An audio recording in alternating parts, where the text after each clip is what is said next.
the governments, food producer, consumer, and from the farm to the table to ensure the food we consume is safe and will not cause damages to our health.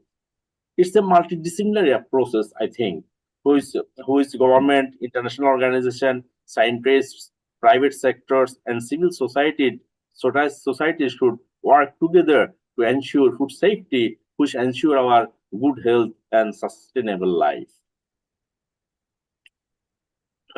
Why sustainable life is important? People are starting to come around the idea that we need to become more sustainable to protect the earth for future generation.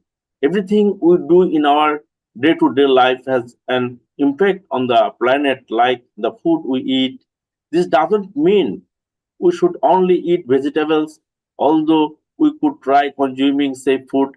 In this presentation, I will talk about how safe food promote sustainable living. So, but the sustainability, the three component is very important: people, planet, and profit. So, for the people, is measure the social performances, including quality life. For the planet, I mean the environment, captures green factors like energy, pollution, and emission. And for the profit, I mean the economical purpose, assesses the business, environment, and economic health.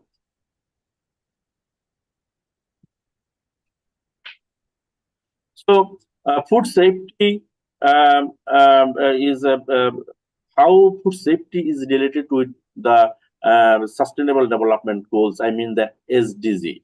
So, food safety is the key to achieving several of the Sustainable Development Goal, and the safe food contributes to the economic prosperity, boosting agriculture, market access, tourism, and sustainable development. We know in the 2015, the UN declared the around 17 goal for the sustainable development using within the 2030. So within these 17 goals, four goals are directly related to the food safety. I mean, if we could find here the goal 2, there is no food security without food safety. Ending hunger is about all people having access to safe, nutritious, and sufficient food all the year round. And in the SDG Goal 3, food safety has a direct impact on people's health and nutritional intake. And also,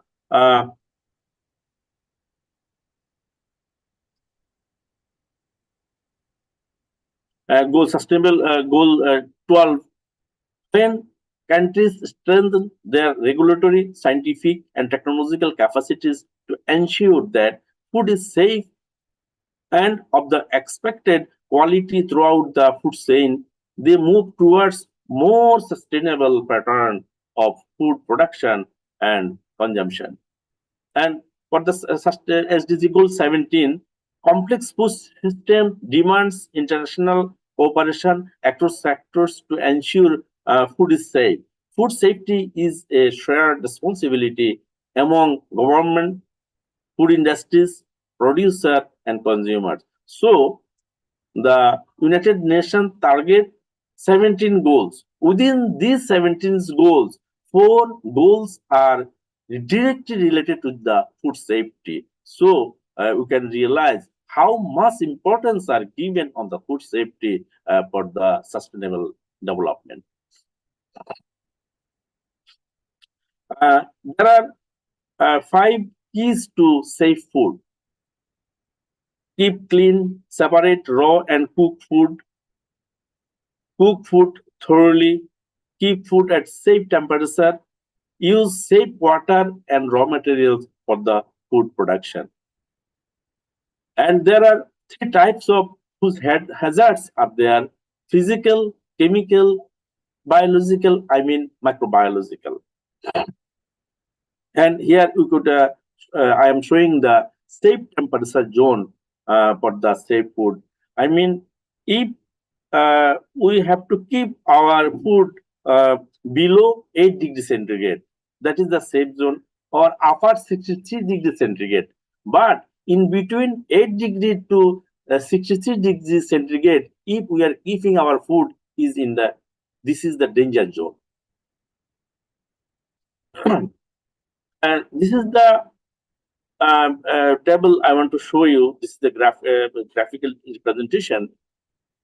If one bacteria is contaminated the food, within 1 hour, this bacteria becomes 800 bacteria.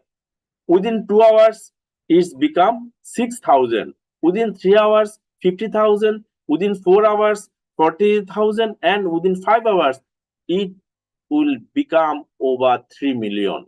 So how bacterial growth is multiplied? If one single bacteria is contaminated the food, within 5 hours, it will become over 3 million. We know there is a binary fission for the bacterial growth. So now I'd like to show one of my research which was presented in the microbiome 2029, just before the corona in the Maryland, USA.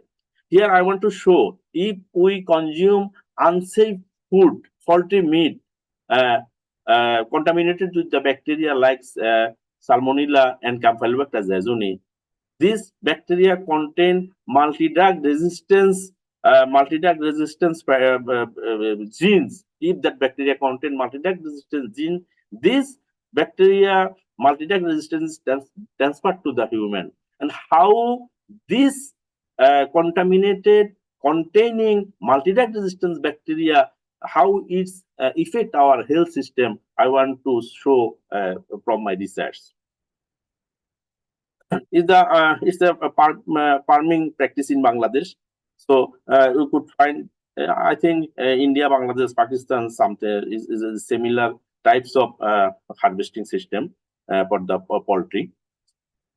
Here we could find that in the water bodies over, we would ferment some poultry. So the poultry uses some feed, and their fishes are using the fishes. So it's a combined fish and poultry harvesting system. So this is very dangerous for the zoonotic foodborne disease. And the slaughtering practice is also very dangerous if we are not maintaining the proper slaughtering processes. So you know, the Campylobacter jejuni live in the second intestine. Second intestine is as a normal flora. When we are slaughtering the poultry, that normal flora contaminated poultry meat. We human are consuming this contaminated poultry meat. We are infected by the Campylobacter jejuni, which is causing a serious diarrhea, and sometimes partial paralysis also happen using this Campylobacter jejuni.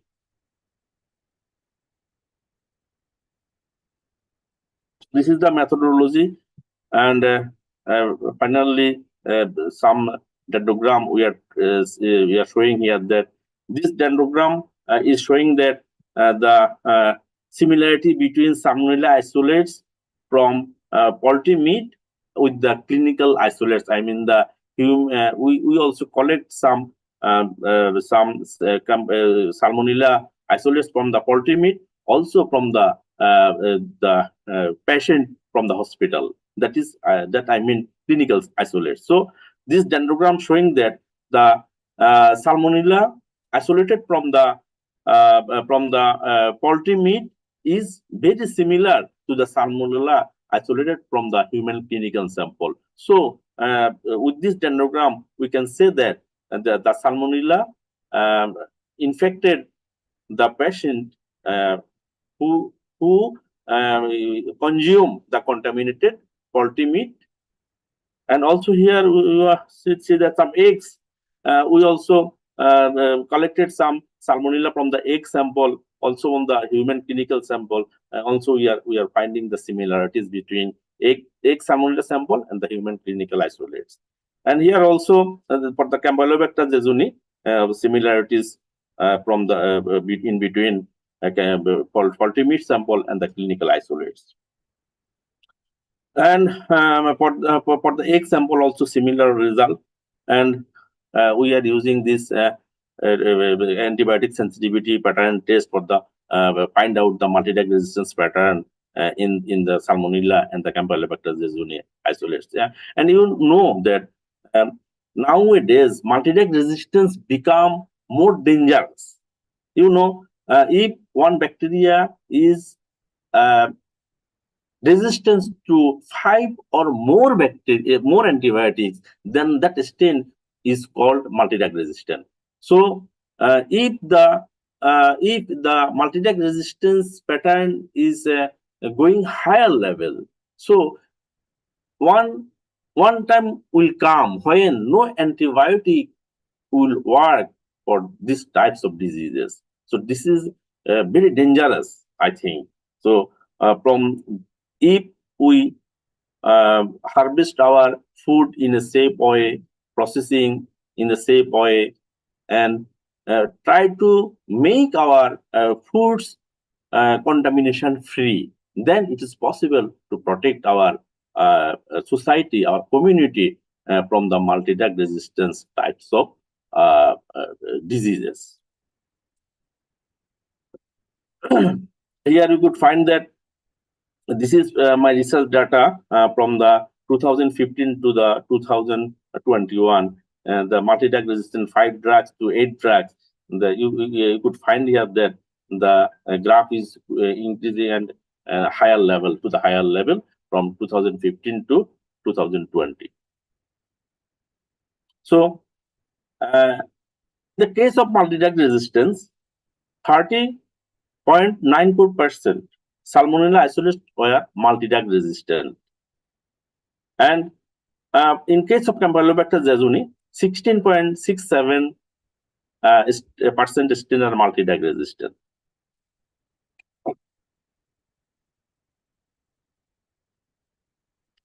In conclusion, we can say that this finding stressed the need for greater international collaboration and accountability distribution, and suggest steps towards a broader engagement of countries and United Nations agencies to foster global intersectoral action on antimicrobial resistance spread from poultry products.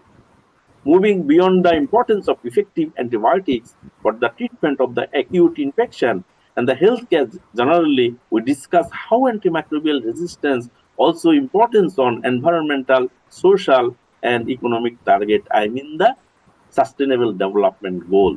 You know, the three main pillar of the sustain SDG is environment, society, and economic growth. Antimicrobial resistance organisms are found in people, animal, food, and the environment. They can spread from person to person or between people and animals, including from food of animal origin. The main drivers of antimicrobial resistance include the misuse and overuse of antimicrobials, lack of access to clean water, sanitation, and hygiene for both human and animals, for handling, pathogen prevention, and control in poultry farm and processing zone. There are many sources of contamination, such as poor water quality, transmission from improper sanitized equipment, and people handling produce during processing, improper hand washing procedures. Proper personal and environmental hygiene should be maintained in the food production area. Particular attention should be paid to the prevention of cross contamination between raw and ready to eat food.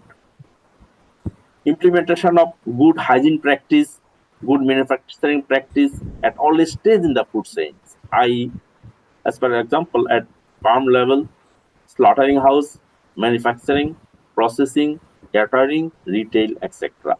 Implementation of food safety management system based on the principle of hazard analysis and critical control point (HACCP). This includes good process control, temperature control during cooking, storage testing against microbiological criteria as appropriate. At this moment, we are producing resources using contaminated facilities and creating waste at a rate of which isn't sustainable. This leads to many issues such as diseases, pollution, unsafe foods, which cause harm to the environment, economy, and humans. By making some small changes to our activities, we can help to tackle these issues. Finally, I would like to thank owner of the BMA Poultry Farm, head of microbiology, Square Hospitals, Dhaka, my graduate student, lab personality of microbiology department, Prime Asia University. Thank you. Thank you very much for inviting me. Thank you so much, sir. Uh, uh, Honorable Dr. Suomoy Datta, sir, you are joined from Bangladesh, from especially Primary University, and you have highlighted on the very relevant topic in the present era, sir. Because food safety for the sustainable life in the present era is very crucial points you have highlighted on that topic. Thank you for that, and thank you for being joined with us on this virtual platform. Uh, Now, we have also the keynote speaker in the inaugural function of this international conference. Before that, I would like to invite the organizing secretary of this international conference of our college, my colleague Dr. Sayed sir, for the introduction of the keynote speaker of this program. Over to Dr. Sayed sir. Good morning to all of you.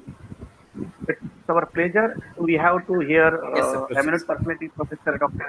Eni Milinia, ma'am. She was a, he is a, sorry, she is senior research scientist, National Researchers and Innovative Agency, Indonesia. She was a, she is senior research director of this institute. She was a work. She working as a different career biographical like senior research at National Research Innovative Agency, head research center by PR Brain, senior researcher Indonesia Institute of Science, head a research center for the chemistry, LIPI, head of the management research and dissemination division research center for chemistry, Indonesia Institute of Science, LIPI, and also he was working here 2015 to 5 to 15 research at Indonesia Institute of Science. She achievement is very nice. He was Hitching Award, Outstanding Innovative Award, Verity Award of Achievement of Young Scientists given by the President of Republic of Indonesia. He was given National Women in Science Award, a Tempo Group magazine, and Nobel Bentignia. He was giving also Technology Dimension Award, Chairman of Indonesia Institute of Science, Laurel Indonesia UNESCO Award for Women in Science, Indonesia Today Science Founder ITSFA Award for Science and Technology Research STRF, Advanced Diploma China Scholarship Council and UNESCO Award from Visiting Researchers Jiangxi University, China. His activity is more interesting, and he was doing very well in the different kinds of activity. We have to choose some important activities we are sharing here. To Chief Chemical Research Ethics Committee Indonesia Brain, Chemical Review Committee CRS Rotne Convention, Chair of Asian Focal Point for Subcommittee for Food Science and Technology Safety, Chair of International Conference Innovative on Polymer Science and Technology in 2019, General Secretary of Indonesia Polymer Association, Petromia Polonia, Indonesia, Reviewer of Innovative Bioproduct Indonesia, Science and Technology, Research Partnership for Sustainable Development Program from Japan International Corporation. She an observer and POPO's review committee, Remo Italia, a review of Institute General Melia Institute by National Standardization Agency, Indonesia. She was doing so many journals and here activity presented in there. and is a guest editor International Conference on Innovation of Polymer Science and Technical Agency. Professional, she was doing so many professional training in 2018, 13 to 18 as a ISO 17 to 015, 17 MTC meeting, ISO 2000 management quality, national workshop enhancing the clinical quality of traditional herbal medicine.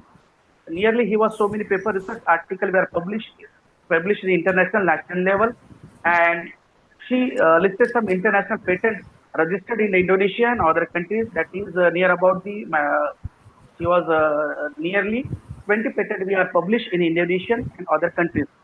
That is the very biggest of biodata brief. Here we I will conclude my introduction speech for the Professor Dr. Enia Milenia, eminent personality of our to give our time in our conference. Thank you very much, ma'am. Thank you so much, sir. May I now request the keynote speaker of this conference, Honorable Dr. Amy Meliana, madam, to deliver her keynote speech. Over to Thank you. Honorable Dr. Meliana. Uh, okay, thank you. Thank you, Dr. Tim Rouse Bansot. Also, my dear colleagues, my friend, Dr. Sejune, for very nice introduction of me. So Thank you. I ask, thank you. I ask Thank you, ma'am. for permission to share the screen. I Yes, hope the ma'am. You can. connection is okay. Yes, ma'am. Yes, ma'am. Okay, I hope is can be shown now.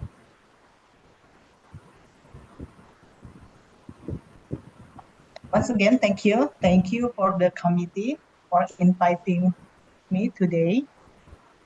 Today I will sharing about the cosmetic with Indonesian natural source in nano-emulsion system. So for the first, I will greet for the speaker. A very nice presentation from the Dr. Suhamoidata about the antibacterial. So in this time, first I will briefly introduce about our office. My name is Yeni Meliana from Research Center for Chemistry, Indonesian National Research and Innovation Agency. In Indonesia, we known as BRIN. So this is briefly about our office. BRIN is in Indonesian name. We call it BRIN. In English is National Research and Innovation Agency. Actually, our agency is this is a special government body directly under the president. It's not a ministry or also not ministerial government institution. Right now, we have about 50,000 human resources, so about 50,000 employees in our institution. Our targeted is to be a strengthen global collaboration.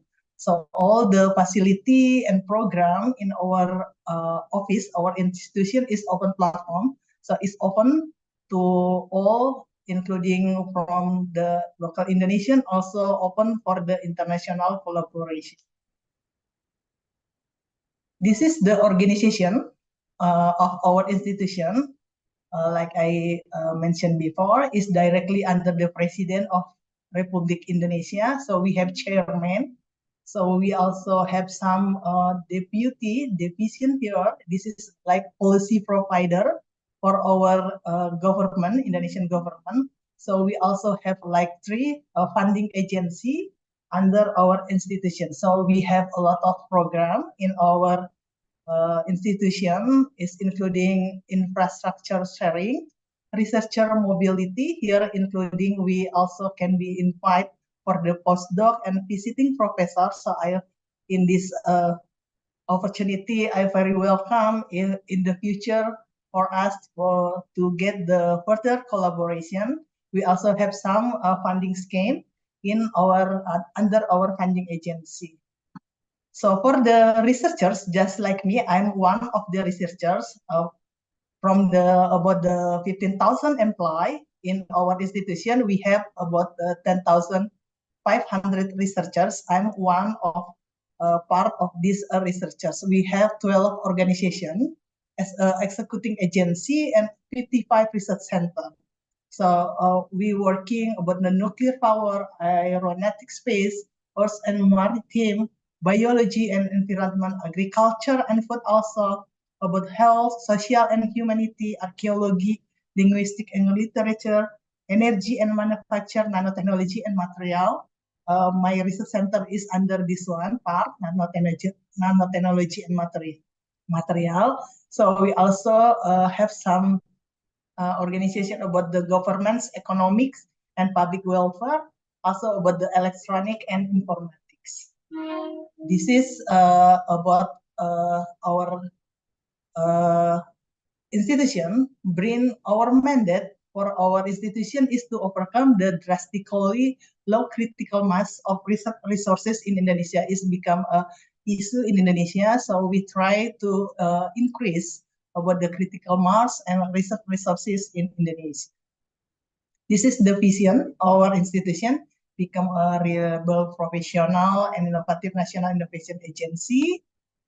And this one for the mission, we provide technical and administrative support. We also improve the quality of human resources. Is not only in our institution, for all the quality of human resources in Indonesia. We also organize an effective and efficient services supervision, general administrative information, in institutional relation. Right now in Indonesia, in our institution, we have research and innovation development priorities. Right now, we have the priority about the research in the digital, blue, green, and economy. We also have priority about biodiversity research and value added for the development. We know several years last year, we have some problem with the COVID. We also still have priority research on COVID, priority research also in space technology, and this one that we try to encourage right now, scientists collaborative research engagement, also human resource development, and also we have some priorities about the technology for disaster management and mitigation. This is our research facility. We know this is map of Indonesia. You know, Indonesia have about 13,000 islands, and we have five big islands, 1, 2, 3, 4, 5 here, and our research facilities is almost in all of Indonesia. With the red color here is our research facilities is in around all Indonesia. This one, like I say, our resources, we have right now about 10,491 researchers in our institution. This one, my office right now, we working with in the Research Center for Chemistry, located in the South Tangerang, Banten, Indonesia, is near our capital city, Jakarta. We can see from this map, I tried to Googling about from the India to Indonesia. Actually, our capital city here in Jakarta. So my research center office is near Jakarta, located in Banten. Here near the Jakarta is a neighbor with the Jakarta. This one, the map our office. We call is National Science Technology Park in Serpong. This is a National Science Technology Park is like we can call in Indonesia like Indonesian Silicon Valley because this refer to the Center for Indonesian Technology Development. Actually, the area our office in this one in my office, not another, only for my office is around for 175 hectares with the 26 center in this area. This is our research center for chemistry. This one of building, the old building or research center for chemistry. Right now we have 12 research group including 80 in my group. We have 84 researchers, including 60 doctoral researchers. This is the research group, so we really open for the collaboration about the analytical chemistry group, also thermochemistry, biochemistry, and fine chemical here, chemical process engineering, advanced in organic chemistry and catalysis, nutraceutical and organic chemistry. Some group also working about the photocatalysis here, surface chemistry, solid state chemistry, applied chemistry, functional molecular chemistry, and surfactant. Also about the group working with the pyrolysis. One of group is will be have the member around 10 till 20 types member of the researchers. This is a member of our research center. So right now we also have some student research or fellowship. Actually, the student is they register as the student at the university is around all of Indonesia, but they can conduct some research in our institution. This is the collaborator for this is some university from Indonesia and also from overseas, and this one from some institution and company from Indonesia, also from the overseas. That's all about our institution, my briefly. So once again, I very welcome to further collaboration with all the participants here. And also, once again, thank you for inviting me for today. This one I will sharing about the nanotechnology for chemistry. This is working with our group. We working with the cosmetic from the natural resources from Indonesia. So for the introduction, cosmetic is preparation that usually used externally on human and can be formulated from a single or more substance that originate from natural, artificial, or chemical source. And here we working with the cosmetic that come from the natural source. So potential when we talking about nanotechnology in cosmetic because it's nanoscale and some the size is can be below 10 nanometers and also above 1000 is given how we can formulate it our cosmetic. Also, we sometimes formulate it in the large particle with size more than around 500 nanometers. Is will be working in the outer layer of our skin. Is potential delivery system for pharmaceutical, dermatology, and cosmetic field. This one benefit when we're talking about the nanotechnology in cosmetic.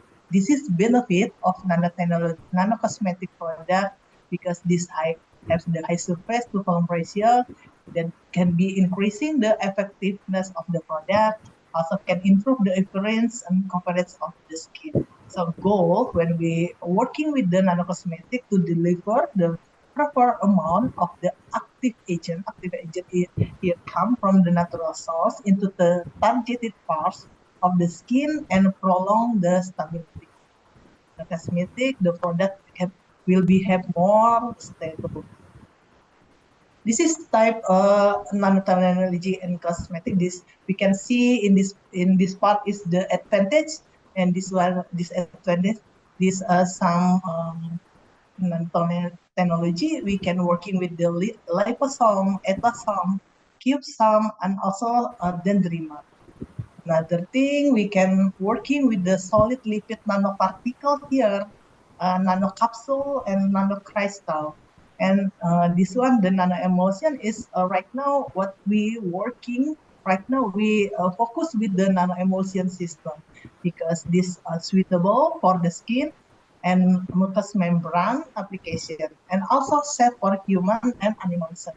So this is have the potential vehicle for the cosmetic nanotechnology and non-emulsion for this cosmetic. When we're talking about the emulsion, actually it's simple thing. When we try to mix between the oil and water, we need the surfactant. This is the basic thing about the emulsion. At the last our formulation, we can get the emulsion droplets here with the different size. So this is a type of emulsion. We can say when is oil in water is more the oil droplet, more water than the oil. So oil droplet will be dispersed in water. When we working with the water in oil is more oil than water. So water droplet will be dispersed in oil. And when we again talking about the nano-emulsion, uh, this is based on the droplet size. Conventional emulsion will be have the droplet size more than 500 nanometer. And the other type of emulsion we can call is mini emulsion.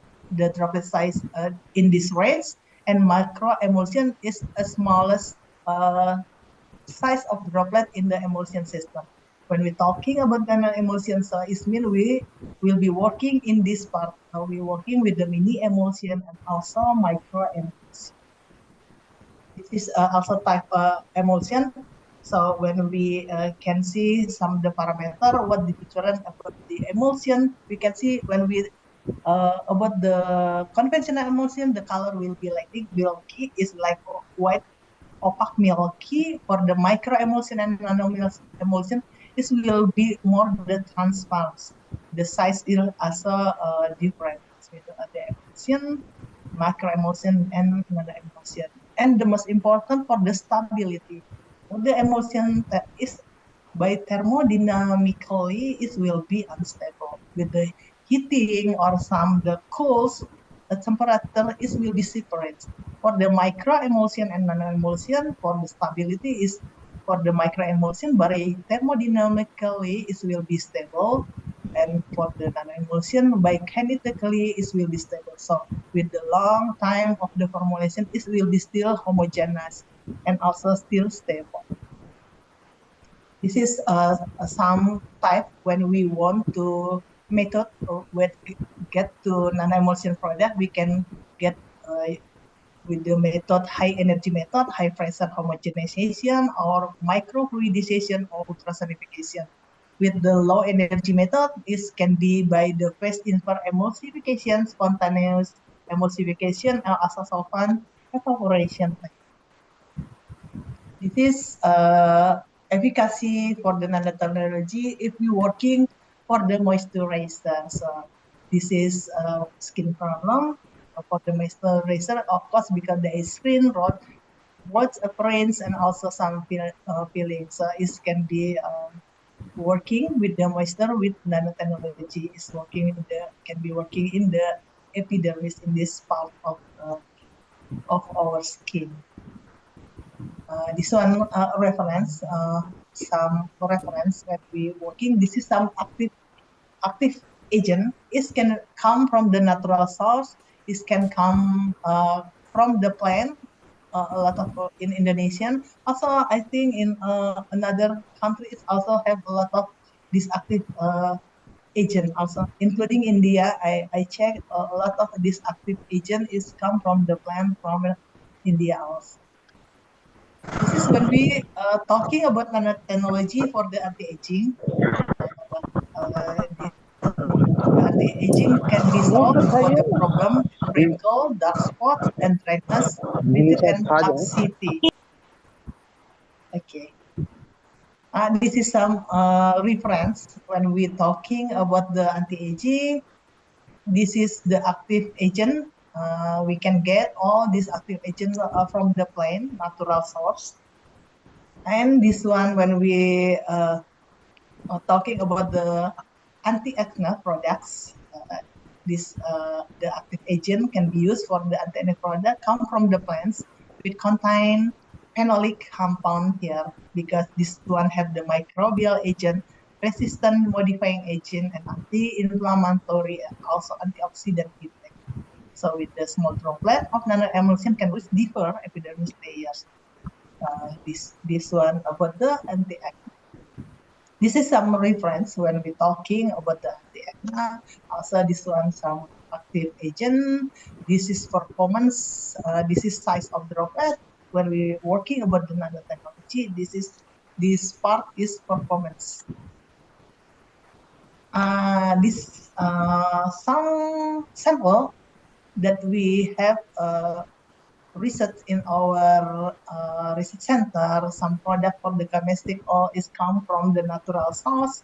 We are talking about the anti-cellulite here, anti-aging here, antioxidant, propolis serum, anti-melanogenesis to reduce dark spot. Also for the perfume, it's come from the essential oil. You can show in the next slide some previous has some briefly about this product and research formulation. This is when we're talking about the anti-cellulite. It's come from the cuticula and ginger extract. I think almost all of us already know about this cuticula because this have the active agent, and Centella asiatica is like a miracle plant because it can be used for the pharmaceutical, also for the cosmetic. So this one, the another extract is come from the ginger. The active agent that we get from this plant is gingerol because it have a really good antioxidant from the ginger. This one, why we choose this one, because for the cuticula, it can be strengthen connective tissue structure, repair and strengthen skin cell tissue, and stimulate connective tissue. For the ginger, because it's contain like antioxidant, it's really good antioxidant. It's come from the ginger. Also from the ginger can be neutralized free radical in the body. Also can be solve some problem about the anticoagulant here. Also prevent blood coagulation and will be accelerate blood flow. This is the product we using nanodispersion system. We also have some clinical proven here using natural plant extract set for the skin application and have the clinical proven. This is for the product for anti-cellulite. This one anti-aging sample for the anti-aging is come also from the plant. I'll still use the gotucula here, and the other one is mangosteen. Mangosteen rin extract. So this one mangosteen that we took here, not the white one here. The taste is sweet. Usually people when they eat the mangosteen, they eat this the white parts, but for the antioxidant, the good part is from the peel rim of this mangosteen with the purple color here is have the really good and high antioxidant contain in this from this plant. Is also anti-aging with the raw material come from the Gaticula, still Gaticula asiatica. These have the natural antioxidant, also from cucumber. We already know about this one, rich of vitamin C and A. This one, the xanthan from the mangosteen, is contains xanthan and alpha mangosteen. This one has the very high antioxidant activity. Of course, we also put some tomato extract because it contains lycopene in carotenoid, which is potential antioxidant source. This is a product and characterization of the product when we're talking about the anti-aging from the some extract. This one, another one, we working also about the perfume as the aromatherapy solid perfume is come from Indonesian essential oil. This one we count isopulego come from the citronella. This is from the grass. This one patchouli alcohol come from the nilam patchouli oil, essence oil. Another is eugenol is come from the also isomerization isoeugenol is come from the essential oil from the clove. This is some facility. We have some steam distillation, supercritic CO2, fractionation distillation, and also molecular distillation to get the essential oil here. This is the formulation. Still working with the emulsion, water, and also some oil. We put some surfactant, and this the aromatherapy based on essential oil that we have from our research. This one characterization, and this can we see picture here, some pilot scale production from our team working with this solid vacuum. This one hand sanitizer with the active ingredient is come from also from essential oil, because essential oil have the antibacterial activity. We focus with the eugenol, isoflagel, and also citronella here. So is the product result show hands will be clean and also free from bacteria for 2 hours when we using this product from the formulation of the essential oil for the hand sanitizer. This one another anti-melanogenesis to reduce a black spot in the skin is come from the Macarana fruisa extract. Is also plant is original come from the Borneo Island from here. This is example of the plant. So we have some extract from this plant, and we formulate it as anti-melanogenesis here. Also for the formulation, we still use nano emulsions here, and we get some result, and we formulate it here as the serum. Another one, I think this is the last one, antioxidant serum come from propolis. Propolis is honeybee here. We formulated also propolis extract with some oil, water, and we make a product with the nano-emulsion system. This is the formulation, and we get the result as the propolis serum is like this one in the bottom side.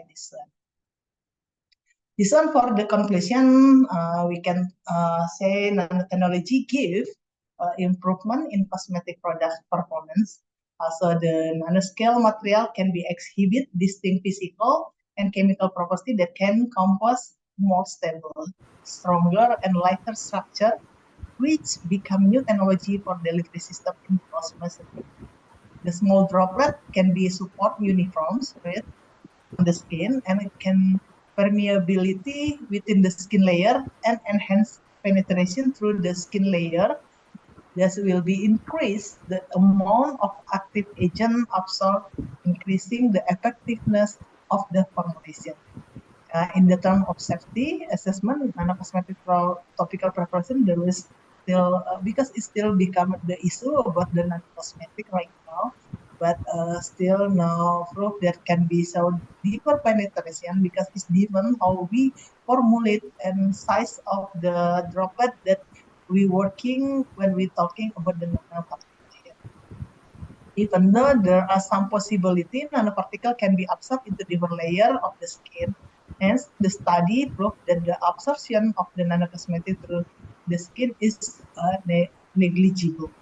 Thus, the use of nanocosmetic in topical preparation is considerably safe for human application. And this some picture, I saw some picture about some our laboratory resources we have. Maybe I will be quickly to show this part. It's still about laboratory resources here. With some equipment and instrument that we have in our office. This one still about the equipment and facility. Okay, next. Still we have some ICP-OS, ICP-MS, one GCMS, GCMS-MS also. This picture, some group researchers in our research center. That's all, I guess. Thank you.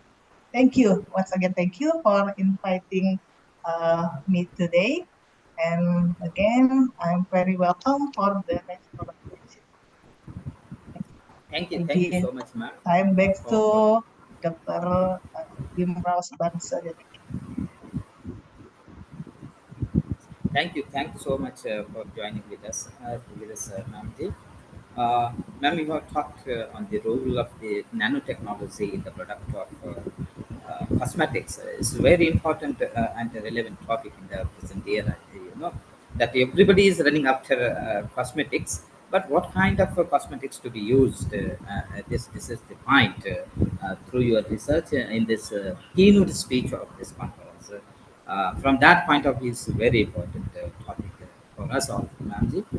And it is our prime duty and privilege to express deep sense of gratitude towards the dignitaries in the inaugural function of this conference. So I may request the coordinator of this conference, the head of the Department of Zoology, my colleague, Professor Vishal Sutar sir, to propose the vote of thanks of this inaugural function. Thank you, Over sir. to Sutar sir. Thank you, sir. May Yes, I sir. Yes, sir. audible? Proceed, sir.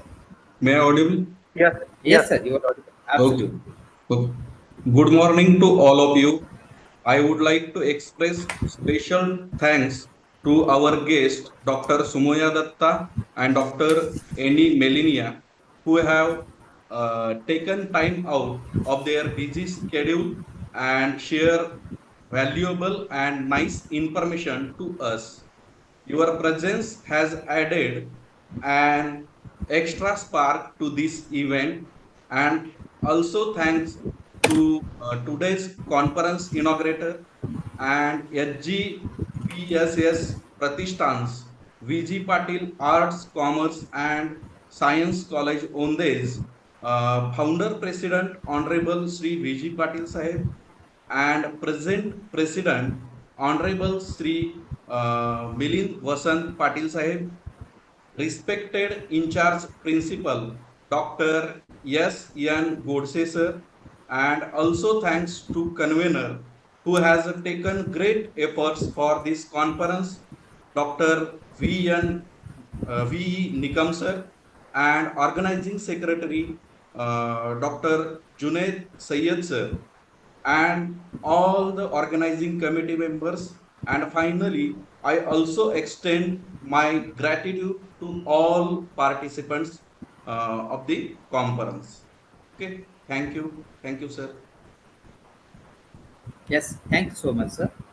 Dear participant, please note that soon after this inaugural function, we are going to start the plenary session of this session one of this conference. Thank you so much, ma'am. Yeah. Now,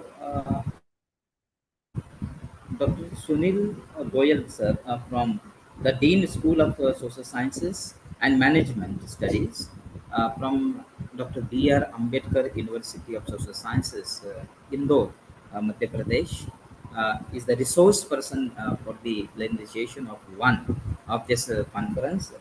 So I welcome Honorable Dr. Sunil Goyal, sir, and in this plenarization one. Sir, are you joined with us, sir? Yes, sir. Yes, sir. I'm Yes, here, sir. sir. Yes, sir. Yes, sir. Yes, sir. Very warmly welcome to you Thank you. Thank you so to much. this international conference. Yes, sir. Uh, at the very beginning of this plenary session one, I would like to invite uh, the head of the Department of Chemistry of our college, Dr. Chetna Patil Madam, to introduce the resource person of this plenary session, Honorable Dr. Sunil Goyal, sir. Over to Dr. Chetna. Thank you, sir. Yes, yes, ma'am. Yes, sir. Good morning, respected dignitaries, researchers, and all the participants for today's international conference. Myself, Dr. Chetna Patil, Head of Chemistry Department. I'm here to introduce a very dynamic personality. It's an honor to grace such an esteemed personality for our today's session, Professor Dr. Sunil Goyal, sir. Sir is an eminent social scientist, professor, dean, and chairman, Board of Studies and Research Advisory Committee, Dr. B.R. Ambedkar University, Madhya Pradesh. Sir is a merit holder, silver medalist, recipient of Merit Scholarship, Government of India. He is also a member of NAC peer team, a writer, a master trainer, a motivational and professional speaker. He is a researcher, PhD research guide. Sir has undertaken many major projects by Government of India. He is also an editor-in-chief of International Research Journal of Social Sciences and Humanities. Professor Dr. Sunil Goyal sir has completed 8 projects which are being funded by UGC and various other committees. Sir is also actively involved in very national conferences, international conferences, seminars, and workshops. He has presented more than 250 research papers in national, international conferences and seminars. Sir has written around 45 books and published more than 125 research papers. Sir has reviewed around 700 articles which are published till date. Sir is also a research guide of Dr. B.R. Ambedkar University. Is also a research guide of Devi Ahilya by Holkar University, Indore. Is also a research guide of Bhopal University, Bhoj Open University, and also a research University of Udaipur. He has guided more than 25 scholars and which they have received their PhD under his guidance. Not only this, but Sir has actively taken part in 25 radio talks which have broadcasted by All India Radio. Sir is also a legacy of imparting training to more than 25,000 students and entrepreneurs in entrepreneurship development program. He has trained more than 250,000 students, research scholars, and faculty members in faculty development programs on research methodology. Sir, as I told you, it's a very big resume, and so I have cut down the introduction of such a dynamic personality. Sir, I have also served as a subject expert in Union Public Service Commission and Madhya Pradesh Public Service Commission Theory Examination of Sociology and General Studies. I welcome you, sir, and you are here to please grace us with your insightful words and enlighten us with your wisdom. Welcome, sir. Thank you. Thank you, Thank you ma'am. so much. Now, may I? Yes, yes, sir. Yes, sir. Yes, Thank you please. so much, sir. Yes, may I request Dr. Sunil Goyal, sir, to deliver his talk? And sir is going to talk on the topic need to develop research intensive campuses in India for sustainable development. Over to you, sir. Thank you. Thank you. Just permit me to share my screen with you. Yes, sir, Yes, you sir. can. Yes. You are co-host. I hope now my screen is visible. Still not Just coming. a minute, sir. Just a minute, sir. Yes, it's visible to us. Yes, sir. It is visible. Okay. So, friends, thank you so much.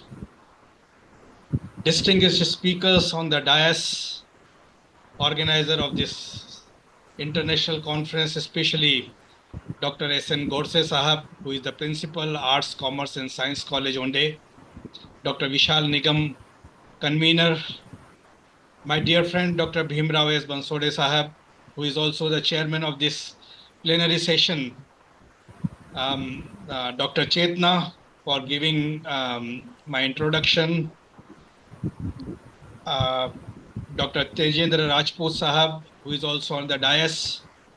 Thank you so much, each and everyone, and respected ladies and gentlemen. It gives me just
Dear participant, sir, you join 2 seconds. Please wait.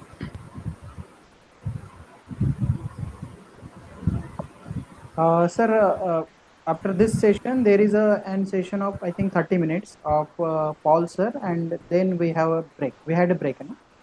Yes, sir. Yes, sir. Yes, sir. Please We announce that. have plenary session 2 and 3 also continuously.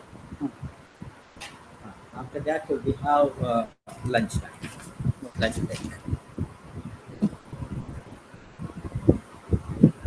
It is compulsory to attend everyone for each session, and filling a feedback form is also necessary in order to issue a certificate. So keep this as a note. Sir, can you continue to Mr. Dr. Ray, sir? Nikam, sir? No, no, no, He is available on screen, sir. Join. but I think No, no, sir. Sir is joining. yes, there Yes. is a communication with Sir is Goel sir. joining. If is it they are not present or any problem in the network congestion, we start the secondary plenary session. If it is possible, Wait, sir is communicating with Goel sir. Yes, sir, okay. please No communicate issue. with Goel sir. Yes, sir. Yes, sir. I will come.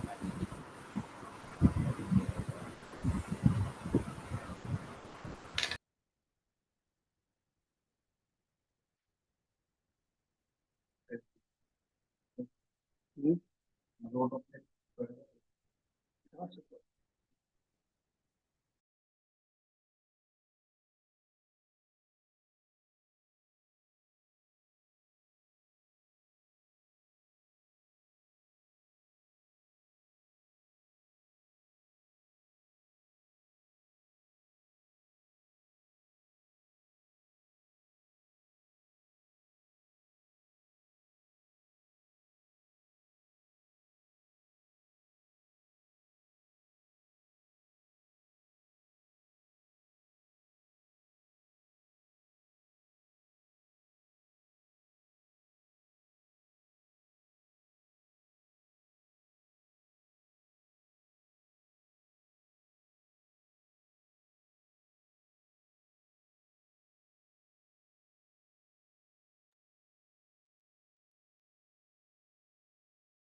Just a minute, sir. Sir is joining now. Okay. Yes.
Sir, Sir joined, sir. Huh?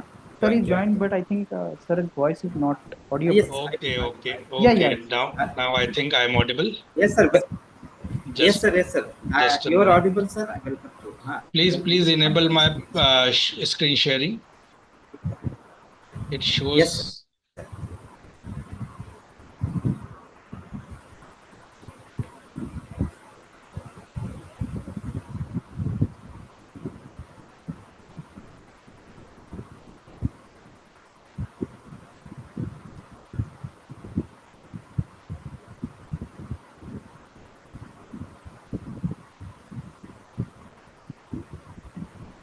Sir, yes, what is the name? It is coming host disabled participant screen sharing. Yes,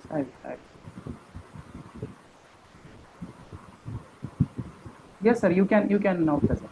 Okay. Yes, thank you.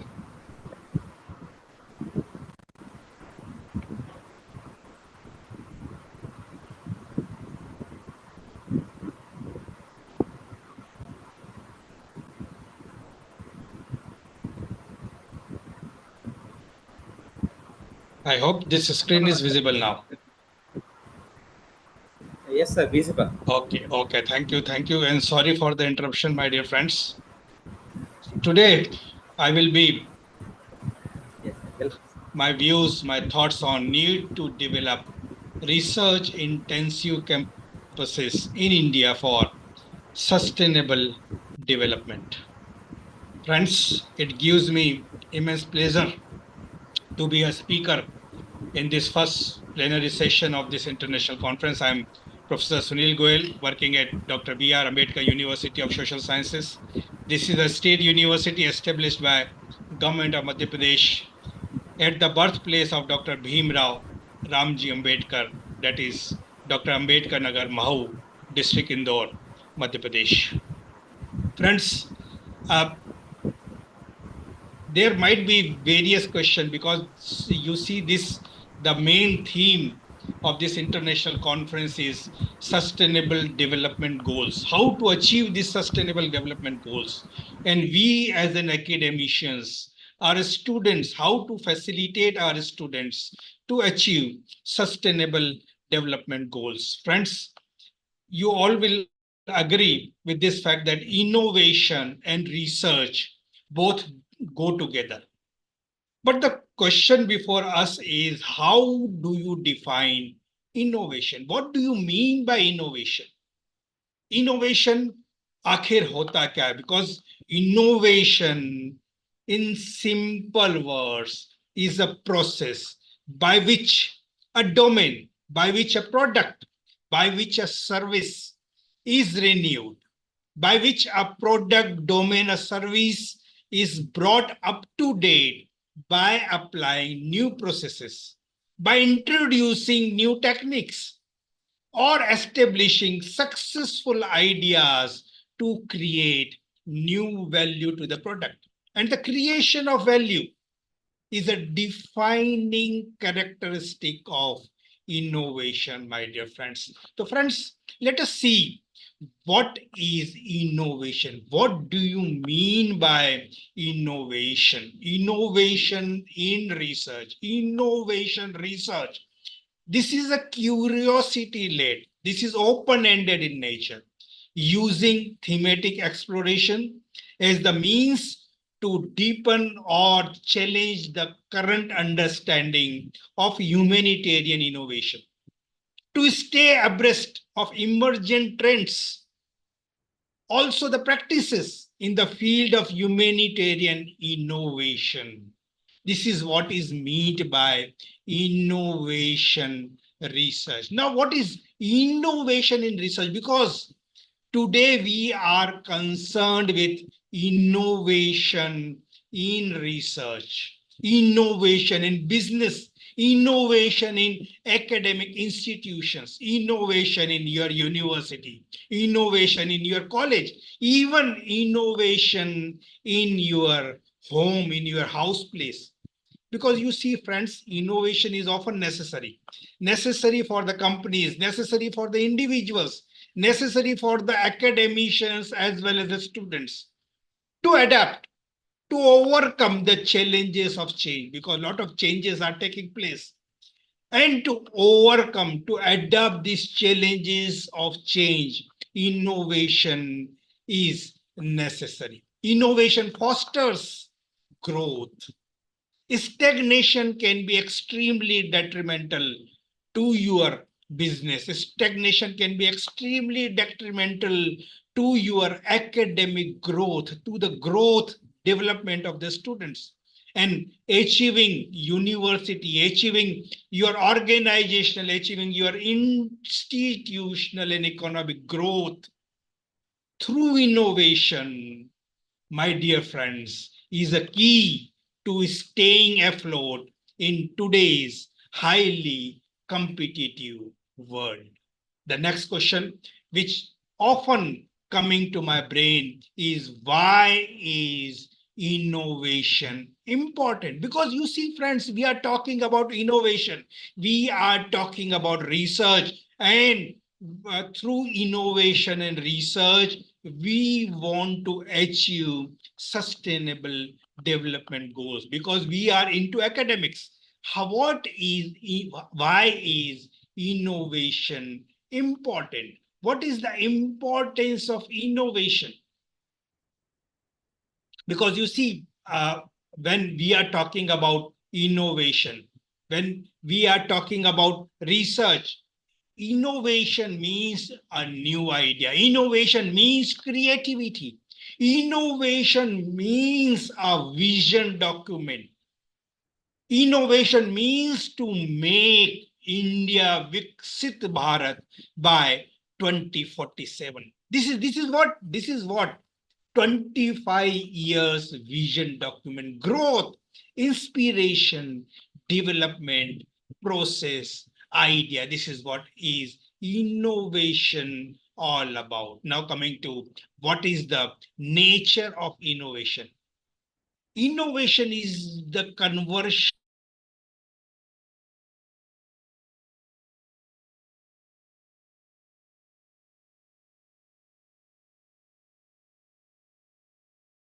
good of the public. Yeah. This may be for the benefit of the public.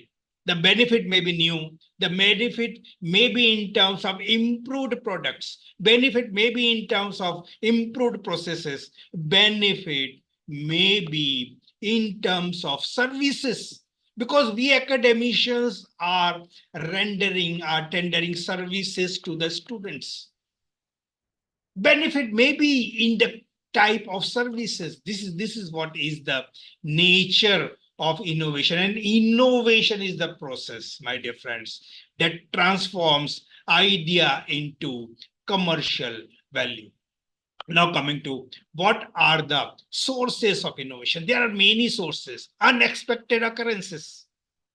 Consider first the easiest and simplest source of innovation opportunity, the unexpected, incongruities, process needs, maybe need of the industry, maybe need of the market, because we are training, we are developing, we are catering to the needs of the industry, we are catering to the needs of the market.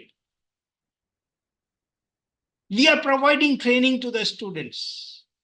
We are here for their overall development, overall personality development of the students. For what? For catering the needs of the industry, for catering the needs of the market change, demographic changes, changes in perceptions are there, new knowledges are there. You see, friends, these are all sources of innovation.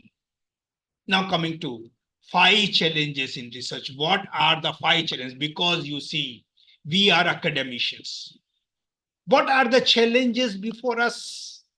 Challenges to achieve sustainable development goals through research, because we are establishing research-intensive campuses. You see, new national education policy focuses on research. The whole 4th year is going to be 1-year research, training, development, and growth for the students. And to make sound decisions, these researchers, these students require transparency. These students require comprehension of innovation, market, organizational, institutional, university dynamics. And this calls for foreseeing. This calls us to foresee. This calls us to anticipate trends and development while keeping a close eye on every nascent innovation that could potentially influence the future of the students. Nevertheless, respected ladies and gentlemen, research has its drawbacks too, which can prove catastrophic for companies, for industries, if not properly addressed. Because it is the duty of all academicians, we as professors, we have to address this issue of research, issue of innovation properly. And that's why we are here to talk about challenges in research. And we believe this can endanger an organizational easily. Number one, first challenge coming before you is number one, cost. Doing proper research will need a team of research experts. Research experts to be accurate, which is not an economic option for the industries, not an economic option for the organizations, companies, not an economic option for the universities and institutions as a whole. To be more precise, my dear friends, the global spending, if you see the statistics of global spending on research and development in the year 2023, 2.5 trillion US dollar has been spent especially on research and development. And you will be astonished to see US alone, United States alone, has spent a whooping amount of about 680 billion US dollars on research and development as a whole. See, this is going to be a big challenge when we are talking about innovation, when we are talking about achieving sustainable development goals. The second one, the challenge before us is investment risk. Because in addition to expenses involved, in addition to the cost, the second biggest challenge is investing in research. Second biggest challenge is investing in development, and this entails the risk that the research and development team project may not be time efficient, and the anticipated results may not materialize because there is a risk of investment. Must be, because your research has to be time efficient. Research must anticipate results, must give you outcomes. And, and moreover, there is always the possibility that the entire research project could be a futile endeavor, exacerbating the cost further. This happens when we are talking about investment risk. Number third challenge before you is false data. Because we are talking about FFP nowadays, fabrication, falsification, and plagiarism. And false data is a big problem. Researchers may collect erroneous data. Students may collect erroneous data. Even faculty members may collect erroneous data, which can be rectified, no doubt, with the assistance of artificial intelligence.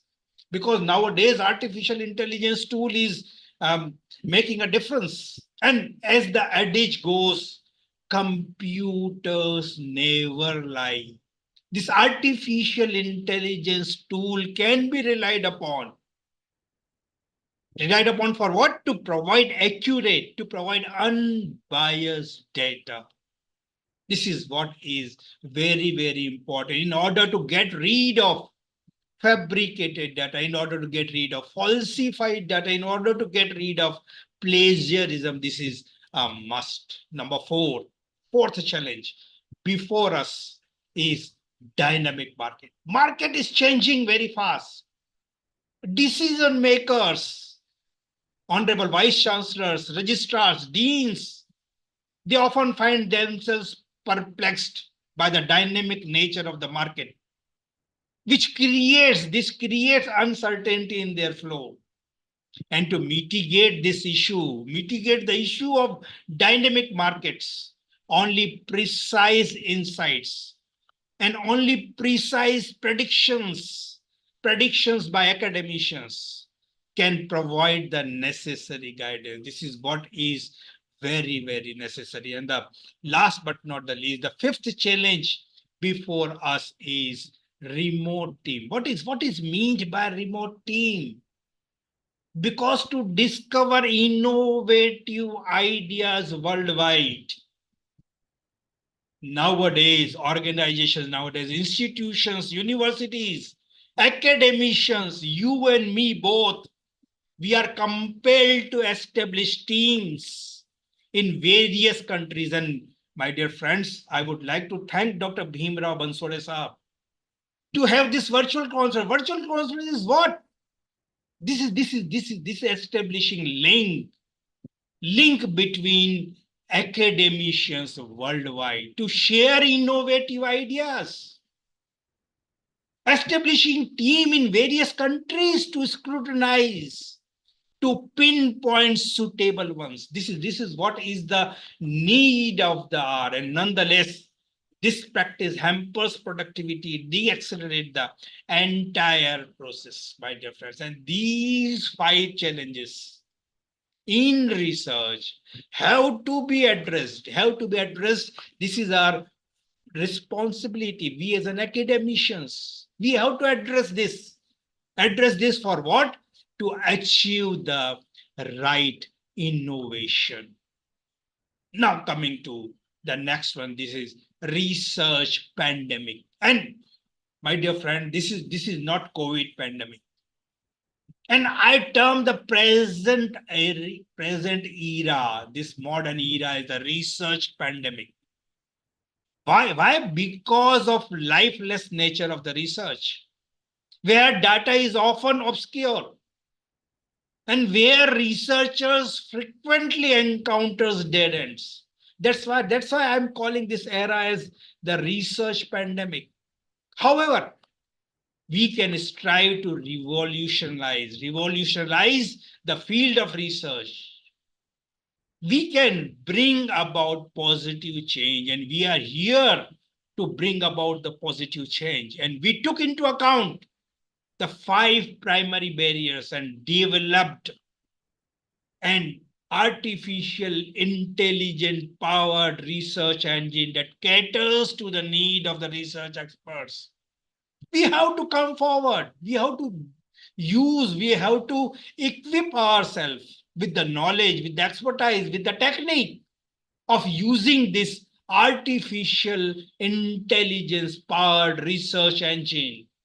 This is for the need of the research experts, providing them with innovative solutions to enhance their work. And my dear friends, what is most important is this artificial intelligence tool.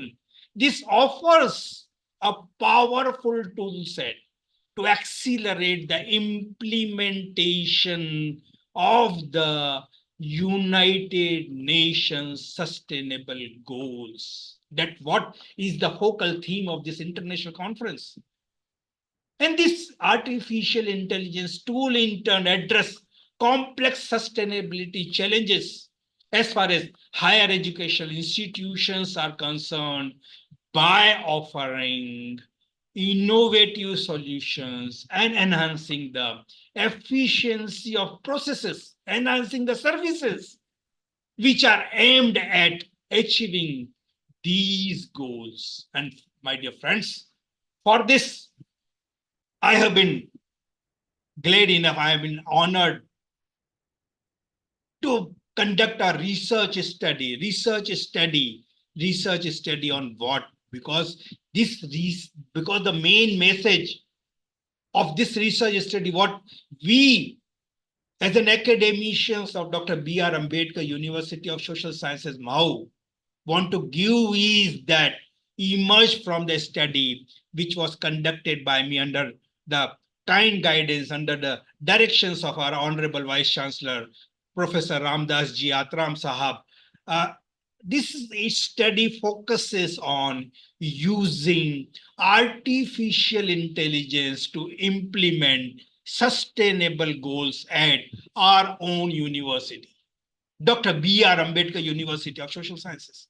How we are using artificial intelligence tool to implement sustainable development goals in our university. The focus of the research study is this. And my dear friend, the approach, this investigation, the assessment, I have been glad enough to use multi-method approach in this research study, which investigated connections between artificial intelligence and the implementation of United Nations Sustainable Development Goals at our university using a bibliometric analysis of artificial intelligence publications. It included an assessment of a set of case studies that illustrated how artificial intelligence is being deployed among a sample of universities in support of efforts to implement SDGs, as well as a survey aimed at identifying current and future trends. No doubt, the study was having some limitations, mainly in terms of bibliometric analysis. Limited selection of case studies because we have concentrated ourselves on 21 case studies around the globe and a limited sample of respondents to the survey, that is 101 persons from 38 states and countries. And you see, bibliometric search, because this bibliometric search we have conducted on 27th September 2023, and 448 articles, which indicated that applications of AI, artificial intelligence, at higher education institutions are not occurring haphazardly, but have a definite focus on thematic area. The focus of applications of artificial intelligence at higher education institutions, when we looked upon this, we found that this focus includes machine learning in the context of land use and planning, that is SDG 11 and 15. It includes big data analytics for climate change applications, that is SDG 13. This includes blockchain technology, the Internet of Things. It includes machine learning. It includes big data analytics in terms of supply chain management, operational efficiency, and the circular economy, that is SDG 8 and 11. This includes, my dear friends, various applications of AI in the context of socio-economic dimensions, that is SDG 1, 2, 3, and 4. And the last but not the least, the contribution by application of artificial intelligence to improve transparency in the academic culture, transparency in the academic institutions, reduce criminality, facilitate resource sharing, etc., in the context of SDG 70. My dear friends, let us see what are the findings, how this analysis of 21 case studies. How we go ahead, because this analysis of 21 case studies, which located at universities of Malaysia, University of Spain, Nigeria, Brazil, and the United Kingdom, Sri Lanka, South Africa, you see Fiji, United States, and Algeria. This showed that higher education institutions are implementing artificial intelligence solutions in support of the SDGs in different areas.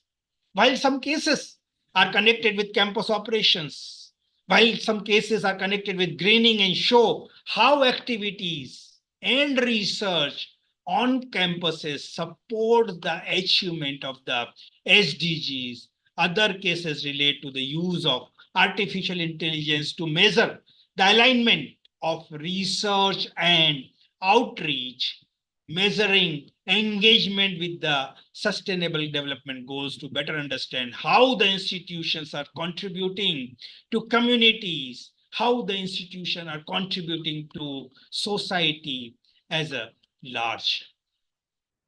You see, the study also included some cases that focuses on the use of AI as an educational tool. And for university management, all focused on promoting the sustainable development goals. And this AI nowadays is becoming an important factor in facilitating teaching and learning, with a case from Global South illustrating how machine learning is used to maintain the quality of mobile learning platform of the study. This has been quite noted. And now coming to the findings, what are the findings of these case studies? These case studies showed that artificial intelligence interventions at some higher education institutions, these are well planned, designed, implemented, but their inappropriate application may exacerbate inequalities and the associated marginalization of some social groups. The case studies also showed that AI poses several challenges, risks in educational context, especially concerning matters such as authenticity, especially concerning matters such as ethics in assessment. As the application of artificial intelligence tool becoming increasing prevalent in higher education institutions, considerations regarding ethics. You see, why we are talking about ethics, but nowadays I would like to remind you all, respected ladies and gentlemen, that pre-PhD coursework contains a compulsory paper nowadays on RPE, research and publication ethics. That's why international community is talking about ethics and considerations regarding ethics, considerations regarding data privacy, considerations regarding resistance to change, and industry alignment, to mention a few, are coming to the forefront and will need to be dealt with going forward. The study has revealed this, and this survey identified that the fact that the use of AI is quite widely spread and is likely to increase in coming years due to a greater demand. My dear friends, respected ladies and gentlemen, the survey among sustainability practitioners at higher education institutions delivered an overall higher than expected uptake of artificial intelligence of 76% respondents with expertise in research focused on SDGs. Why not us? Why not we Indians? 50% are currently using artificial intelligence as the part of their research. Are we Indians are using artificial intelligence as the research tools for doing research in our area, especially research on the sustainable development goals in related projects? This is the main finding. And the application for which the respondents use artificial intelligence. This includes literature reviews. People are using artificial intelligence for literature reviews. Various open access platforms people are uses. The formulation and design of research projects, the collection of data, the analysis of data, the presentation of findings and outcomes, the writing and preparation of manuscript. My dear friends, you can also do this using artificial intelligence tool. And this survey furthermore confirms that artificial intelligence has already significantly penetrated research practices in universities to the extent that more than half of the researchers indicating they are using it. This literature survey tell us this is the finding. This case study is revealed. And my dear friends, this is an eye-opening for all of us, for Indians especially, and to do so with considerable frequency and with machine learning identified as the technique which is most oftenly used all over the world. The literature survey, the review study also indicated that challenges experienced by the respondents are multiple and diverse, but lack of access to software and materials, lack of IT training for myself also, for you also, for my colleagues also, for my students, for my researchers. These are mentioned most in all the case studies. The study also found that the use of artificial intelligence in support of SDGs at higher educational institutions, universities, depending upon universally available and reliable data and computational capacity. My dear friends, you will all agree with this fact. Not all countries are equally capacitated in terms of their ability and infrastructure to use AI to implement the SDGs. Care needs to be taken.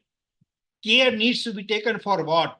To ensure artificial intelligence implementation proceeds according to such contextual realities. Noting that such implementation, this requires high level of ethics. This requires responsibility towards current and future generation. The study further emphasized that our university, Dr. B.R. Ambedkar University of Social Sciences, BROWS, can play an important role in leveraging AI to contribute to achieving SDGs in the fields such as environmental monitoring. We are working for precision agriculture. We are working for climate change mitigations, healthcare, education, and other areas relevant to sustainable development. And we are blessed enough under the guidance, under the leadership of our Honorable Vice Chancellor, Professor Ramdas Atram Sahab. And such research in browse, this can lead to the development of innovative AI solutions tailored to address specific challenges. The respondents were all opinion that browse can integrate. We are equipped with this artificial intelligence related courses, programs into their curricula. And we are doing this. We have taken this AI into our curricula to educate students on AI technologies, applications of AI technologies, potential of artificial intelligence impact on sustainable development. My dear friend, this will ensure that future professionals, because these students are going to be the future of the country, these future professionals are equipped with the knowledge. These future professionals are equipped with skills needed to leverage AI effectively. And we are offering training programs. We are offering seminars to all our stakeholders. We are offering workshops also to all our stakeholders with the skill, with the knowledge needed to develop, to deploy, to utilize AI technologies for sustainable development. And this includes, my dear friends, respected ladies and gentlemen, training sessions for policymakers, We are organizing training sessions for practitioners, entrepreneurs, community leaders on artificial intelligence, ethics, governance, and practices. Because our university has built up capability to establish partnership with government agencies. We have established partnership with non-government organizations, industries partners, and other stakeholders, and we are sharing our knowledges. We are sharing our resources. We are sharing our expertise in leveraging AI for sustainable development. And these partnership, my dear friends, I have no doubt in saying that these partnership is facilitating the co-creation and implementation of artificial intelligence solutions that address the most important real world sustainability challenges. And browse is also, we have this, because I'm saying this with proud, we are serving as technology transfer hub nowadays and innovation incubators. We are facilitating the translation of AI research into practical applications and commercialization. And my dear friends, this study, which I have taken up under the guidance of Honorable Vice Chancellor, this highlights the significant role that our university is playing in promoting sustainability and the implementation of United Nations Sustainable Development Goals. And by integrating sustainability into curricula, again, I am saying, my dear friends, again, I am focusing every now and then, you have to integrate sustainability into your own curriculum. And the browse can educate, browse can raise awareness on the importance of sustainability among students and the broader community. I will take, sir, with your permission, 5-7 minutes more. And this study stresses collaboration between universities, business, and you all are welcome. I would like to Yes, sir. Yes. extend my humble invitation to you all. Please come forward. Please have collaboration with us. And by working together, we browse Dr. B.R. Ambedkar University of Social Sciences, and your institution, we can leverage resources, expertise to make a greater impact on sustainability initiatives. And the role of Browse in conducting research, in developing innovative solutions to address environmental challenges and to promote sustainability, this can't be ignored now, because nowadays we are in Madhya Pradesh, we are the leaders as far as the sustainability into curriculum is concerned. And Browse is conducting drive. Browse is progressing in this critical area and making positive impact on the world. My dear friends, this study actually is highlighting uh, the importance of student involvement, because without student involvement you can't do anything. Student involvement in sustainability initiatives, this is a must. And by providing opportunities for students to volunteer, by providing opportunities for students to intern and participate in community outreach program, this is very, very important. You have to conduct this, you have to organize this.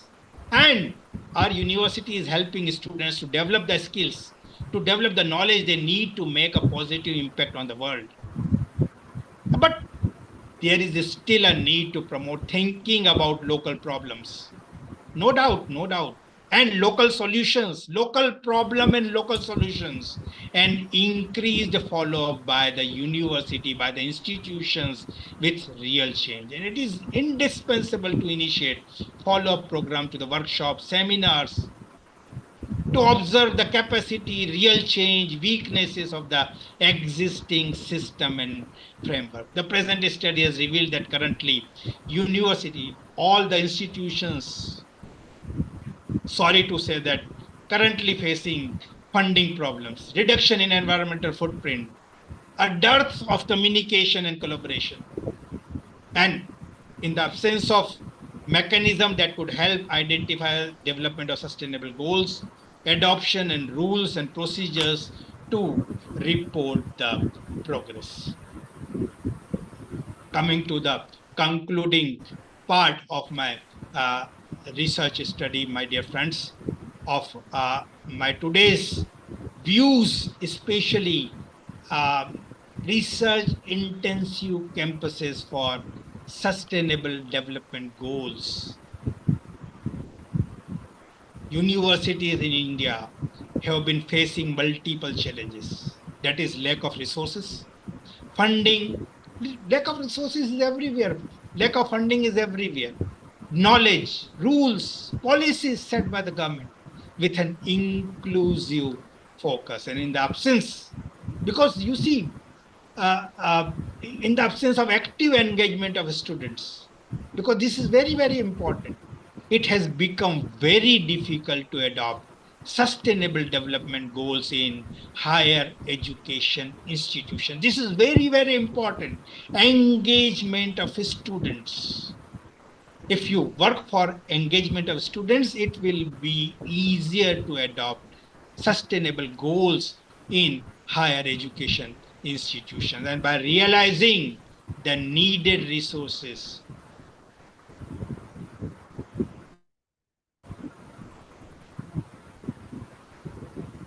government responses in universities, in institution can perform exemplary actions by bringing real change to tackle climatic impacts on the region itself. Based on the participant interviews, most of the Indian university have fully or partially integrated sustainability into curriculum. Similarly, in India, society as a whole, at all tiers of the government, there is a need to encourage local solutions to local problems. This is very, very important. And I put this into inverted comma, local solutions to local problems with institutional collaborations rather than focusing on creating reliance on imported technology. This is the need of the hour. And this is what I want to conclude, I want to say at the end of my today's session. I'm so thankful to Dr. S.N. Gorse Sahab, Principal, Arts, Commerce and Science College, Onde. I'm so thankful to Dr. Vishal Nigam Sahab, Convener. I'm so thankful to my dear friend, Dr. Bhim Rao S. Bansore Sahab, who is also the chairman of this plenary session. And thanks to all the learned ladies and gentlemen for their patient listening, watching, and giving me so much of honor and respect. I remain. Thank you so much. Jai Hind, Thank you. Jai Bharat, Thank you. Vande Thank you. Mataram. Thank you so much. Thank you so much, sir. Yes, sir. Actually, it will be unjust to comment on your so much expertise from your research. As the formality, sir, you have talked on the need of development of the intensive campuses for the sustainable development. And you talked about this topic in uh, a beautiful manner, in a lucid manner, so that everybody can understand what innovation and what are the innovative challenges are there before the innovation. And you have most importantly touched upon some important parts of the innovation. That is the challenges before the innovation that we are facing nowadays. And you have also talked about the provision of fund from the UGC and other agencies for research for the university campuses and as well as the colleges, affiliated colleges. And the most important part of the research is that you have talked about the artificial intelligence, which is your university working on. and the usage and application of artificial intelligence in day-to-day life and in research, in academic work is so much important and crucial in the present era. At the same time, you talked about, sir, there are some uh, research ethics also. If artificial intelligence is used inappropriately, then there would be inequality, and false research, or there are many drawbacks if it is used in a uh, what we said that in a inappropriate way. So, sir, another important part from your research and from your talk is important. That is, uh, Dr. B.R. Ambedkar University of Social Sciences, Indore, is providing the collaborations for various institutions for developing this innovation in the research through artificial intelligence.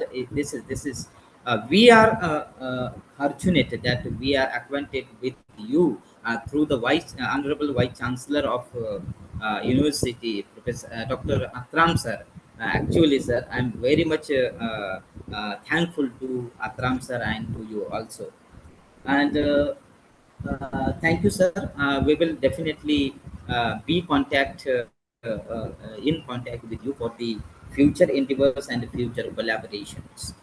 As the part of our duty and privilege in the session of this session one, I would like to invite my colleague, Dr. Tejendra Rajput, sir, to propose the vote of thanks of this session. Over to Dr. Tejendra Rajput, sir. Thank you, sir.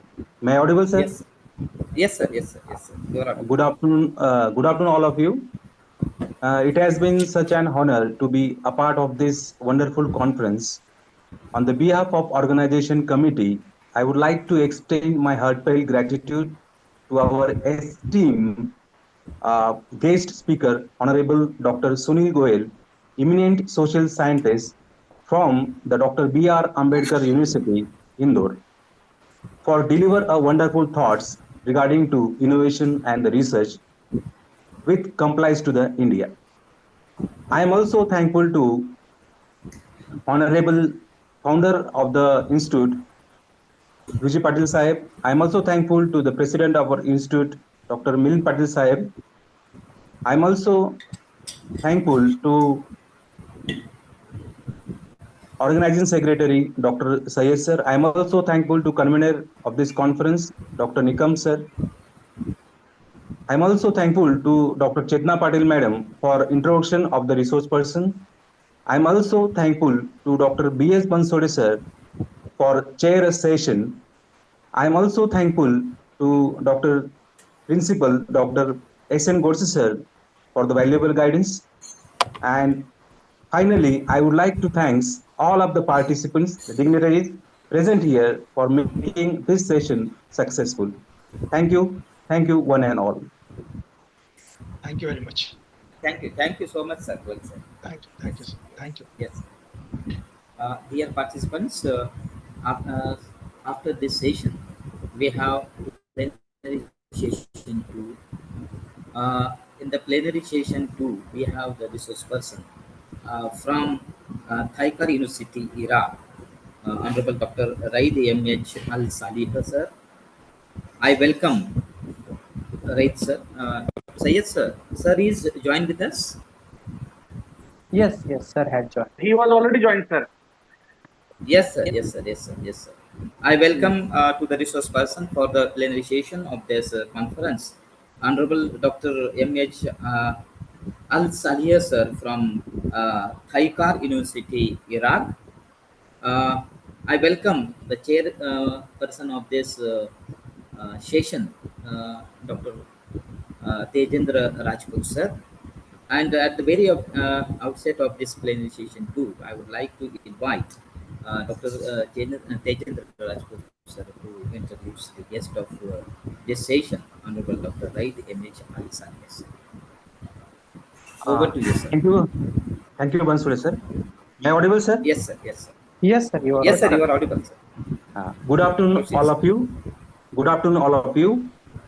It is my pleasure to introduce our eminent speaker for the session 2, Honorable Dr. Raid M.H. Al Saleh.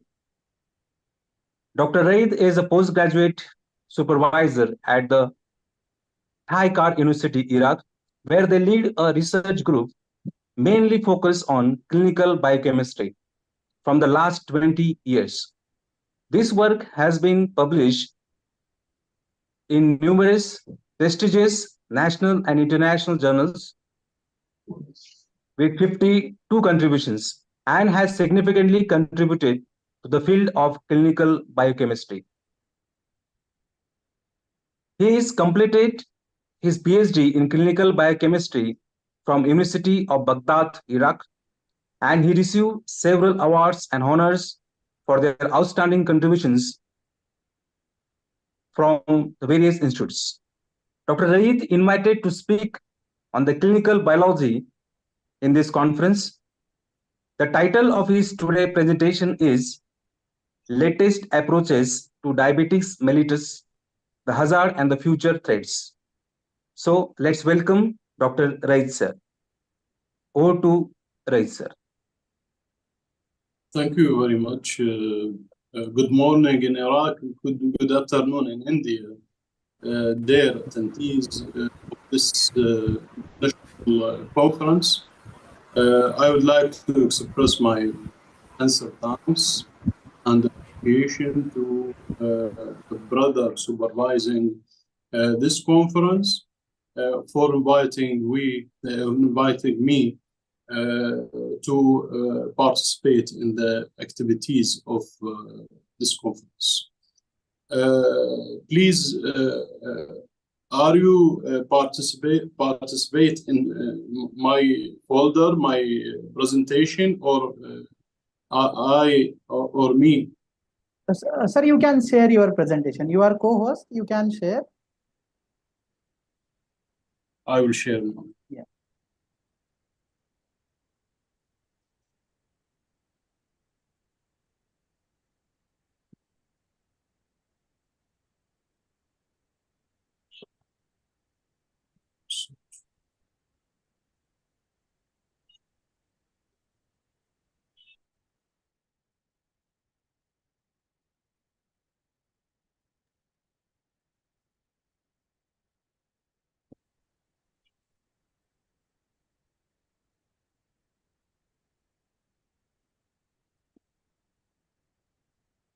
Okay.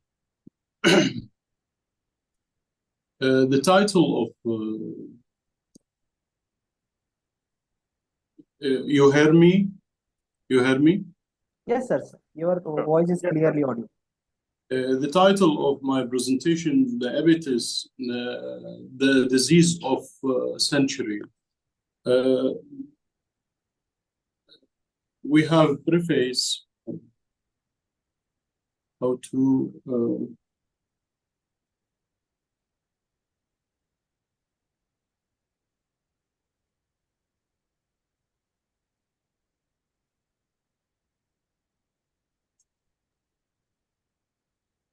I have preface.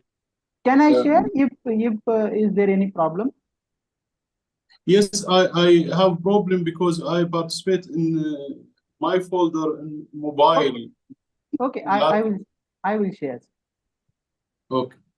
You will share? You will share? Yes, Okay. yes, sir. Yes, I will share. Okay. Just a minute.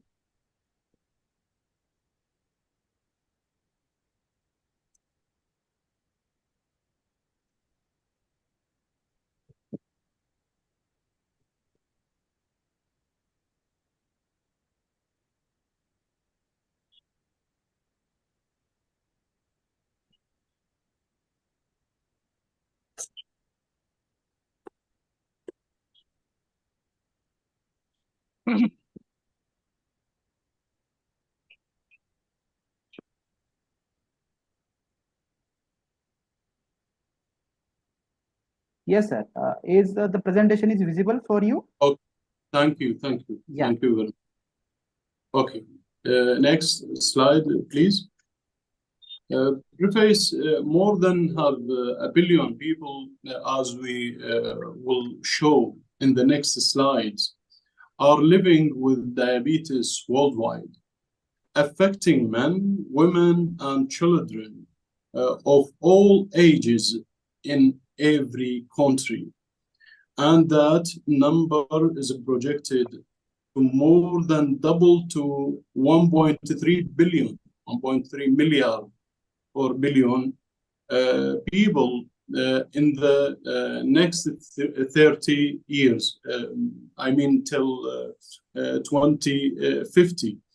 With every country seeing, with every country also seeing the diabetes. Next slide, the prevalence of diabetes. There are differences in the rate of incidence among countries worldwide. That depending on food style, physical activities, and ethnicity, and so on. The following map in the next slide is explaining these differences. This map show the distribution of diabetes in the world. As we see, Pakistan represent the first country with the percentage 26 to 30%, whereas some African countries have a lowest percentage, as well as some countries in North America and South America has the lowest percentage from 0 to 5%. India in the middle of these, not highest, not lowest. The numbers of people suffering from diabetes mellitus. North America and the Caribbean, 51 million. Europe, 61 million. Middle East and North Africa, this is the Arabian region, 73 million. Africa, 24 million. Southeast Asia, 90 million. Western Pacific, 206 million. South and Central America, 32 million. This scheme also explain the development of diabetes in the till 2050 year. As we see, 540 now today, 540 million of the people worldwide have diabetes. The expected numbers in the 2030 year, 643 million, and expected numbers of people in 2050, 1.3 million or billion.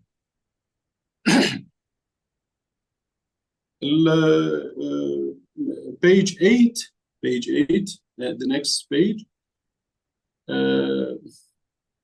To understand the scientific basis of diabetes, we must shed a light on simple metabolism of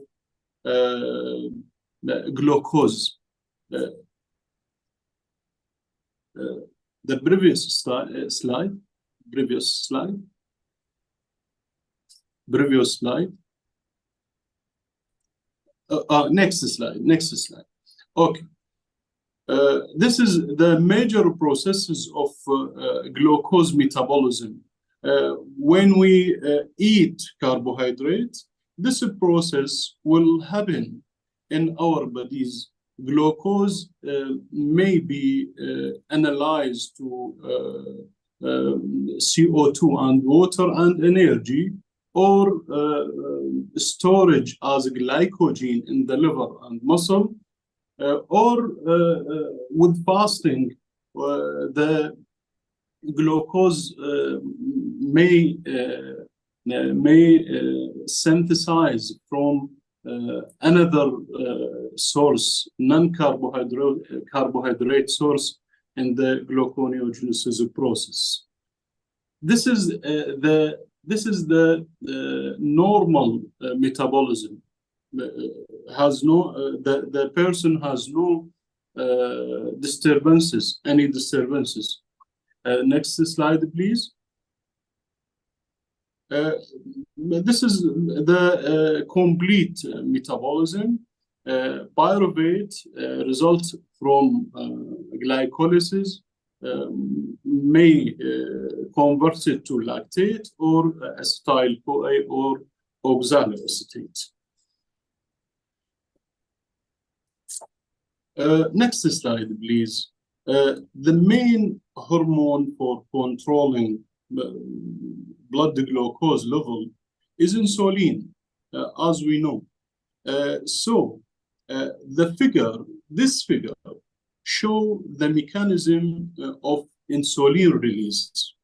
Of course, insulin release from beta cell of pancreas.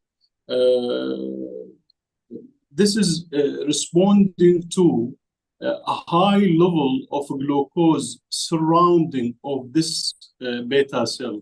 When we eat glucose, insulin release and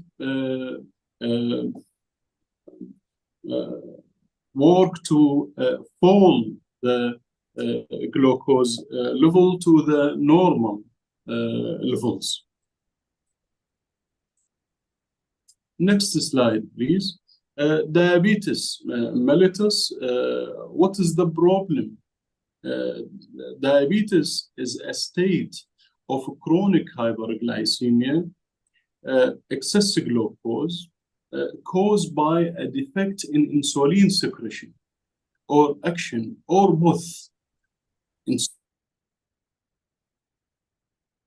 Or both. That results in various metabolic disturbances.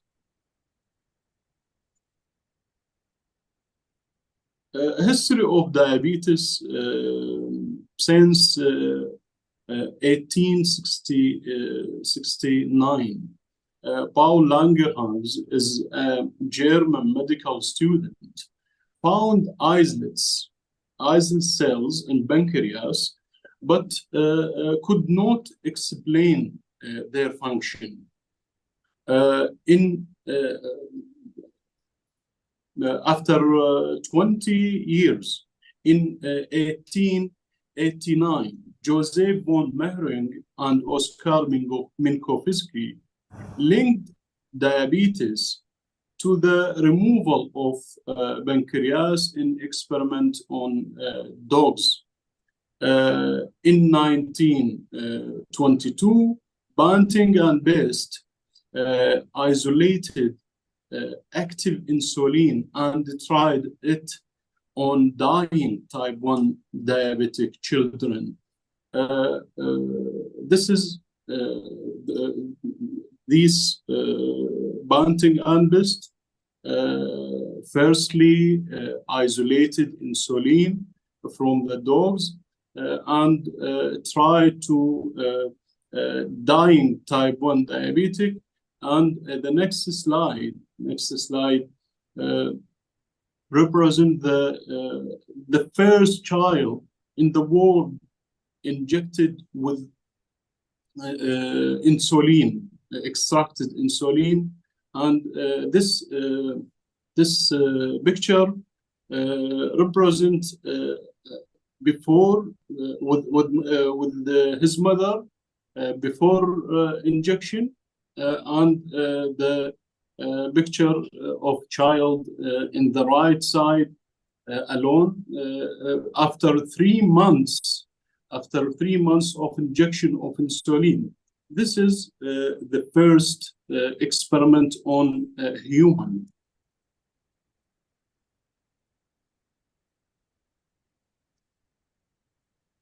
Now, and at first glance, many people believe that insulin alone is responsible for high or low blood glucose or blood sugars. But in fact, there are other hormones responsible for this condition, all of which work to rise glucose levels in the blood. Therefore, called antagonize insulin hormones. Next slide. Glucagon is the first hormone, anti-insulin hormone. Therefore, it rise the glucose levels when fall. We need this hormone between meals and at night also when glucose drop in our bodies, and we must have adequate level of glucose to maintenance the activity of brain, our brain. Therefore, glucagon is the importantest hormone in between these hormones. Also, other hormone. Next slide, please. Adrenaline is a tyrosine-derived molecule from the adrenal medulla that contracts hypoglycemia, contracts insulin by activating glycogenolysis, glycogen analysis, glycogenolysis in muscle and liver, simulating adipose or adipocyte lipolysis via hormone-sensitive lipase, directly inhibiting insulin release. The other hormone is cortisol. Cortisol is, as we know, a steroid hormone released from the adrenal cortex in response to ACTH. This hormone promotes protein catabolism in order to provide substrate for gluconeogenesis, glucose synthesis. Therefore, it rise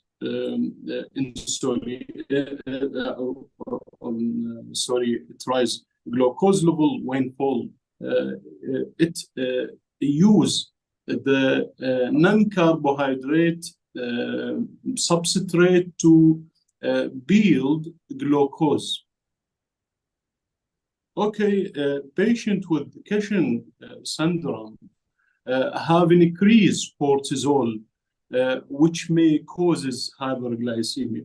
Cushing syndrome is a syndrome produced by increased cortisol level or administrating of steroid drugs. Growth hormone also rise glucose levels by promotes lipolysis to get the energy from the lipids as an alternative energy, as alternative energy. Therefore, the glucose level is raised.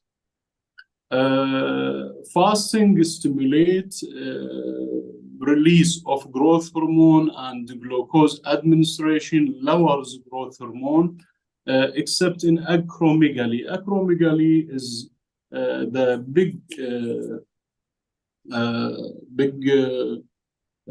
hand, big foot, and low body mass. Acromegaly. Other hormone, somatostatin, from release from the delta cells of pancreas isolates, not directly involved in carbohydrate metabolism, but inhibits growth hormone release. It also inhibits the release of both insulin and glucagon. Thyroxine also not directly involved in metabolism of carbohydrate and is known to stimulate glycogenolysis. We mean glycogen analysis or analysis from the liver and muscle. Caused or causes of hyperglycemia, when we talk about diabetes, next slide, please. When we talk about diabetes, we call about hyperglycemia, high glucose levels. What's the causes of hyperglycemia? Not limited by diabetes mellitus. There are several causes of hyperglycemia, including diabetes mellitus, increased counter-regulatory hormones, as we explained, Cushing syndrome, high cortisol levels, acromegaly, high growth hormone levels, thyrotoxicosis, high thyroxine levels, pheochromocytoma is the malignant disease in the adrenal gland, pheochromocytoma, adrenaline, high adrenaline levels. Stress, also stress-related infection, trauma, cerebrovascular accident, increase blood glucose levels. Pancreas related, pancreas glucagonoma or pancreatitis also.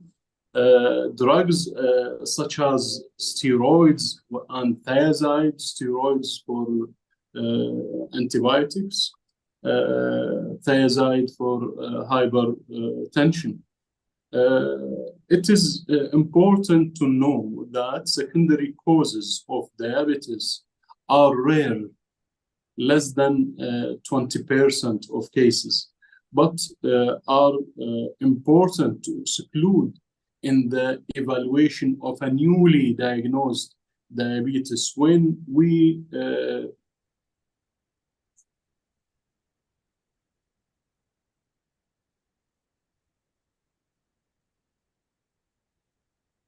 you hear me, please?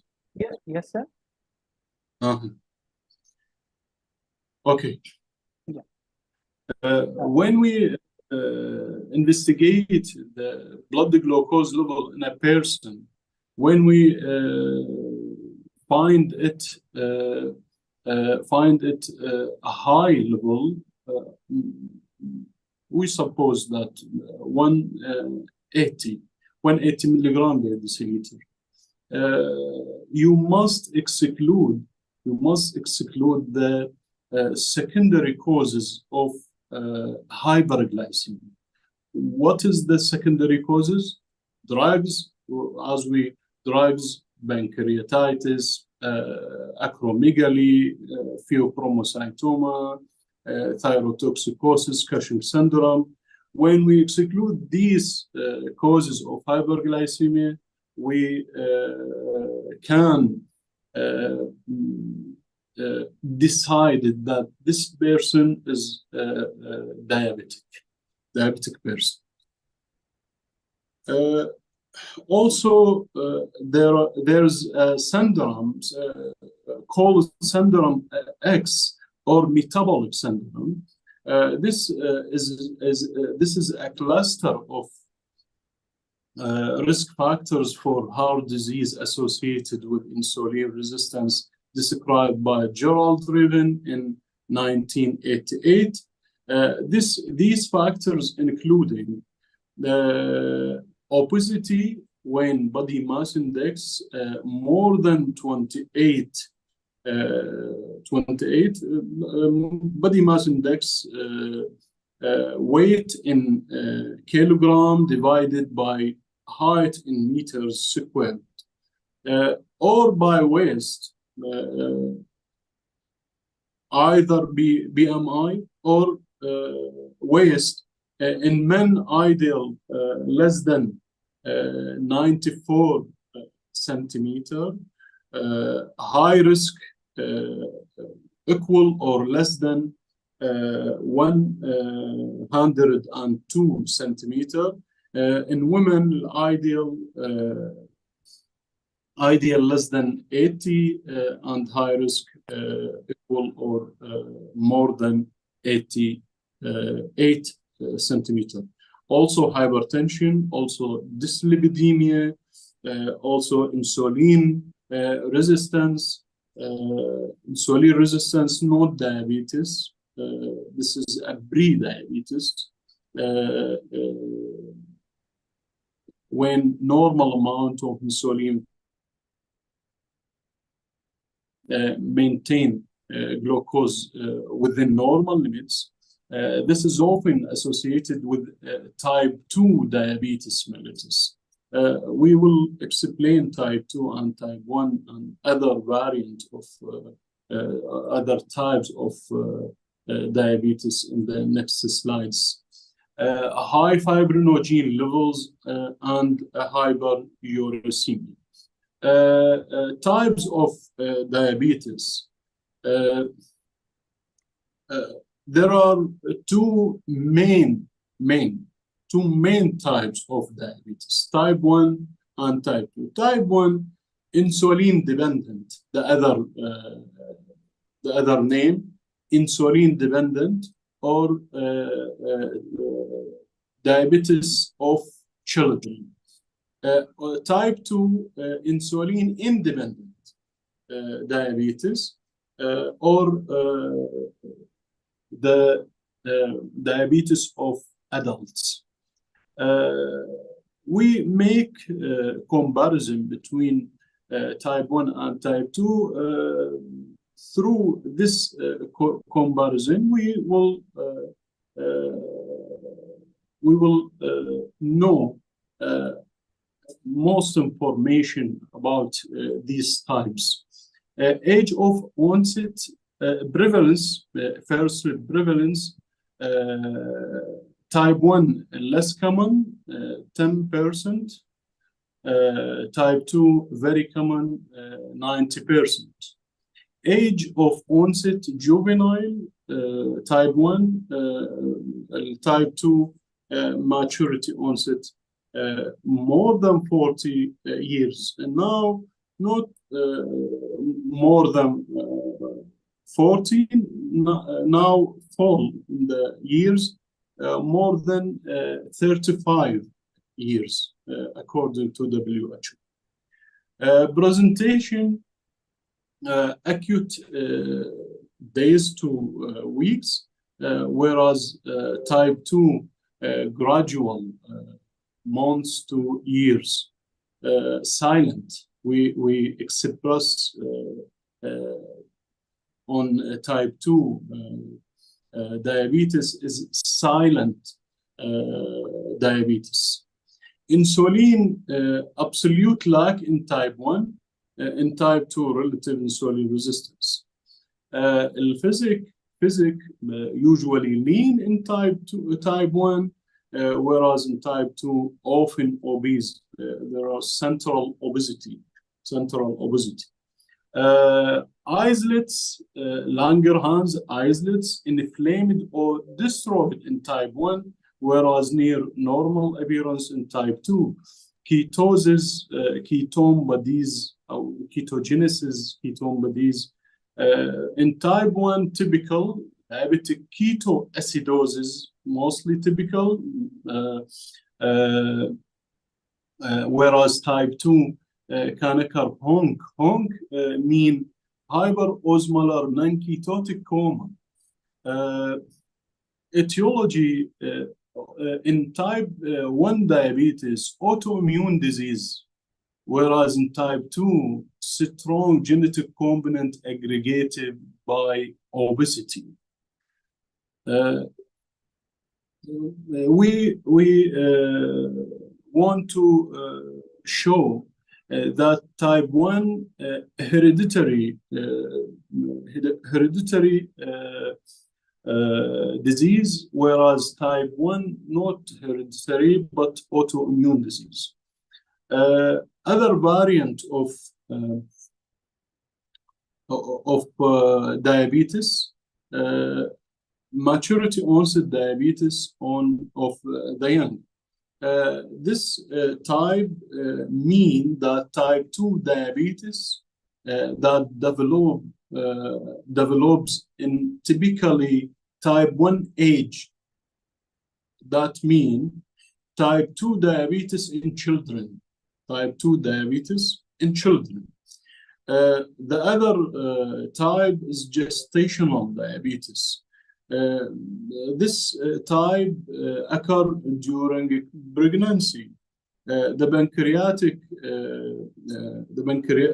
pancreatic function might not be sufficient to overcome both the insulin resistance created by the anti-insulin hormones secreted by the plasma, estrogen, prolactin, human placental lactogen, cortisol, and progesterone. All these hormones antagonize insulin action. Therefore, the pregnant women develop gestational diabetes. Diabetic patient who become pregnant, this important note, diabetic patient who become pregnant do not have gestational diabetes, but have diabetes and pregnancy, and should be treated accordingly before, during, and after pregnancy. Why some pregnant women suffer from gestational diabetes, whereas the others no? There are some risk factors of gestational diabetes. The first is family history of diabetes in a first degree relative, first degree father or mother. Obesity also, obese women become pregnant women. This also may be a risk factor for gestational diabetes.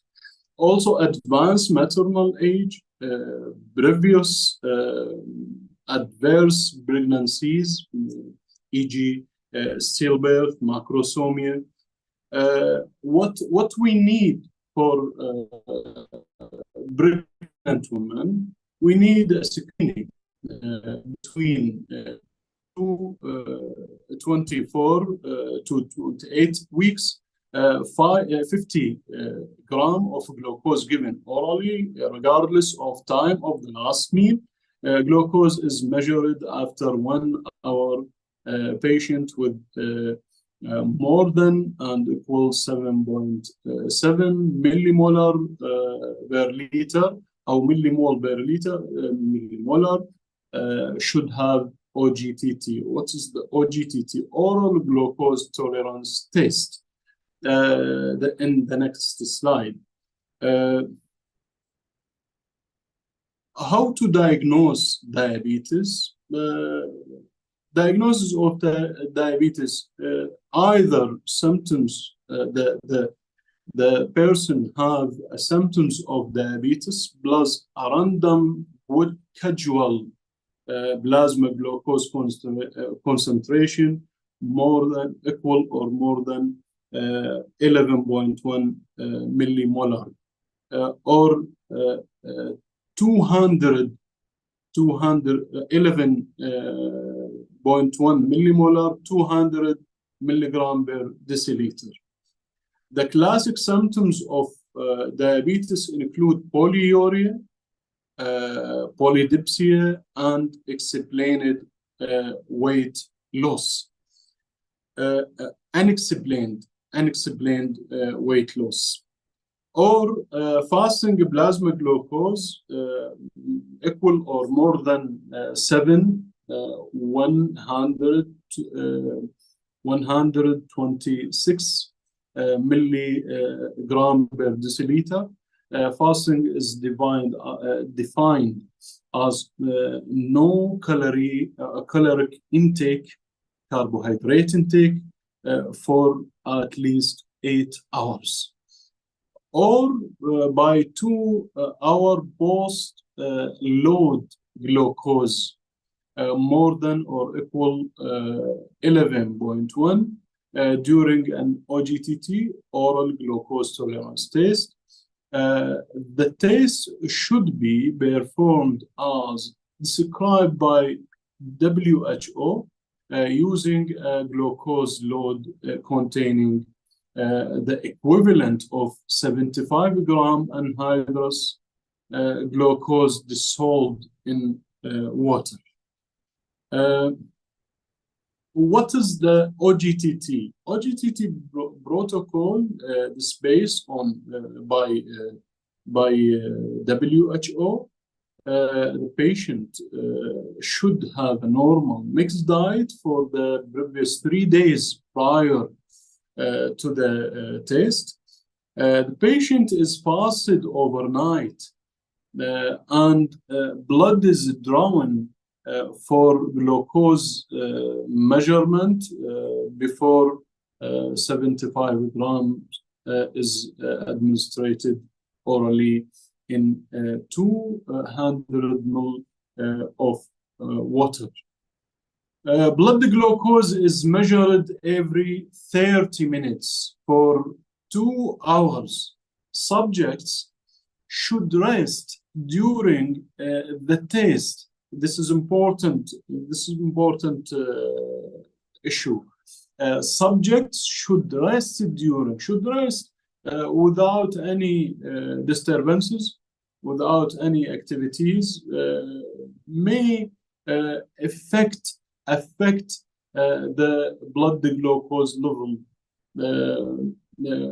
and should not smoke and should not eat.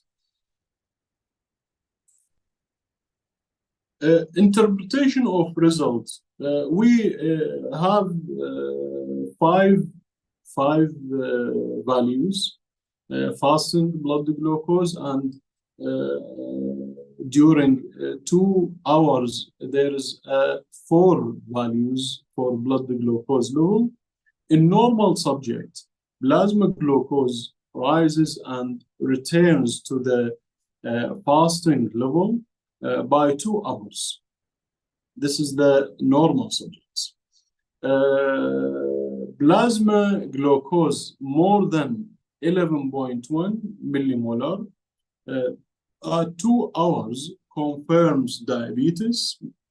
If the 2 hour values lies between 7.8 and 11.1 millimolar, the patient is labeled as impaired glucose tolerant. Impaired glucose tolerant, this is a pre-diabetes. Although not frankly diabetic patient, this patient should be followed up as they usually become diabetic at a later stage. Patient with a fasting glucose levels between normal and diabetic, 5.6 and 7 millimolar according to the ADA, American Diabetic Association, are labeled as impaired fasting glucose. This is analogs of impaired glucose tolerance. That means this person is a pre-diabetic patient. Modified OGTT. OGTT for the normal patient and modified OGTT for the pregnant woman in 24 to 28 pregnancy. This use 100 grams instead of 75 grams in OGTT, and the plasma glucose is measured before and at hourly intervals for 3 hours instead of 2 hours in normal patient. Gestational diabetes is diagnosed if at least 2 of the following 4 cutoff values are exceeded. Fasting, more than 5.3 millimolar, 1 hour, more than 10 millimolar, 2 hours, more than 8.6 millimolars, 3 hours, more than 7.8 millimolars. When the patient exceeding 2 values of these 4 values considered gestational diet, has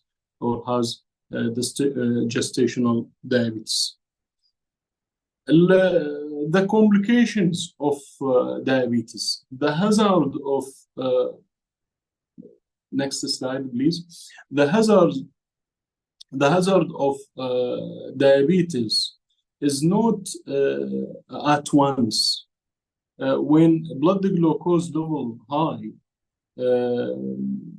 500 or 400, this not dangerous on the life, not dangerous on the life,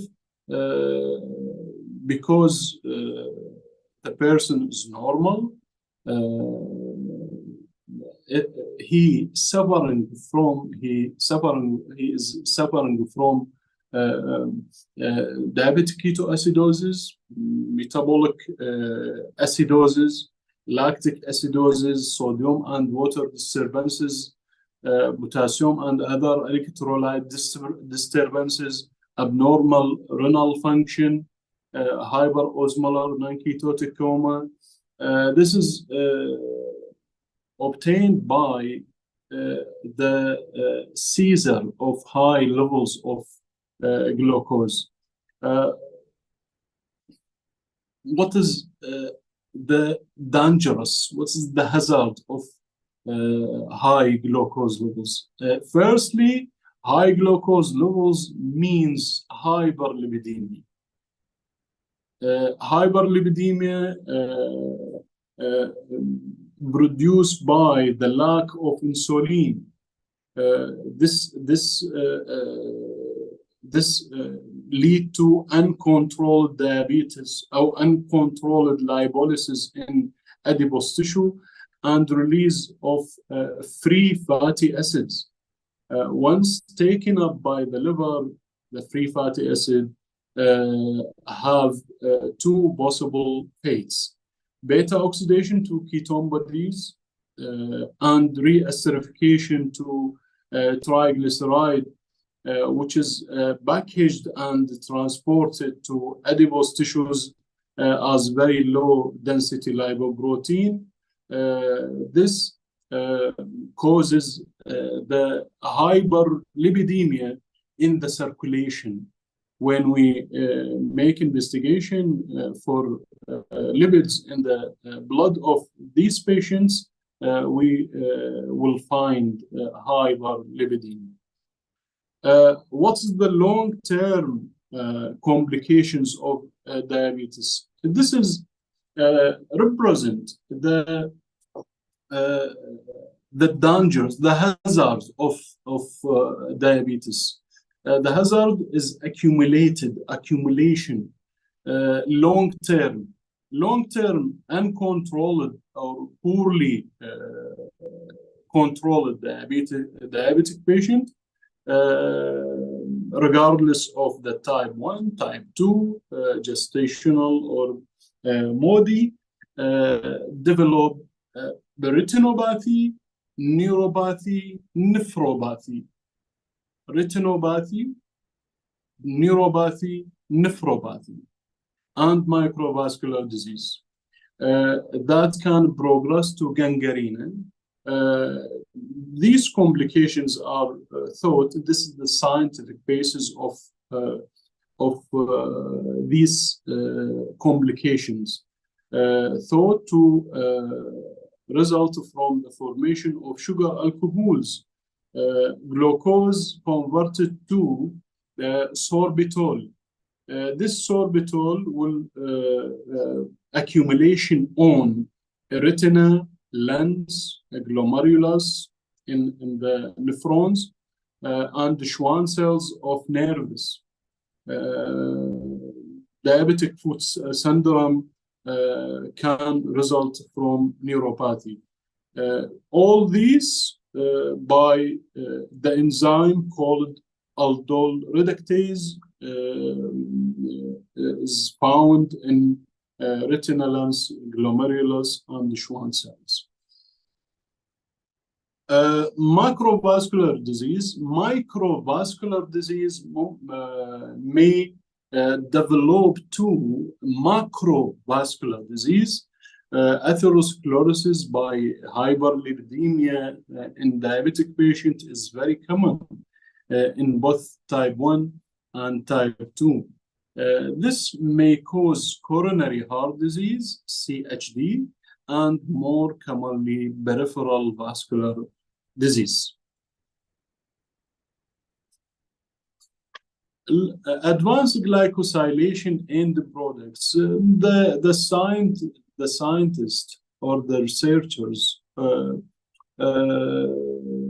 tried to find a parameter reflect the controlling of the patient on blood glucose level in the 3 or 4 months and find HbA1c depend on that non-enzymatic glycosylation of tissue proteins is covalent attachment of glucose. Glycosylation. Glycosylation link glucose with proteins to amino acid on protein with subsequent chemical rearrangement.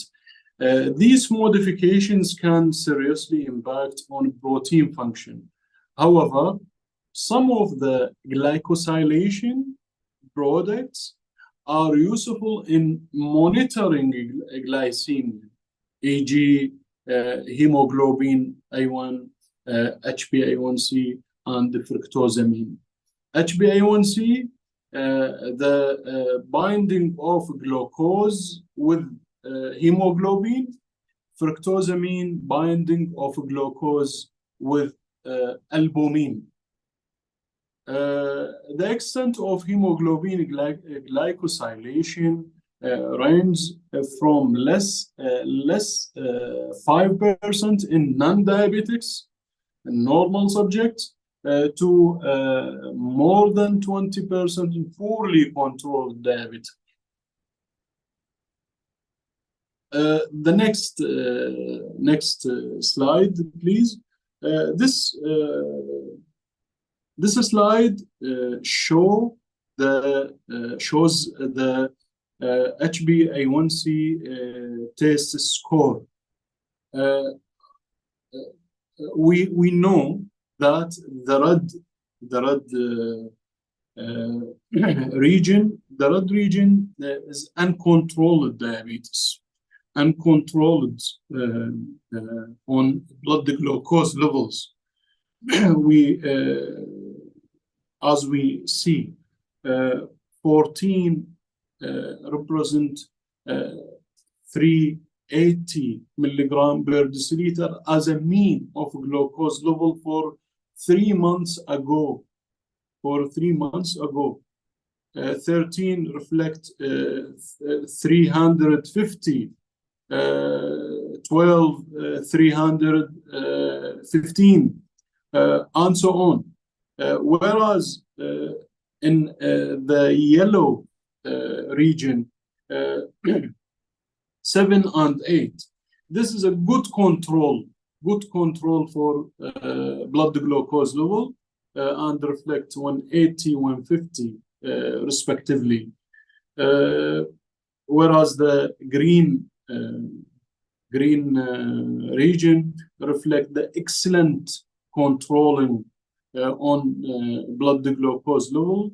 It is reflect 6 reflect 1, 15, 5 reflect 80, 4 reflects 50 as a mean of blood glucose on we certain that on the 3 months ago.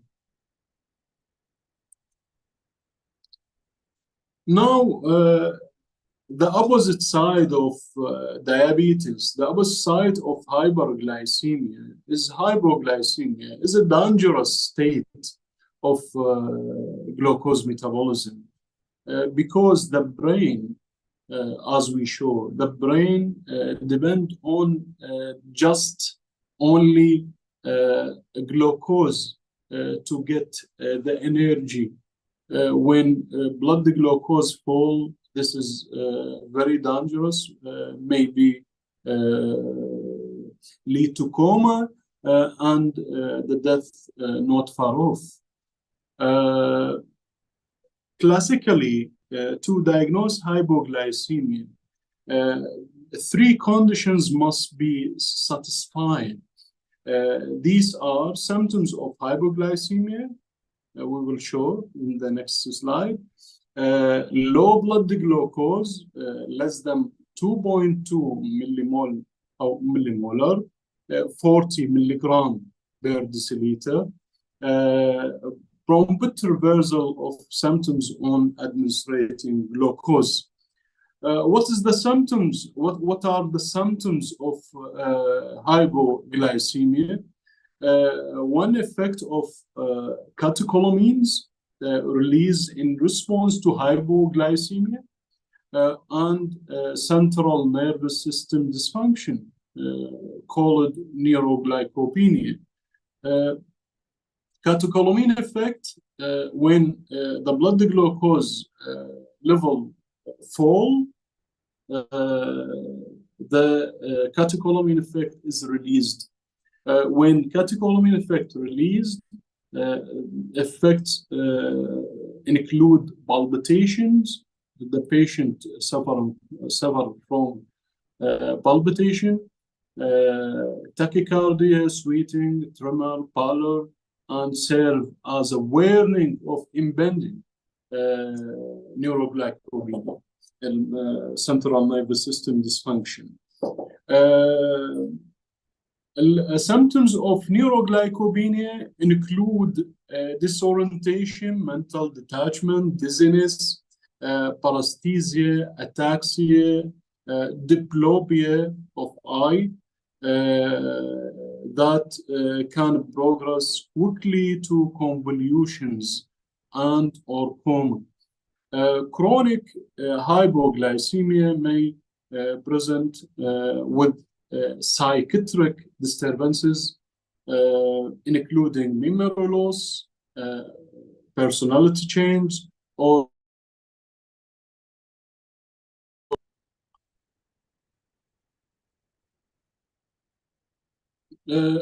this this picture shows the symptoms of hypoglycemia when blood glucose level is low.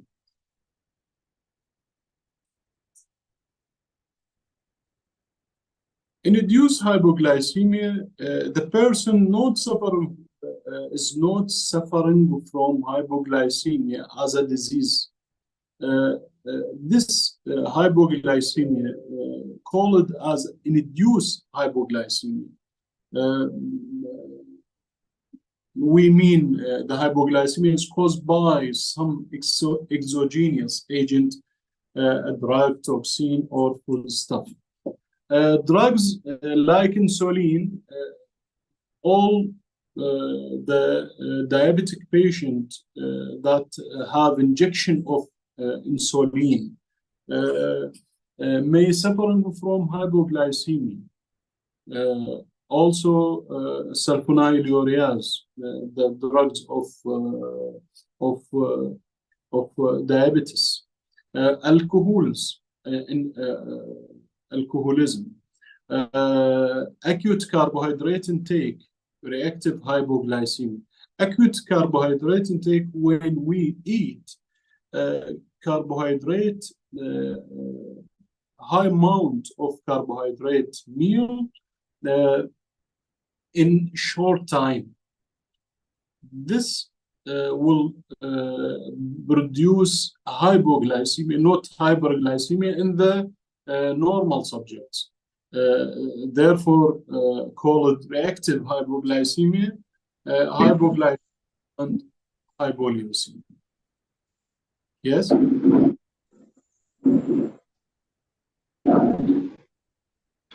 Participants are requested to please mute your audio. Sir, you can continue. Thank you very much. This is the end of the lecture. Thank you very much for this invitation. Thank you very much for this conference. I appreciate your efforts.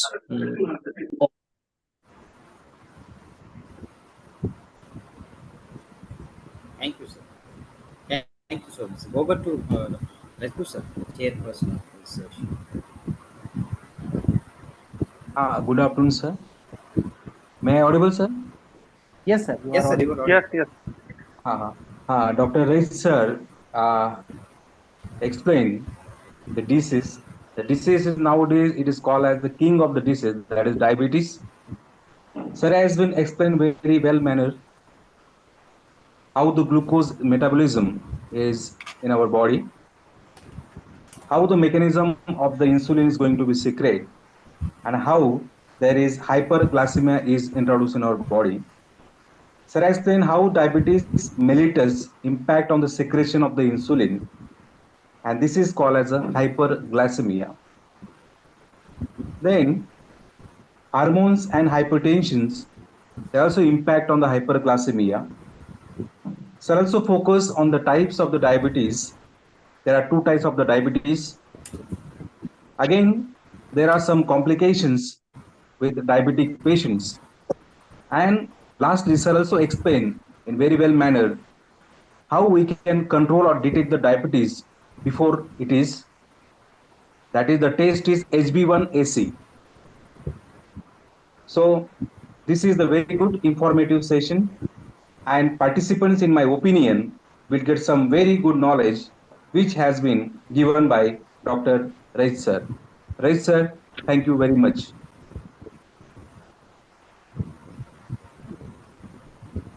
Thank you very much, sir. Thank you. Now, I would like. Yes, thank you so much, sir. Now, I would like to invite my colleague, Professor Lakshman Parag, sir, for the vote of thanks on this session. Over to you, sir. Unmute. Yes, sir. Yes. Is I am audible? Yes, sir. Yes, You sir. are Yes, sir. You are Yes, audible. sir. You're audible. Yes, is I am audible, sir? Yes. Yes, sir. Yes, You are sir. Yes, audible, sir. sir. Speak on. Good out. Okay. Good afternoon to all present over here. It is such an honor for me to get an opportunity to thank all the dignitaries present over here.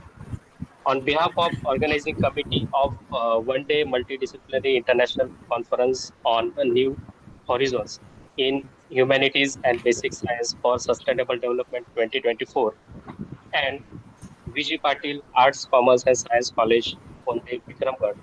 I would like to express my gratitude to our honorable guest speaker, Dr. Raid Sir, Raid M.H. Al Salia, Haikar University of Iraq, to take out time from their busy schedule to grace the event and clear our concepts on a diabetes topic.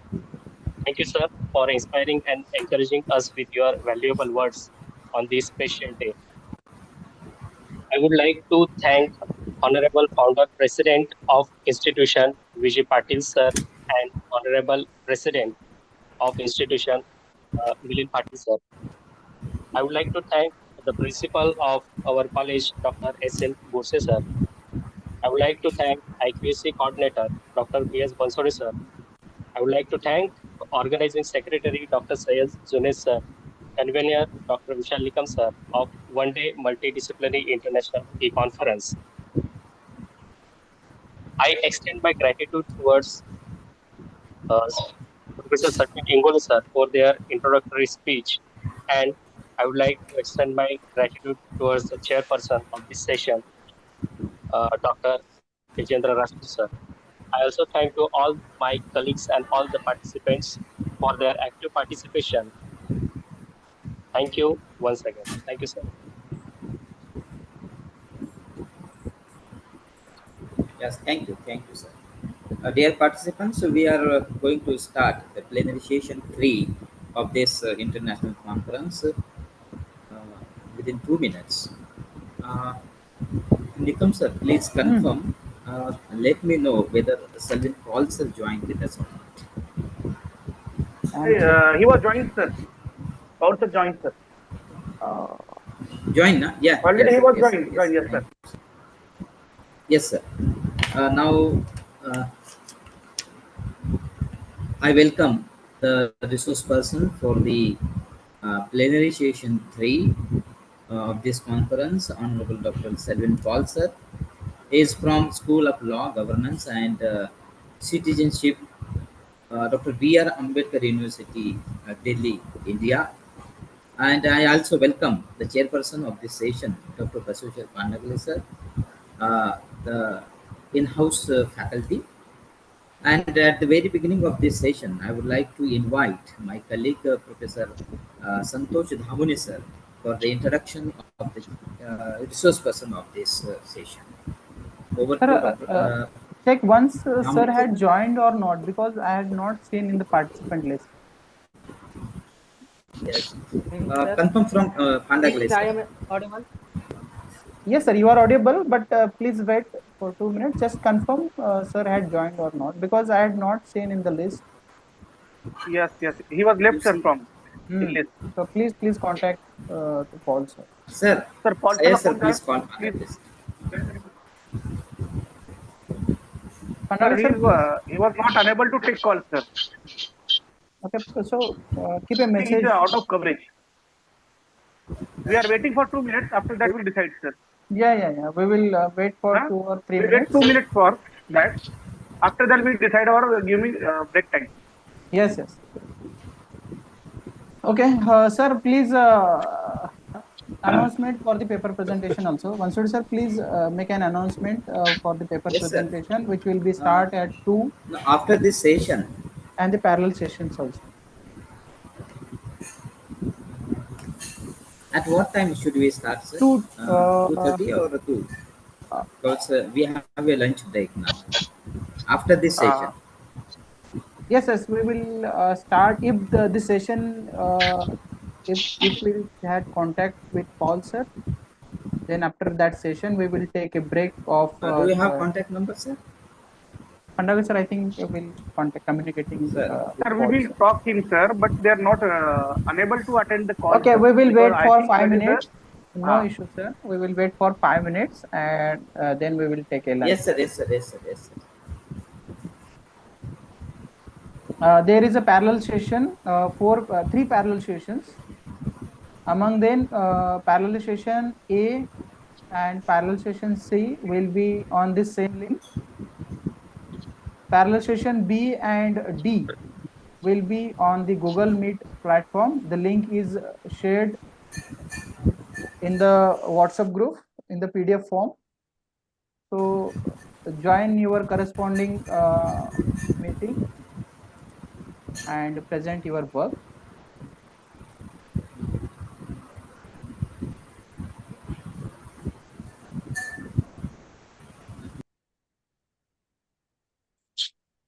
So the timing for each presenter is 5 minutes, and that will be extended, will be maximum 1 minute. So 5 plus 1 is the timing for paper presentation.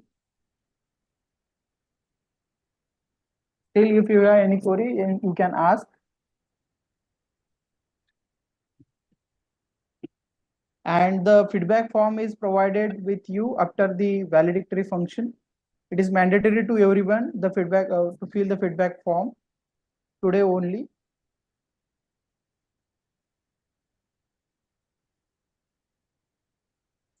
Write your name as mentioned in your Google form also, because we are validating both the responses, that is the response in the feedback form and registration response. Then we will issue a certificate after within 1 week after this conference. काय नाही आहे ना चालू आहे का हा बघतो ना हे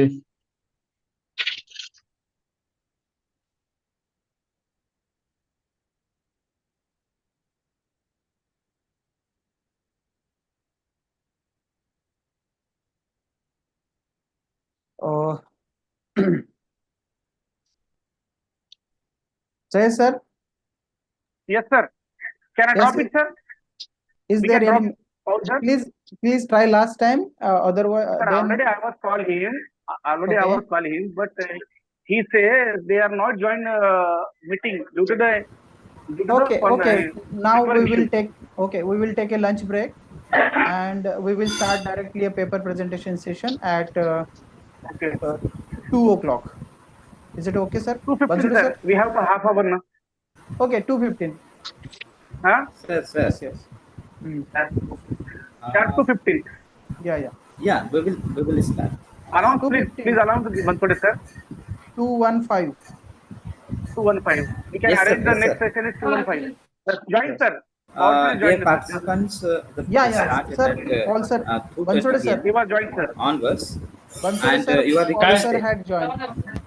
Yes, sir. हा काय काय Bansode, sir. Oh, yes, sir. Yes, sir. We will जेवायला continue. We will continue, sir. तुला भूक लागली जेव मी खाल्लंय ना Participants are requested that please mute your audios. And yes, you can start with the plenary session 3. Paul, Yes, sir. sir. Yes, sir. You are audible. Yes, Paul sir had joined this meeting. And Pandagali, sir. What about Pandagali, sir? He is joined, sir. yes, Paul sir is also in meeting, He's but joined. I think they have the audio problem, I think. Because he is the chairperson of this session, sir. No? Sir, Pandage sir joined. He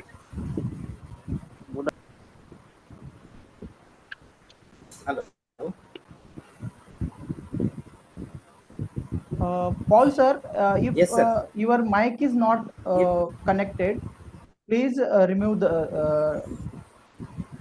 leave this meeting and join once. हाँ sir मी join आहे. Yes, Pandagali sir has joined now. Salvin, Paul sir has audio problem. Please ask them to leave a meeting and join once.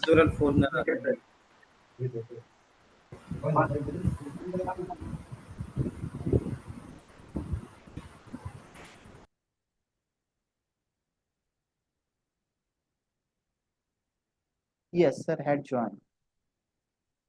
Yes, sir. Now I request Professor Damune sir to introduce the resource person of this session today of this conference. Over to Damune sir.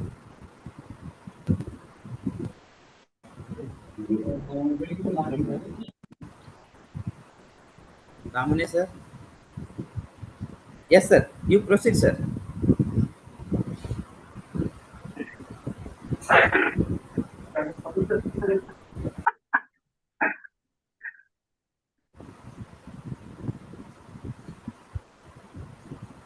I am audible, sir. Yes, sir, Yes, you sir. are You are audible. audible, sir. Okay, Proceed. Proceed. sir. Good afternoon, all of you. Ladies and gentlemen, distinguished participants, it is my honor to introduce such a dynamic person, Dr. Solvin Paul, sir, our esteemed resource person for today's session. Dr. Paul holds the position of Associate Professor at the School of Law, Governance and Citizenship at Dr. B.R. Ambedkar University, Delhi. In addition to his academic role, Dr. Paul served as the director of the IQC and is the nodal officer for the requirement at the university. Dr. Paul's academic journey is marked by exceptional achievements. He is a scholar with a profound understanding of the intersection between humanities, basic science, and sustainable development. His qualification includes a master degree, MPhil, and PhD, all completed by his successful completion of the National Eligibility Test.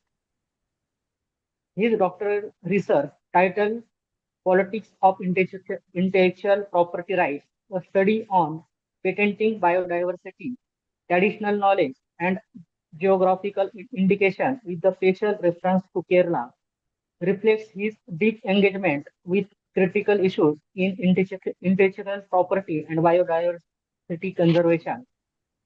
Furthermore, Dr. Paul's dedication to scholarship is evidenced by his ICSSR Institutional Doctoral Fellowship offered by CSDS from Mahatma Gandhi University, Kottayam, Kerala, with the prestigious fellowship.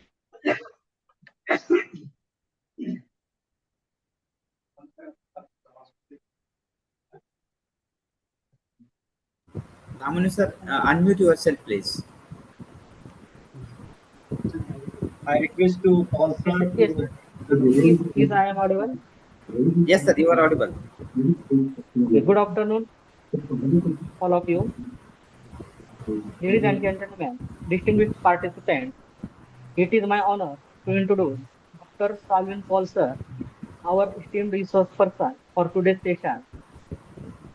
Dr. Paul holds the position of Associate Professor at the School of Law, Governance and Citizenship at Dr. B.R. Ambedkar University, Delhi. In addition to his academic role, Dr. Paul serves as the director of the IQAC and is the nodal officer for recruitment at the university. Dr. Paul's academic journey is marked by exceptional achievements. He is a scholar with a profound understanding of the intersection between humanities, basic sciences, and sustainable development. His qualification includes a master degree, MPhil, and PhD, all complemented by his successful completion of the National Education Test. His doctoral research, titled Politics of Intellectual Property Rights, a study on patenting biodiversity, traditional knowledge, and geographical indication with special reference to Kerala, reflects his deep engagement with crucial issues in intellectual property and biodiversity conservation. Furthermore, Dr. Paul's dedication to scholarship is evidenced by his ICSSR Institutional Doctoral Fellowship offered by CSDS from Mahatma Gandhi University, Kottayam, Kerala, with the prestigious fellowship awarded on October 2010. Dr. Paul's contribution extends beyond academia. He has authored more than 17 publications and more than 10 book chapters, showing his expertise and research impact. As a mentor, he has supervised 8 PhD students and 15 MPhil students, nurturing the next generation of scholars in his field. His outstanding work has been recognized with more than 10 national and international awards, qualifying his reputation as a leader in the domains of humanities, basic science, and sustainable development. The CV of Paul Sir is huge, but due to lack of time, uh, I stop here. Please join me in extending a warm welcome to Dr. Salvin Paul Sir and anticipating and enlightening session ahead. Thank you, sir. Over to DS Bansal, sir. Yes, thank you, sir. Now I request Dr. Pandakale, sir, the head of the Department of Politics, to take over the charge of this plenary session 3 as the chairperson of the session. Over to Pandakale, sir. Start the session, please. Thank you, sir. I request to all sir to Yes, sir. take the presentation talk. Thank you, sir. Yes, sir. Welcome, sir. Welcome, sir. Good afternoon, Professor Pandagala. Can you hear me? Yes, sir. You are Yes, audible. sir. You are audible. Good afternoon, sir. Yeah, thank you so much. So almost, I think, 10 years of friendship with Professor Bashweshwar Bandagala. I'm again privileged to address you all. I think during Corona, I have addressed you people. I think this is again a privilege to address you people today. And I'm thankful to all the college, especially the faculty members, the students, and the management. Thank you so much for inviting me and having me here. So what I am going to talk today is on exploring the status of sustainable development. Um, I think many of us might have heard about sustainable development. Sustainable development goals are the successors of Millennium Development Goals. So Millennium Development Goal it's succeeding to the Sustainable Development Goals, and it provides a roadmap to a better future for all of us. And the roadmap started in 2015, and it is going to end by 2030. So what is the agenda of the sustainable development is a serious question that we are going to discuss today. So I will briefly discuss about the 17 goals that have been initiated by United Nations, and these goals need to be implemented or unraveled and experienced by countries, companies, organizations, and individuals. But let me tell you, so far, we have only 2030 means only 6 more years left. 2015, we have started these goals. Only 15% of the goals have been achieved at the international level so far. You understand? This is some of the very important status that we need to understand. And there are 17 sustainable development goals. What are those? The first and foremost, we look at the goal number 1, no poverty. What does it mean, no poverty? So the objective of this goal is to eradicate extreme poverty for all people across the globe. And if you look at this goal is also trying to reduce by half of the proportion of men, women, and children of all ages living in poverty in all its dimensions. So the dimensions of poverty need to be also reduced by this goal. Then every country who has committed to sustainable development, sorry, implement nationally appropriate social protection system and measures for all. That is the third important targets. The fourth target is that ensure that all men and women, in particular the poor and the vulnerable, have equal rights to economic resources as well as access to basic services, ownership, control over land, and other forms of property. So these are the targets that we have in under the goal number no poverty. But let us look at what is the current status of this, where we reached at the international level. On current trends, when we look at, only 30% of the countries will achieve the goals outlined in goal number 1 by 2030. So only 30% of the countries will achieve these sustainable development goals.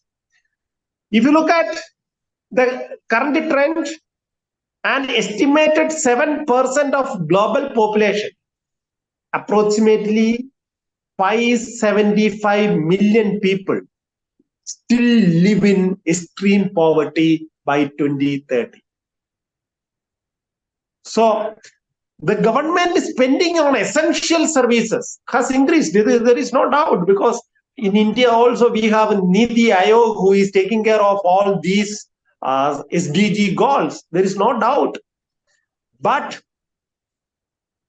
by 2021, only 53% of the total expenditure has been spent on eradicating poverty. And it has from 2015 to 2023, if you look at, marginally, you will see 5% increase in the expenditure to address no poverty. Over 4 billion people globally lack social protection, despite an expansion during the pandemic. Pandemic was really a big challenge to all of us. So, dear friends, between 2015 and 2021, a staggering 151 million people on average were affected by disaster each year globally. So no poverty is still a great challenge to the countries across the world. Only 30% of the countries may achieve the goal number 1. The goal number 2, zero hunger.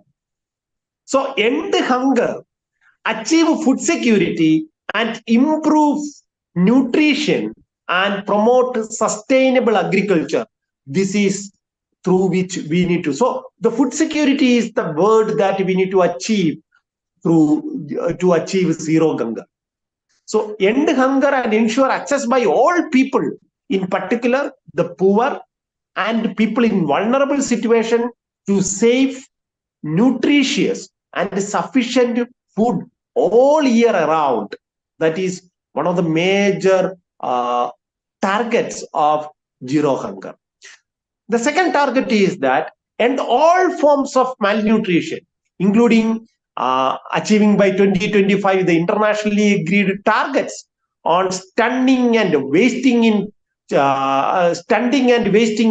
children under below 5 years of age. So that is the second target of zero hunger.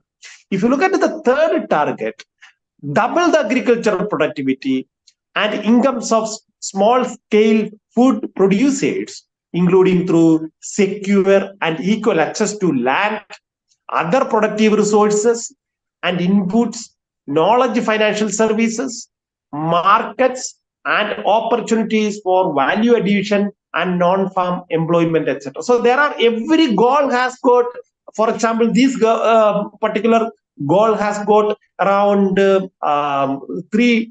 targets having various sub-targets. Now let us look at, I'm not going to elaborately explaining on each goal and its target, but let us look at the current status of what is the trends that are taking place at the international level. In 2030, it is projected that 600 million people worldwide will still be facing hunger. You understand? So this is supposed to be a goal that need to be achieved between 2015 and 2030. So 600 million people across the world still be facing hunger. In 2022, about 9.2% of the world population was facing chronic hunger, and equivalent to about 735 million people. You understand? So this is again, the current data is very astonishing and startling to us. And in 2022, an estimated 45 million children under the age of 5 suffered from wasting, 148 million had stunned growth, and 37 million were overweight. You understand? You look at the children's, those who are not having a one-time meal across the world today also. The prevalence of anemia is a common sicknesses that we will see among women, especially girls aged between, or women aged between 15 and 49, has remained stagnant at around 30% since 2000. So this is a Herculean task to achieve then zero hunger.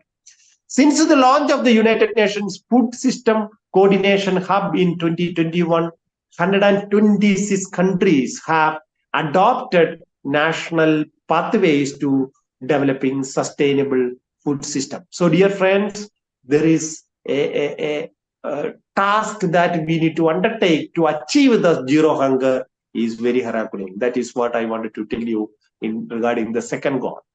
So when we'll come to the third goal of the sustainable development, SDG, is good health and well-being.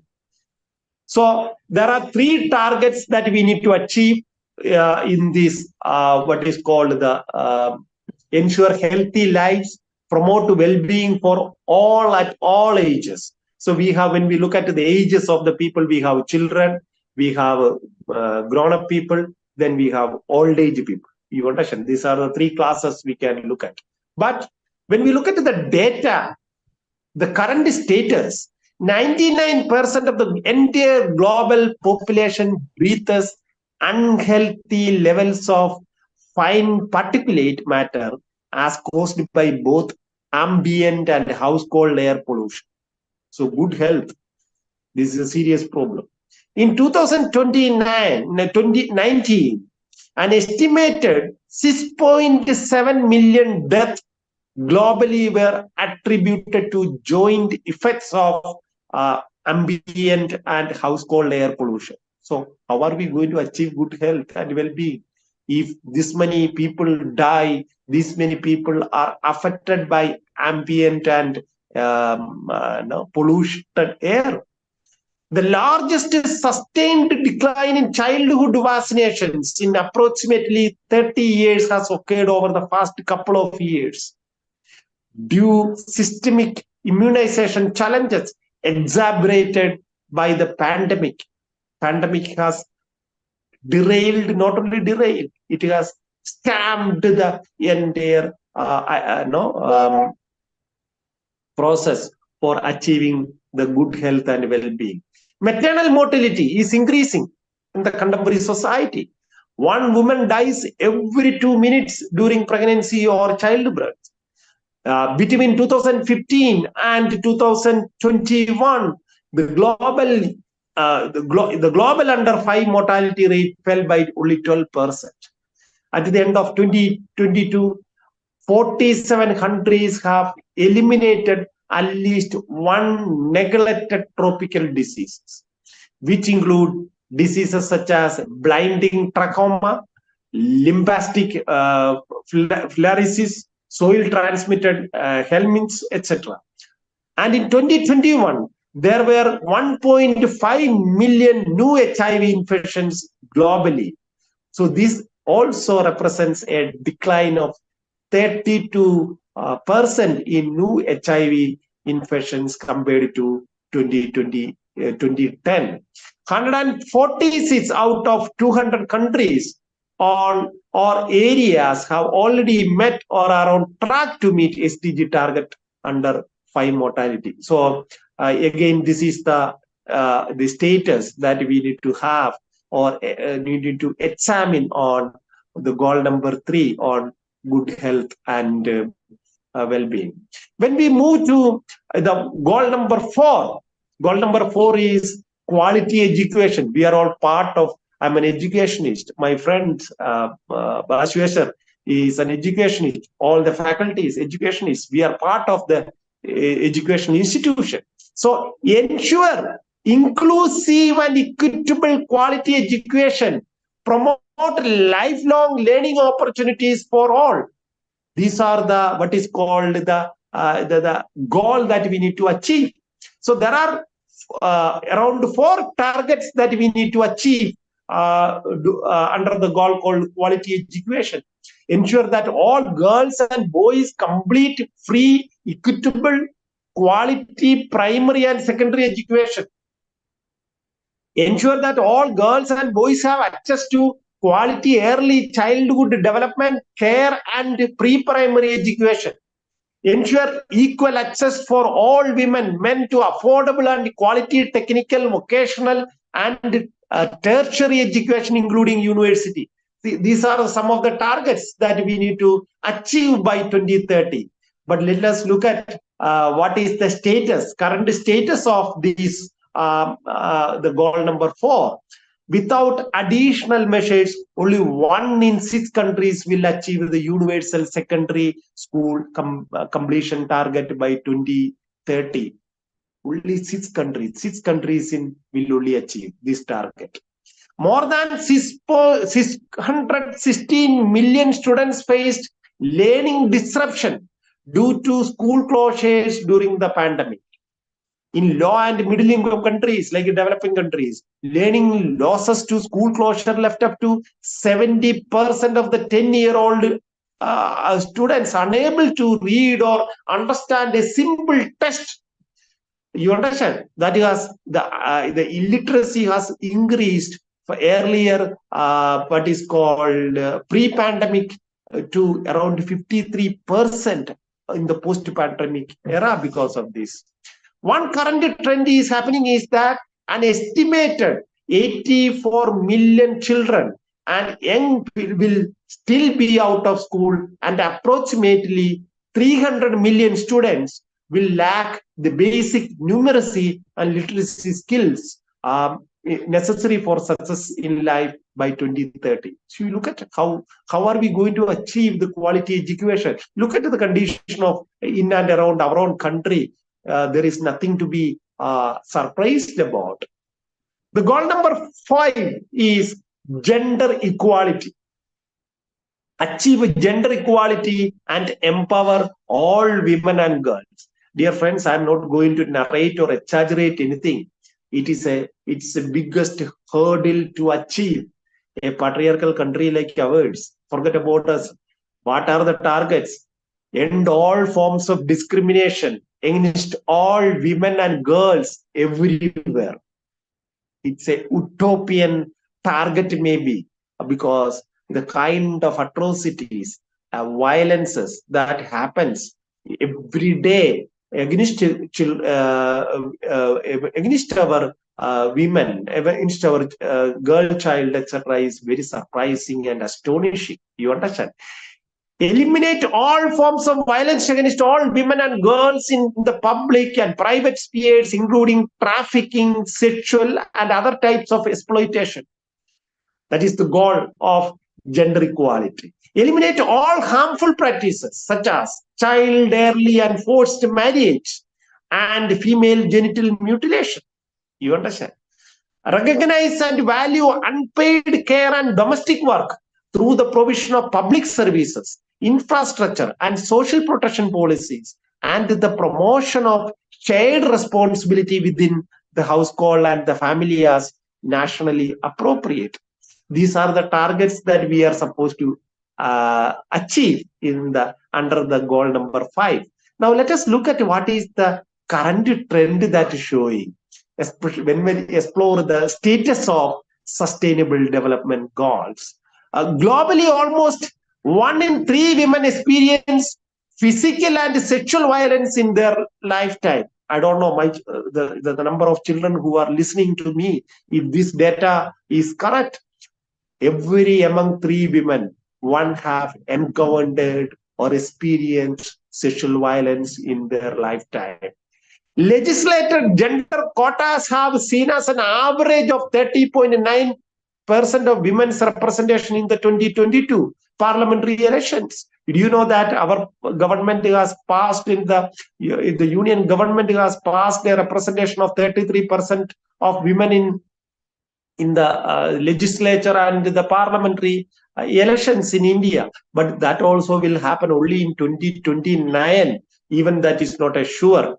But worldwide, the women's representation is very bleak in terms of legislating, in terms of policy making, etc. As of first January 2023, the global share of women in lower and single chambers of national parliament reached only 26.5%. In the tech industry, men outnumber women 2 to 1. In artificial intelligence, only about 1 out of 5 workers is a woman.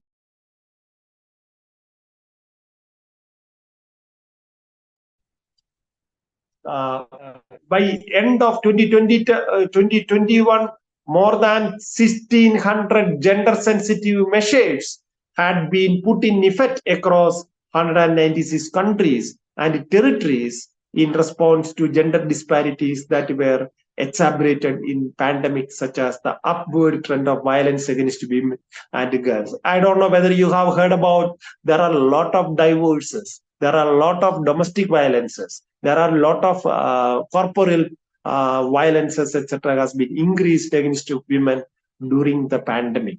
That is one of the major statistics that we are hearing from at the international level. Dear friends, when we look at the goal number 6 is clean water and sanitation. So what we are supposed to ensure is availability and sustainable management of water and sanitation for all. So there are many targets that we need to achieve under this. Achieve universal and equitable access to safe and affordable drinking water for all. Achieve access to adequate and equitable sanitation and hygiene for all, and end open defecation. Improve water quality by reducing pollution, eliminating dumping, and minimizing release of hazardous chemicals and materials. Having the proportion of untreated wastewater and substantially increasing and recycling and safe reuse globally. So these are some of the targets that have been envisioned under the clean water and sanitation. So now let us see how we have achieved this status. What is the status of this goal and targets by 2023? Achieving universal coverage by 2030 will require 6-fold increase in current global rates of progress on drinking water, 5-fold increase for sanitation, and a 3-fold increase for hygiene. So you look at how Herculean task it is going to be. Between 2015 and 2022, the proportion of the world's population with access to safely managed drinking water service will increase from 69 to 73%. You look at it is ever increasing. It's a fast. 75% of the global population had access to basic hygiene services. 75. It's a very nice data, because hygiene is one of the most important thing, but it is a Herculean task or challenge like a country like India, which has got a population of 1.42 billion people. Water use efficiency has risen by 9% from 2015 to 2022, but water stress and water scarcity remain a concern in many parts of the world. You understand? Wetland ecosystem have suffered an alarming 85% of loss in past 3 centuries, primarily from drainage and land conversion. So dear friends, Since 1970, a staggering 81% of the species dependent on inland wetlands have declined, surpassing declines in other biomes, and an increasing number are at risk of extinction. So this is again a clean water and sanitation. Affordable and clean energy ensure access to affordable, reliable, sustainable, modern energy for all is again, but what have we achieved? I'm not going to through the targets, but let us look at what we have achieved by 2023. At the current phase, about 660 million will still lack access to electricity, and close to 2 billion people will still rely on polluting fuels and technologies for cooking by 2030. One of the statistics. Second, global population with access to electricity has increased from 87% in 2015 to 91% in 2021, serving close to an additional 800 million people to access to electricity. Between 2015 and 2021, the proportion of people with access to clean cooking fuels and technologies increased only by 7%. Do you know, when we go to our village, we use cow dung, we use wood, we use all kinds of kerosene oil, etc., for cooking purpose, etc. So this is very rampant issue in all the developing countries and least developed countries. Now, because of this lack of affordable and clean energy, what is happening? 4 million premature deaths occur each year from the use of open fires and solid fuels for cooking. To make up for the last time due to COVID-19, energy intensity improvements will need to an average 3.4% per year until 2030 if we want to achieve affordable and clean energy for everybody. Renewable sources of power, nearly 30%. India is heavily tapping on solar energy. Do you know that? So renewable sources of power, nearly 30% of the energy consumption in electricity sector, but challenges remain in heating and transport sectors, etc. For example, I don't know whether you people, when you try to buy a electric car, there is a big problem of how much mileage you get, or the time that is spent for charging, etc. So technology is seriously challenging in clean energy areas, and also we don't have a very good technology is not very fast advancing in solar technology, etc., solar areas. So but there are a lot of researchers. Let us hope for the best that affordable and clean energy would be one of the areas that we are going to have a tremendous achievement by 2030. Decent work and economic growth. So this is the goal number 18, decent work and economic growth. What is this trying to ensure? Promote sustained, inclusive, and sustainable economic growth, full and productive employment, and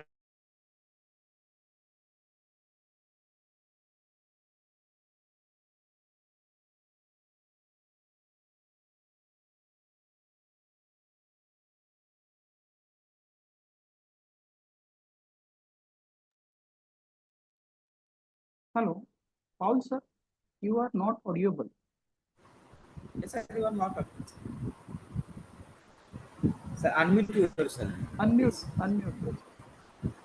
hello, can you hear me? Yes. Okay, sorry. So what are the data on goal number 8? Goal Yes, number 8, the data shows that there are real GDP per capita will further dwindle. Dwindle means in decline to 1.4% in 2023, and followed by a modest increase of 1.6% in 2024. Globally, 58% of those employed were in informal employment in 2022, most of whom are women. You understand? So when we look at for decent work, you just look at the status of our women workforce. Not only in India, women work, our informal sector workers, our migrants, etc. During the corona time, you have seen that our migrants laborers were walking kilometers and kilometers, and then they were lying on the railway track, and the train came and tramped. How many people died? So that is a country like India is a decent work and economic growth is etc. is a great challenge. Then when we look at the global unemployment rate, declined significantly in 2022 because from pandemic COVID time to 2022, the unemployment rate has been greatly fallen down. But in India today, unemployment rate is massively rocket skied up. It is around 11%. Unemployment rate is in recent, it is between 9 to 11%. You understand? So the global unemployment rate, the global unemployment rate will also increase for 5.3%. Last year increased, and it is further now increasing, and every year around 191 million people enter into workforce. But you look at, because of the unemployment, the youth who are educated etc. are struggling. Young women remained more than twice as likely as young men to not be in education, employment or training in 2022. So women are the biggest brunt, bearing the brunt of this unemployment. Globally, nearly 1 in 4 young people were not in education, employment, or in training in 2022. The median gender were gap across 102 countries, when we look at, is approximately the 14%. There is a gap between when we look at the unemployment rate in across the world. The goal number 9, when we look at the goal number 9, the sustainable development goal number 9 is industry, innovation, and infrastructure. What we are supposed to achieve: build resilient infrastructure, promote inclusive and sustainable industrialization, and foster innovation. You understand? So in order to achieve this goal number 9, we have many targets. Develop quality, reliable, sustainable, resilient infrastructure, including regional and trans-border infrastructure to support economic development and human well-being, with a focus on affordable and equitable access to for all. Then inclusive, what is called, and sustainable industrialization, and by 2030, what is called significantly raise industry's share of employment and gross domestic product in line with the national circumstances, and double its share in least developed countries. This is the major targets that we have in industry, innovation, and infrastructure. But when we look at the current status, what is the current status of this goal at the international level? Global carbon dioxide emission from energy combustion and industrial processes grew by only 0.9% to a new all-time high of 36.8 billion metric tons in 2022. So the pollution is heavily increasing because of combustion engine usage. Global manufacturing growth has slowed down to 3.3% in 2022 from 7.4% to in 2021. The share of manufacturing as a proportion of GDP in least developed countries increased from 12.1% in 2015 to 14.0% in 2022. Medium, high, and high-tech technology industries experienced strong growth in 2022 with 21.7% increase in sub-Saharan Africa and a 47.7% increase in Europe and North America, and a 47.1% increase in Eastern Asia. So the technology is fast advancing, etc. There is no problem, because I don't know whether you have heard our Minister Nitin Gadkari was telling that he is going to heavily provide tax exemption and subsidies, etc., to hybrid technology, cars and electric cars, etc. But the challenge is that a country like India, technological industry, technological innovation, technological infrastructure, etc., are very challenging to achieve as per the envisioned targets in sustainable development goals. The sustainable development 10 is that, so I got a, so dear friends, what I am trying to say is that um, there are 17 sustainable development goals that have been envisioned by at the international level. And if you look at the data of the current status of the data of these sustainable development goals, it's impossible to achieve the targets. You understand? So that is what the primary objective of, by exploring and extrapolating the current status and the data of SDGs when we look at that. And the major issues that the least developed countries and developing countries are staggering and lagging behind achieving these goals. And the most important brand or the impact that has been on our women, children, and old age people. So these are the three and vulnerable sessions, especially in India, when we look at the categories called scheduled tribe, scheduled caste, and other backward caste, etc. And women are the major brunt of this particular sustainable development goals has standardized a lot of things at the global level, but at the same time there is a lot to be done, lot to be achieved, and that is what we all need to take up the sustainable development goals, not only as a goal that has been set by the governments, etc., but individually at a family level, at a societal level, etc. We need to take up these goals to be achieved. So thanks for giving me this opportunity. I'm sorry there are a lot of connection problems and etc. Thank you so much for giving me this opportunity. Thank you so much. Yes, sir. Over to Dr. Pandal. Good afternoon to one and all. It's my pleasure to this session. Chairperson Dr. Salvin Paul sir was expert in sustainable development. He was explained in details and very informative session of sustainable development in a nation and international level. Thank you so much.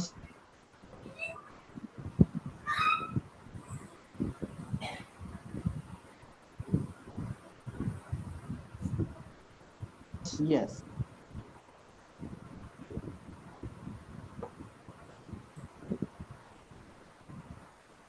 Okay, Bansur sir, continue. Yes, sir. Yes, sir. Yes, sir. Shall I continue, sir? Yeah. Now I request Professor Rahul Bansure, sir, to propose the vote of thanks of this legislation 3. Over Yes, to sir. Professor Rahul Am Bansure. I audible, sir? Yes, sir. Yes, sir. Good, sir. Yes, sir. Yes, sir. You are audible. Good afternoon, all of you. It was a wonderful third session, our international multidisciplinary e-conference. I am due to Rahul Bansode due to vote of thanks. I would like to express special thanks to our guest, Dr. Salvin Paul, School of Law, Governance, Citizenship, Dr. B.R. Ambedkar University, Delhi. Dr. Salvin Paul, who have taken to time out of their busy schedule of and share a valuable knowledge to us. Your presence has added to extra spark to this event. And also thankful to Professor Santosh Dhamone for introduced to resource person. And I am also thankful to today's chairperson, Dr. B.B. Pandagale sir. And finally, I am also extend to my gratitude to all participants. Thanks to everyone. Over to Bansode sir. Yes, sir. Yes, sir. Dear participants, all the legislations have come to an end. Sir, there is an announcement. Yes, We will sir. take a half an hour break, and we will start a paper presentation session at 3 3 p.m. o'clock. sharp. Yeah, 3 p.m. 3 to 4 there is a paper presentation session, parallel paper presentation session, and at Yes. 4 o'clock we will start our valedictory session. Yes, yes. Please And take a dear note. participants, please join with the respective link of the respective session for the paper presentation. Yes, and the feedback link will be provided at the time of valedictory session. Yeah, thank you. Yes, sir. Yes, sir. Yes, sir. Quickly stop there, sir. Yeah. Thank you, sir.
Was 325.752 milligram per liter, which is very high than standard value of 3 milligram per liter by MOEF. The concentration of copper is also high because of industrial discharge from the presence of petrochemical industries and refineries located in MIDC Consoli. For iron, the average value of iron obtained during the study was 0.66 milligram per liter, which is less than standard value of 3 milligram per liter. The concentration of iron is low because iron is not present in the soluble form, and it is dominantly present in Fe2 plus or Fe3 plus iron forms. Lead was below detectable limit during the study, but the standard value of lead is 2 milligram per liter by MOF, and there are no nearby industries or source which releases lead into the creek. For zinc, the average value obtained was 16.31, which is around the standard value of 50 milligram per liter by MOF. So from this study, we conclude that the copper and chromium concentration is very high in this area as per the standards, and concentrations of heavy metal like iron and lead is lower as per the standards. So continuous monitoring of the water quality and awareness program among the people can help in maintaining Madam. good health of the creek and decrease water pollution. Thank you. Thank you, sir, and thank you everyone for giving me a chance to present my study about. Okay. Sir, I'm Sayan Bagh, session C, 37. 1 minute. Okay, start your presentation, sir.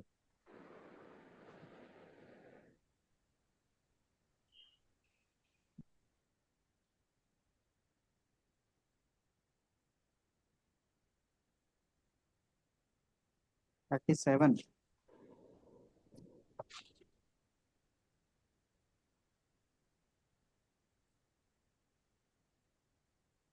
Steinbach, please share your screen. Yes, open your presentation.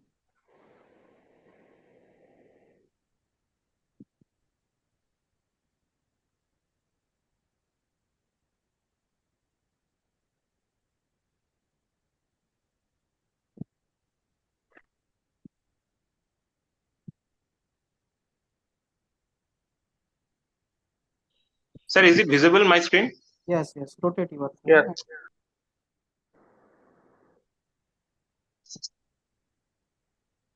So my co-author is Dr. Arijit Bag. So our topic was, it was a basically conceptual paper where we have discussed on the dark matter thing, whether they are insulators to the electromagnetic radiations or not. So our as we know that dark matters and dark energies forms the 95% of the total energy or mass in our universe system, and only 5% matter we can see with is visible to us only. And it is a great actually there was a problem with detecting the dark matter, and the scientists are most of the cases become failure when they are trying to detect these dark matters. So our methodology in this paper was basically the idea of the paper, that how the scientist will be successful when they are going to detect the dark matter. And then we should adopt some new approach in future to detect the dark matter, and we will be discussing mainly two different methodologies to secure the positivity of the detection of this dark matter thing. So our first methodology was that, as we know, the dark matter don't interact with the electromagnetic radiations, right? So when they are not interacting with the electromagnetic radiations, that means Steinbach, please go to the conclusion directly. yes, sir. So in our so we have discussed these two methodologies. First, that we need to some new postulates for the universe, and then study accordingly. And then our second methodology, we first postulate some properties, the possible properties of the dark matter, and then go through the experiments through which we can validify those postulates, and then we can detect those dark matters. So in our postulates that is satisfy that basically we discussed that in the dark matter state, all the particles are in both Einstein condensation state. So somehow if we can perturb those system to take out those dark matter both Einstein condensation state out of that, then we may have a chance to detect those dark matters. So this is all about the conceptual paper. Thank you. Thank you. Okay, thank you, sir. Hello, sir. Thank you, sir. I am Chaitrali Kulkarni, for number 58. Okay, ma'am, start your presentation, ma'am. Okay, sir. 58. 58. The last Kulkarni one. Chaitrali. Last. Sir, 57 is remaining, sir. Muhammad Nazrul Islam. Okay, sir. Okay, after Next is this your number, we will. okay? Yeah. Kulkarni ma'am, start your presentation with result and discussion direct and conclusion. Okay. Okay, sir. Okay. Sir, my project title is Design of a Slab by Optimization Techniques. In this, we cast the two slabs. In this experiment, we found that the bubble deck slab reduced the concrete volume and reduce the weight of the slab and increase the load carrying capacity of the slab by inserting the bubbles in the slab, and also reduce the deflection, so we can reduce the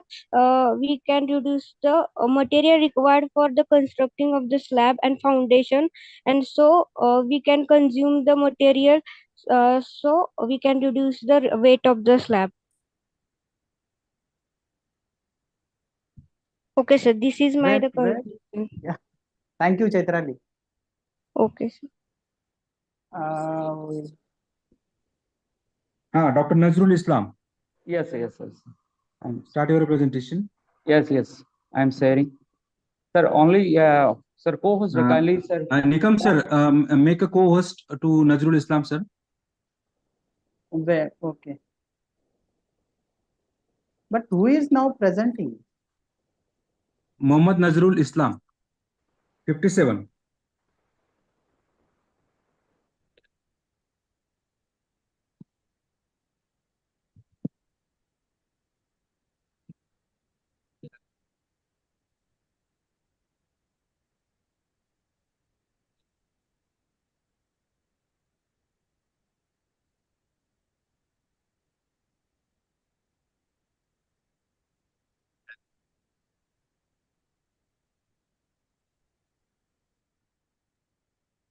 हो sir आवाज येतो ना कोणाचा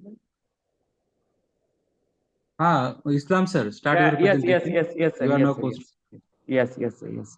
Yes, sir. Who is speaking? Hello, sir. Yes, sir. I think, sir, there is some problem in mobile. I can speak, sir.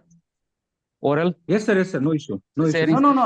If the presentation is ready, then only he allow them to present. Sir, actually sharing data is, sir. Okay, one thing, sir. Okay, no need to present. No need to present. If the presentation is ready, then only you. No, presentation is ready, sir. But there is some problem to share, sir. Already. Okay, no problem. No issue. Then no need to present. Go to the next participant if they're in. One thing, sir.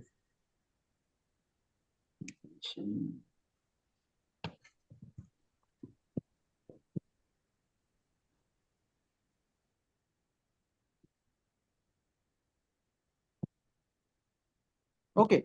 Still, is there any present participant who is with their presentation and want to present? Okay. Bansode sir. Yes, Bansode sir. sir. चला validity function start करायचं. Yes मॅडमनी join केलेला आहे. Bansode sir join झालेत का परत?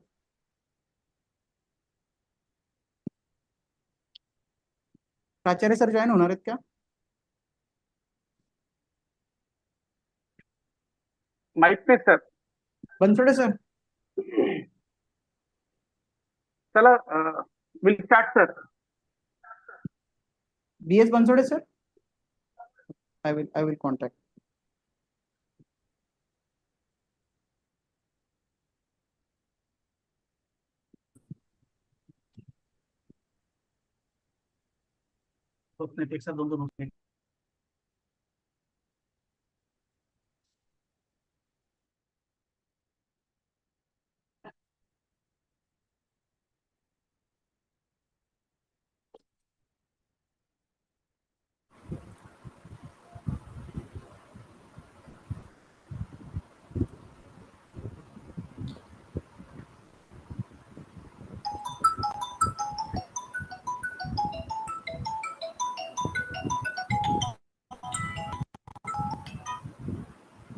Sir. Hello.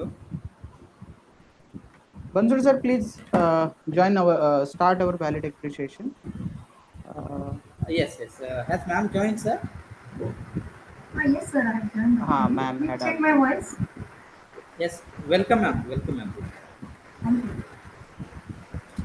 Yes. Dear participants, now we are at the last but not least the part of this international conference, that is valedictory function. I welcome on behalf of the institution, college and organizing committee the chief guest at the valedictory function, Honorable Dr. Jyoti Masale Madam from Punesh Shlok Ahila Devi Holkar Solapur University, Solapur, Maharashtra. At the very beginning of this valedictory function, I would like to invite my colleague, the member of the organizing committee, Professor Sachin Ingole sir, to introduce the chief guest on this occasion. Over to Sachin Ingole, sir. Yes, sir. Yes, sir. Good Yes, sir. afternoon, one and all. It is my great honor and pleasure to introduce the dynamic personality like Dr. Jyoti Mashale ma'am, who has joined with us as the resource person for the valedictory section in this one-day multidisciplinary international e-conference. Dr. Jyoti Mashale ma'am is presently working as Associate Professor and Head Department of Mathematics, Punyashlok Ahilyabai Holkar University, Solapur University, Solapur. She was awarded for her PhD from Swami Ramanand Tirth Marathwada University, Nanded in 2020. She has a vast teaching experience of 14 years in university. Her research area is in fuzzy set theory, soft set theory, soft graph theory. Ma'am has published around 23 papers in international journals, which are indexed in Scopus and Google Scholar with high impact factor. Also, she presented around 50 papers in national and international conferences. She has worked as the member of 19 various authorities, bodies, and committees like member of Standing Committee Special Cell, worked as Avishkar Committee member in 2010, worked as Awan Committee member in 2011, member of BUTR Committee, like that. Ma'am honored with national awards like Best Paper Award in 5th National Conference on Recent Trends in Computer Science and Applications and Computational Mathematics organized by Indira Gandhi Commerce and Science College, Pune. Won second prize in Avishkar 2017 under Pune Science Teacher category, University Level Research Festival in 2027, 2017. Ma'am has delivered 10 innovative talks in international conferences, national conference, and workshops. Ma'am resume is very fast. I cut short due to time constraint. I consider myself to be fortunate that I completed MSc under the guidance of Dr. Jyoti Mashale ma'am. I'm so lucky I have the mentor like her. I welcome Dr. Jyoti Mashale ma'am in this conference on the behalf of my department and our college. Let us enjoy these thoughts, his thoughts. Thank you. Over to Dr. Bansuri sir. Yes, thank you, sir, for introduction Honorable Dr. Jyoti Mashale. Now, may I request the guest of this valedictory function, Honorable Dr. Jyoti Mashale, to address us on this occasion. Good evening to all. Over to ma'am. Thank you, sir. Is the voice clearly audible? Yes, ma'am. Good evening to one and all. First of all, I express my sincere gratitude towards all the organizing committee members and the college also for giving me an opportunity to be a part of this multidisciplinary international conference on new horizons in humanities and basic sciences for the sustainable development. First of all, I want to congratulate the committee members, starting with Principal of the college, Dr. S.N. Godse sir. Second, the convener of this international conference, Dr. Vishal Nikam sir, Dr. Junaid Syed sir, organizing secretary, and all the rest of the committee members for conducting this well-organized e-conference. I have seen some of the paper presentation sessions as well. All the paper presenters have presented their papers. They are well prepared. All the sessions were very well attended. Therefore, I just want to congratulate both for a successful and a memorable conference. Actually, such a kind of conferences motivates the students of PG, UG, newcomers, and all the researchers who want to enter in the field of research. As this research topic or the research area is very vast, this cannot be, we cannot bind this into a definition, proper definition. Therefore, this kind of conference will help them. According to this national education policy also, research is being made a mandatory concept in the PG studies. Initially, we were not having this, no, but knowing the importance of research, government has made this. For PG also, we are introducing the paper, the research methodology, and they were going to work on OGT and field projects as well, and the research projects. Therefore, this is a compulsory component as per the national education policy also, which is actually a need of this research in every area is having different kind of format, different kind of applications. And in every area, in every aspect, this research is going to have many more career opportunities. As of this conference is multidisciplinary, we are not restricting ourselves for the science background faculties only. This can be included in humanities, commerce faculty, and all the rest faculties as well. In the research area, there are many more career opportunities. As of I am talking is, this is one is junior research fellowship, the another one is research assistant, research supervisor, many more. And this is not limited to science faculty. For the humanities also, there are many more career opportunities in this research, right? Like international relations specialist, and foreign language expert, data linguistic, and much more. Therefore, this is a need of a time nowadays that everyone should focus on the research. Please make me a co-host so that I can share my screen.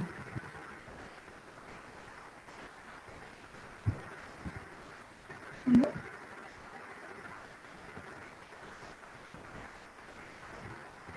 Hello, sir. Nikam, sir. Yeah.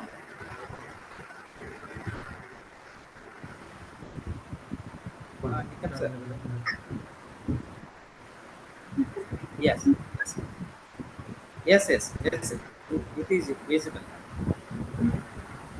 Actually, I am a faculty from a mathematics background, and actually I wanted to talk in this multidisciplinary conference. Therefore, I just thought of to focus on some basic aspects of research. Therefore, I have started with the definition of a research. As the word research is very vast, therefore we cannot bind it into a single definition. Therefore, many more scientists have given me many definitions of the research, such as the first one we can say is research can be defined as a search of knowledge or a systematic investigation. Also, research can be defined as a scientific systematic search of the relevant information, or you can call this as systemized effort to gain new knowledge. What are the characteristics of this research that we will focus with? The characteristics of research are, first I want to quote here is systematic. The first and foremost characteristic is systematic. That research should be having a systematic procedure. You should follow some system. You should follow some algorithm to carry a good kind of research having some nice applications. Second one is logical. That is according to some set of rules. Your research should be according to some set of rules or some formal arguments as well. Third is empirical. Empirical means it was with an experience or it is experience based. Next is reductive. Reductive means to make the research to be less complicated. Because many a times if we are observing the research made by some other scientists in our area, in the others areas as well, we are finding research is being more complicated. Because the one of the characteristic of the research was defined to be reductive. That is make it less complicated, or you can make it in the simplified form. Last one is replicable. Replicable means you can able it to copy or you can able it to reproduce. Suppose someone from areas subjects like physics and all, they have obtained a nice kind of research of some new sensor and all. But putting this on a paper is not sufficient. We have to make the replica. That is, we have to make a product of that, and so that one can go for business idea and all. So the last one is replicable. Now let us focus on the types of research. There are many more types of research. Pure applied research, exploratory, descriptive, diagnostic studies, evaluation studies, action research, experimental research, analytical study, historical research. Let us just try to understand some of the types of research. The first one I want to share here is a pure and applied research. As the name itself suggests us that what do we mean by a pure research? Pure research is the research which is just made for the search of knowledge or finding the theory. And what about applied research? Applied research is finding a solution to a problem. And this applied research can be in the areas of science, can be in the areas of social science, and can be in the areas of humanities as well. Basically, pure mathematics research comes under the first criteria, pure research. So the purpose of going for this pure and applied research is pure research can contribute to the new facts. We can get the new theories out of it. We can aid the conceptual clarifications. or it may integrate the previously existing fields. That in the applied research, we are offering the solutions to many practical problems and to find the critical factors in a practical problem. This is what pure and applied focus. It's clearly pure is for the search of knowledge, applied is for the giving the solution to the problems. Next one is kind of exploratory and formulative research. In exploratory research, it's the preliminary study of an unfamiliar problem about which the researcher has little or no knowledge. Means I want to explore the topic where the researcher is not familiar with. And the purpose of this kind of research is to generate new ideas, to increase the researcher's familiarity with the problems, make a precise formulation, gather the information, and much more. Coming to the next one, it is descriptive research. This is kind of a descriptive study where it is a fact-finding investigation with adequate interpretation. This kind of research will help us to know the concept by considering the data or making the collection of data, analyzing them. Collecting the data can be made with various types of methods, and then analyzing the results. The purpose of descriptive research is it can focus on the theoretical point, it can highlight the importance of methodological aspect, it can be obtained in the research which is maybe useful for the prediction about areas of social life outside the boundaries. Therefore, descriptive studies are valuable in providing facts needed for the planning social action programs. Next is the diagnostic study. In this kind of study, we were directed towards discovering what is happening, why it is happening, and what can be done about it. This kind of diagnostic study is mainly in the medical field or in the field of social sciences as well, which aims at identifying the cause of the problem and the possible solutions for it. The word diagnosis actually is used in the medical field. That's why I'm telling you that this kind of research is useful in the medical field also. And the purpose of this diagnostic study is this study can be considered discovering, testing whether the certain variables are associated or not associated, determine the frequency with which something occurs and with which it is associated. This is what diagnostic is. And coming to the next part of the research is the experimental research. Now we all are familiar with this experimental kind of research. Students were knowing the meaning of research with an experiment only. These students want to know, the students from the science background want to go in the labs, want to make some research. Students from physics, chemistry and biology background. Some apparatus they want to take and they want to make some experiments. In chemistry they want to make some chemicals and so for this experimental research was the research which is done in the laboratory, particularly where the students of science background and sociology, psychology also can do this kind of research. And this is a systematic and scientific approach because whenever we are going for an experimental research, I am going in the laboratory and I want to perform some physical kind of or chemical kind of researches. You should have a specific set of rules. You should have a specific algorithm. This is what something about research, some types of research and all. Now I just want to focus on my research area where it is having some nice applications in the daily life or in the social life as well. Coming to this next point of soft set theory and its applications is actually the research area in one of the nice research area in mathematics as well. This soft set theory is a generalization of fuzzy set theory, and before that we have a classical set theory also. Many faculties from the other faculties also we are knowing about this set theory. We are familiar with the sets as well.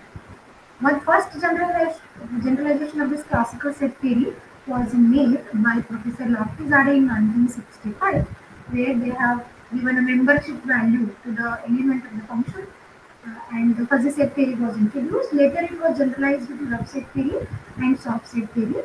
And myself and my guide have worked on soft graph area.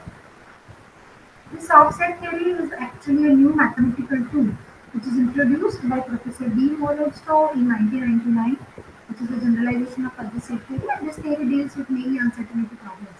Because the life is full of uncertainty, there is nothing certain thing available in our life. So this theory helps us to deal with the uncertainty problems which are arising in society, engineering, and economics.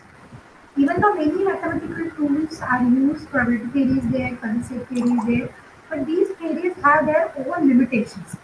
And what this new theory has tried to make, this theory has tried to overcome all the difficulties and lacunas which are there in the previous two theories, the probability theory and kernel set theory.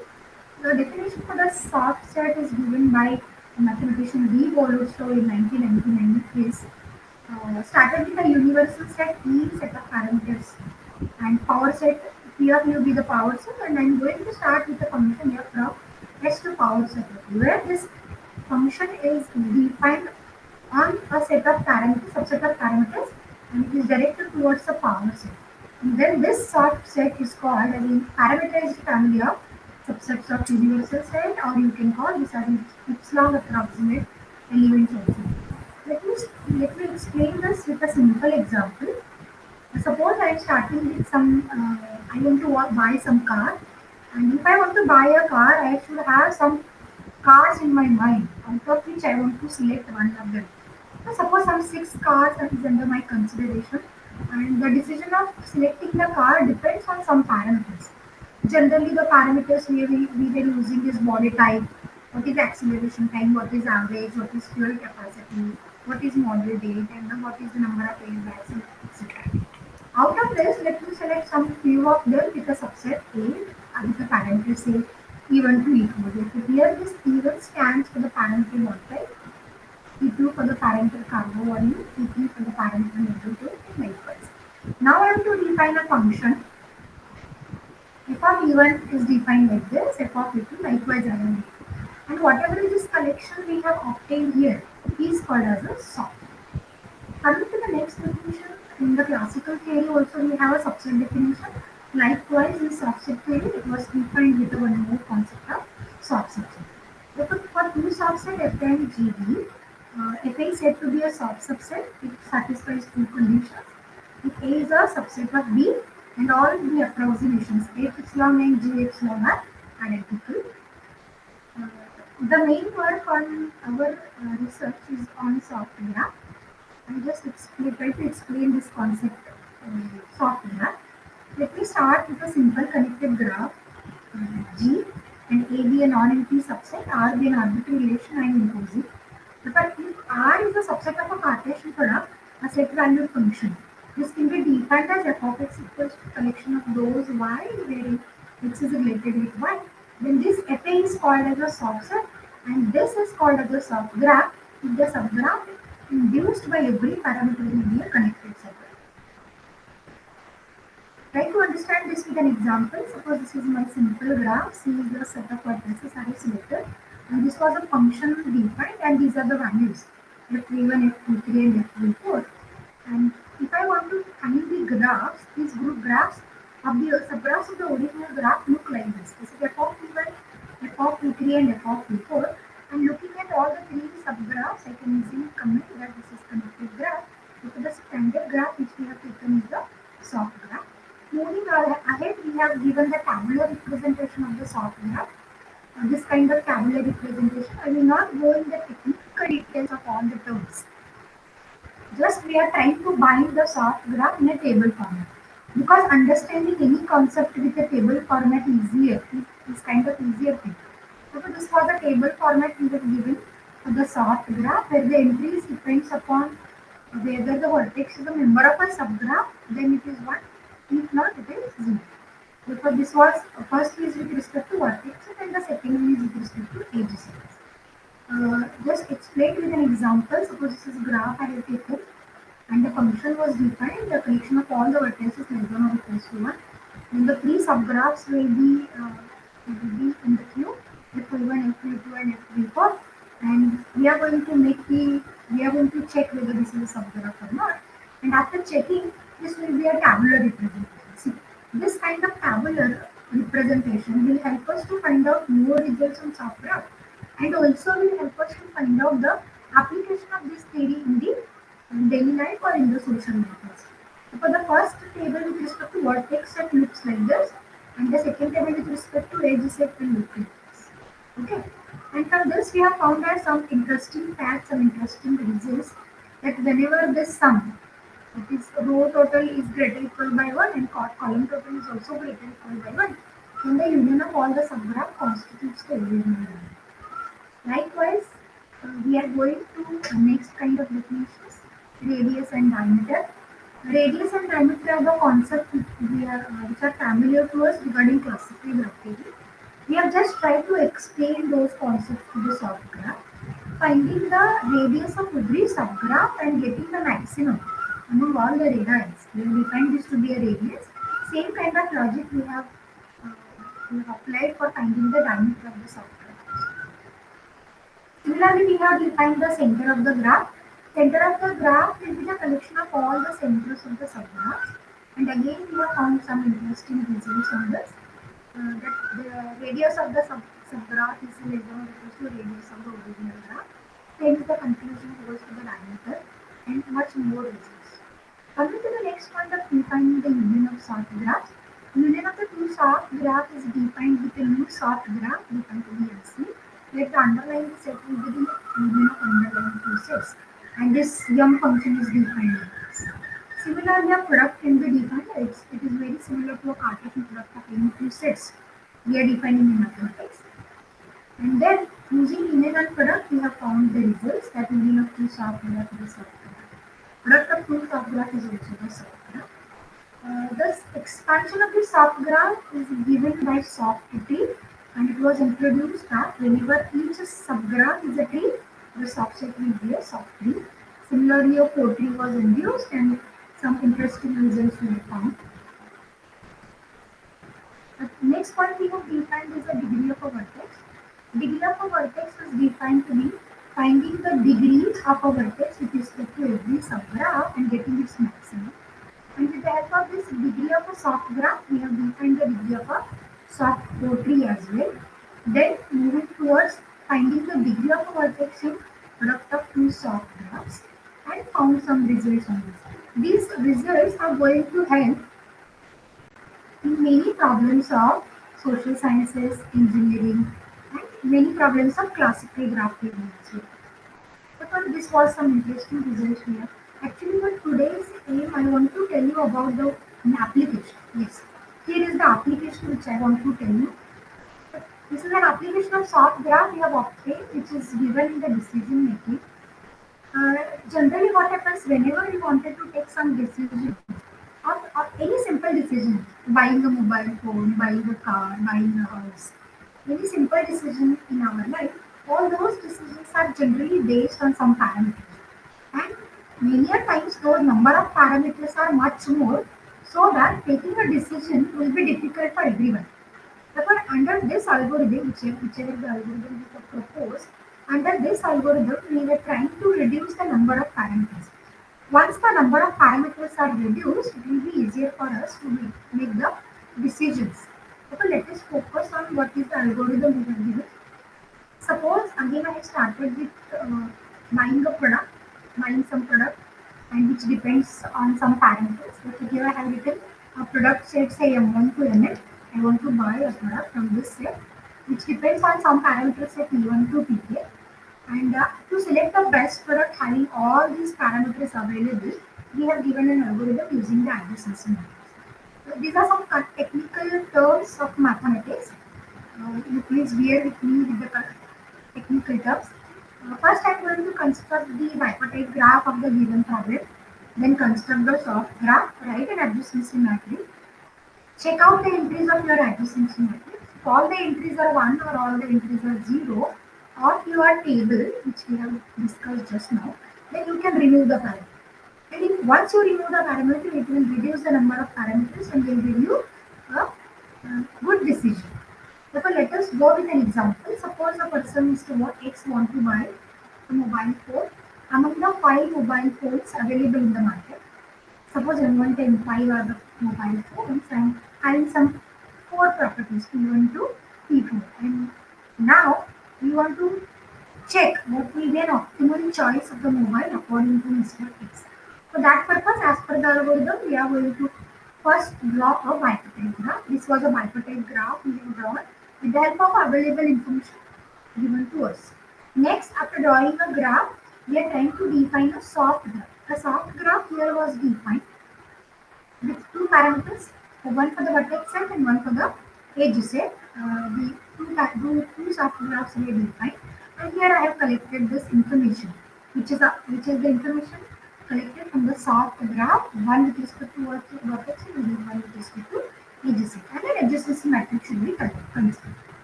Look at this adjacency matrix. Now, if we focus on the row total in the last column, the optimal value offered here is 5, but this is with respect to parameter, therefore we are not going to consider the last 4. Among the first 5 choices, 3 is my optimal entry, therefore 2 by M2 will be my choice. But let me try to reduce the number of parameters. 4 parameters I want to reduce.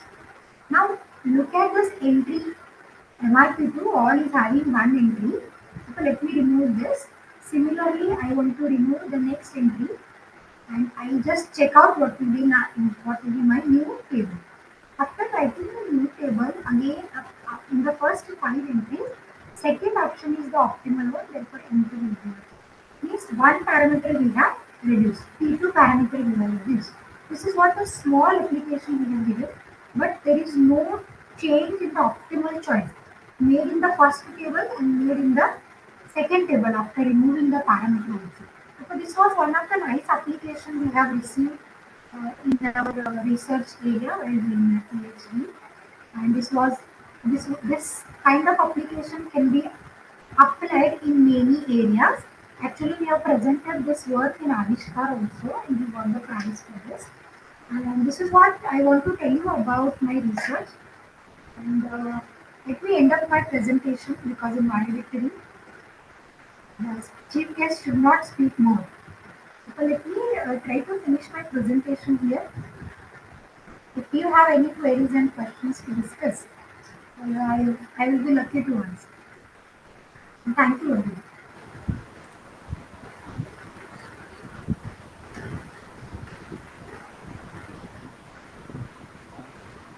Thank you, ma'am. Thank you for being with us on this inaugural function of this international conference. Now, I will invite, would like to invite the participant for the feedback about this international conference. If anybody is interested, please share your feedback.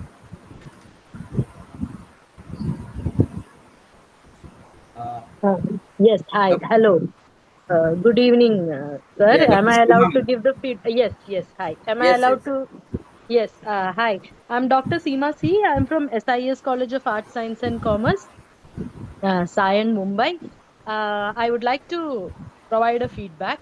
It is not easy to organize an e-conference, irrespective of location, But VG Patil's Arts, Commerce and Science College, I think, has managed to do that and managed to do that quite excellently and successfully. So, congratulations to all of you.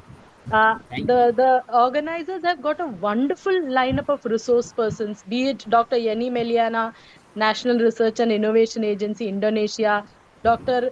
Sunil Goyal Sahib from BROS, who spoke about sustainability in education, Dr. Al Salih from Tikar University, Iraq, Dr. Salvin Paul, who also spoke about sustainability and how it is the necessity of the hour.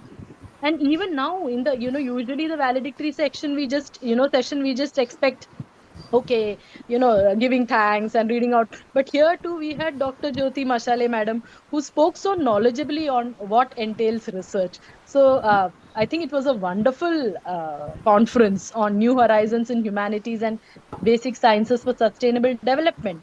Now, another thing that I would like to highlight is, please note that the organizers have managed around 100 papers, and it is not easy to manage such a mammoth task. Okay, all of us writing in, trying to present our papers, and at all points they reverted so promptly.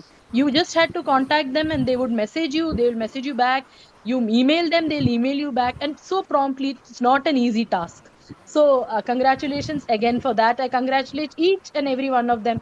Dr. Syed, Dr. Vishal Nikam, Mr. Vishal Sutar, and above all, the IQAC coordinator, Dr. Bhimrao Bansode Sahib. So congratulations to all of you. So we had a wonderful time, and it was a literary feast. Thank you so much. Thank you so much for sweet words for the organizing committee. And another participant is Dr. Shankar Konda. Is he present? Uh, then we have Mr. Sheikh Bashir.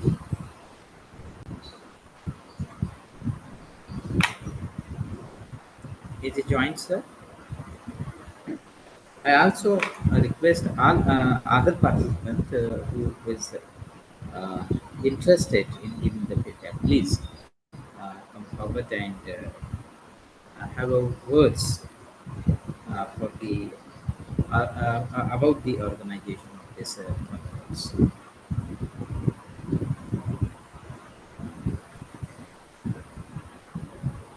Yes, sir. Yes, I think.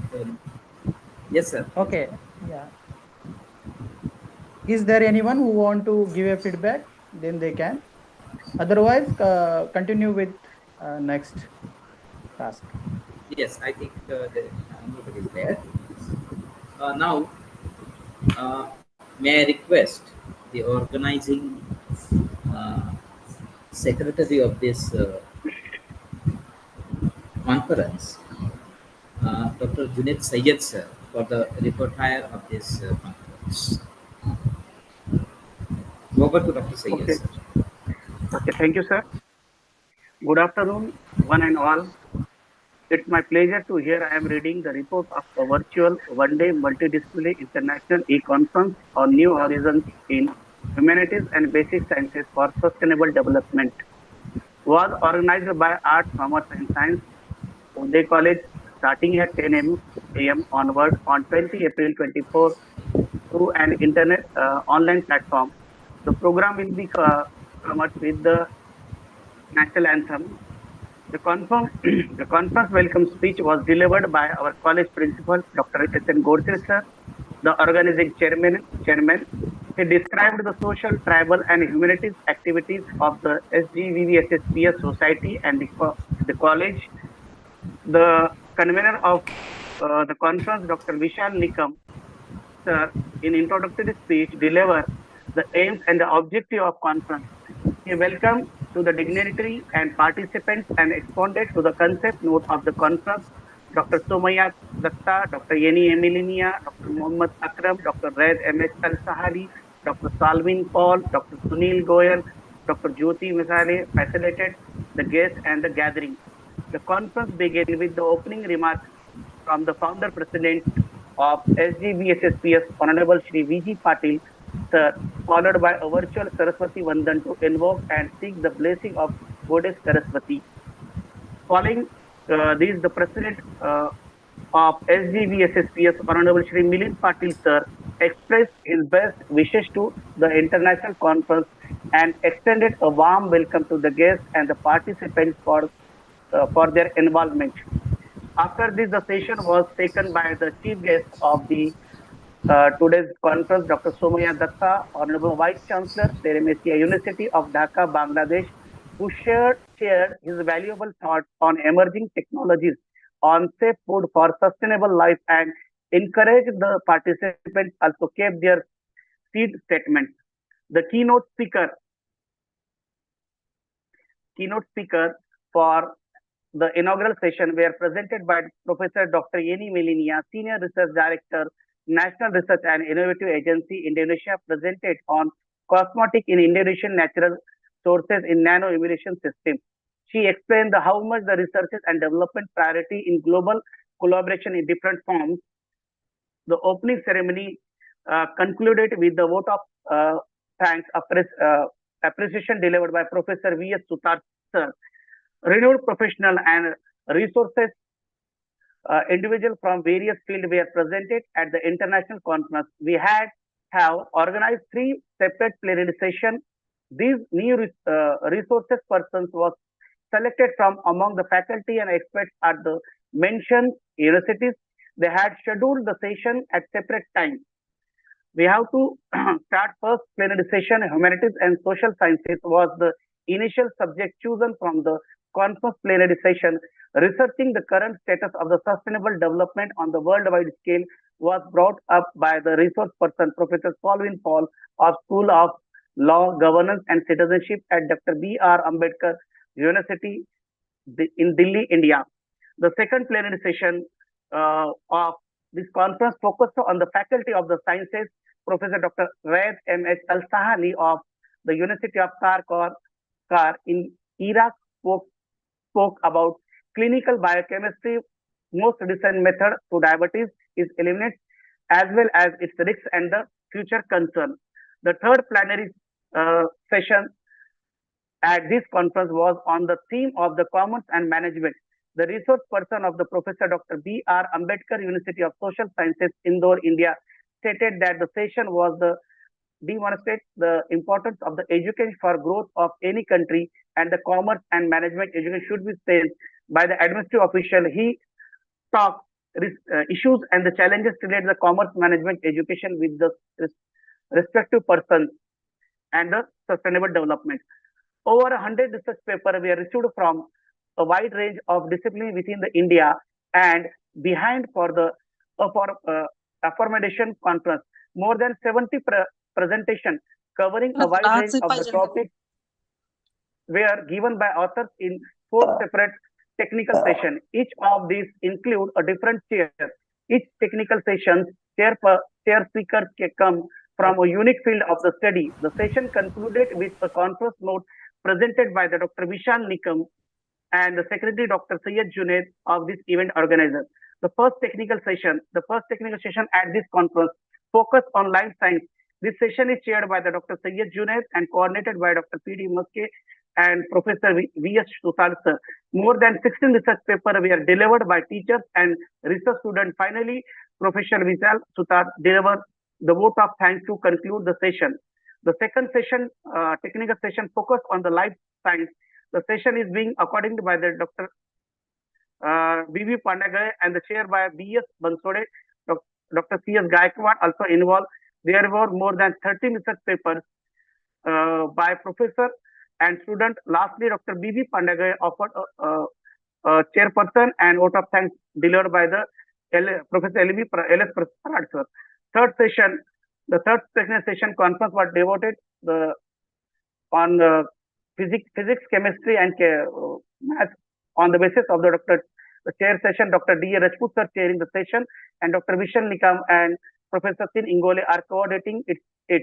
Faculty and research students gave more than 29 papers. Lastly, Dr. Vishal Nikam sir offered a vote of gratitude to close the session. Fourth technical session covered business and management. Professor R.P. Bansode chair the session, while Dr. Vishal Nikam and Sachin Ingole serve as a coordinator. Faculty and the research student gave more than 12 papers. The session came to the close with Professor Sachin Ingole cast the vote of gratitude. Validatory function. The validatory session marked the end of the one-day international conference. In his farewell speech, Dr. Vishal Nikam welcomed everyone and introduced the chief guest, Dr. Jyoti Misa, Madam. Parized the conference organized for the selecting timely parent topic for the day's presentation, discussion, and the debate. She demonstrated why research into the idea of soft sets and their introduction of the curriculum. Additionally, he emphasized the needs of expression. The feedback from expressed by the Seema ma'am, and the last one is at the end of this day, the participants had created a massive academic experience, and the conference convener Dr. Vishal Nikam congratulated and thanked them all. The Vishal Nikam will be end the vote of thanks. Thank you all of you. Please continue, B.S. Bansode sir.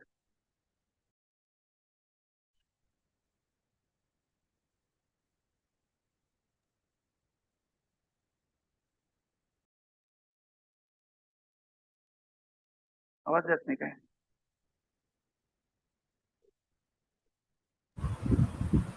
Yes, Hello, sir. please continue, Bansode sir. Audible? Yeah, yes. Yes.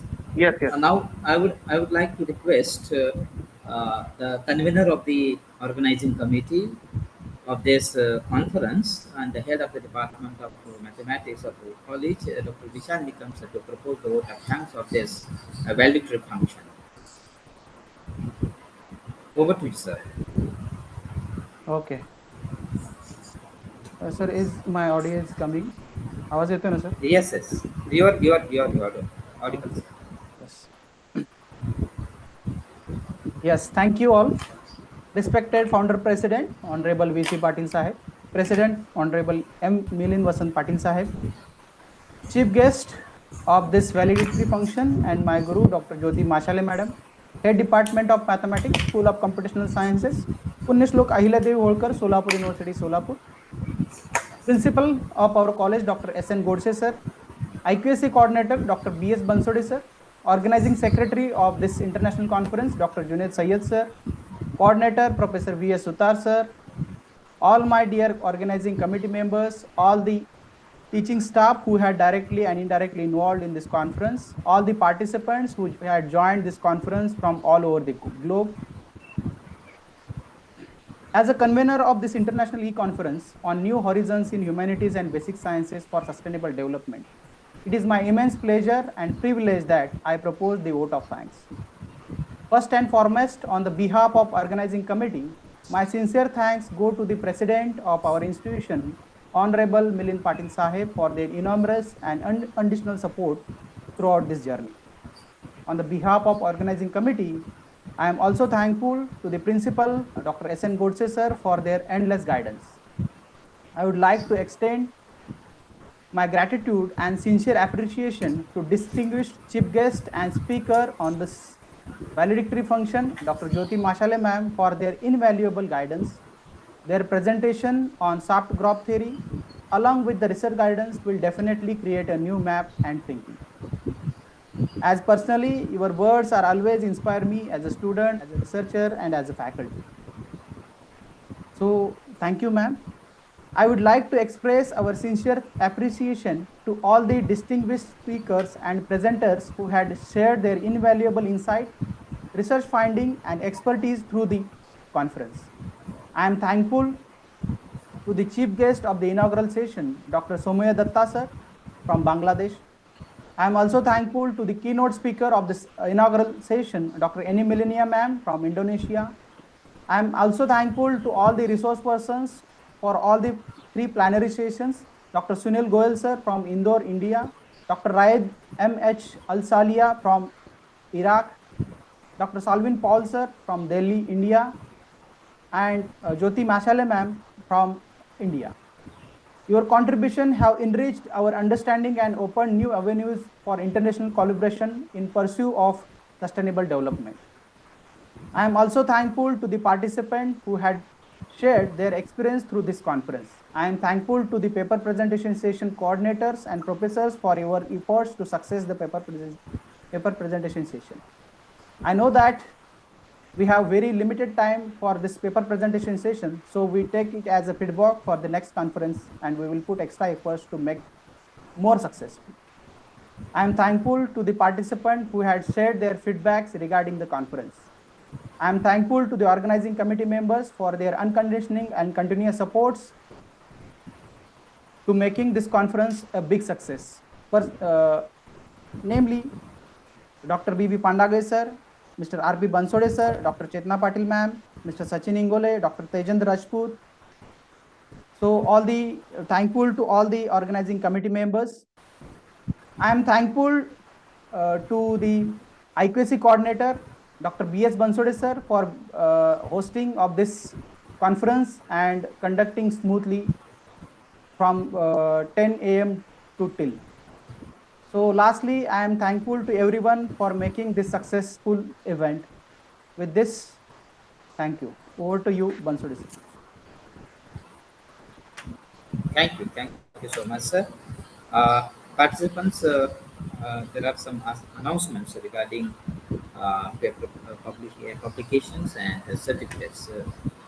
The feedback link will be provided through the WhatsApp group, and you have to fill in the feedback form in order to get the certificate, and then conference proceeding as well as the conference journal will be published soon after this conference, and remaining communication टाकलं बघा लय दम नाही म्हणजे सरला गडबडच असते will be feedback made. link टाकलं sir लगेच Yes.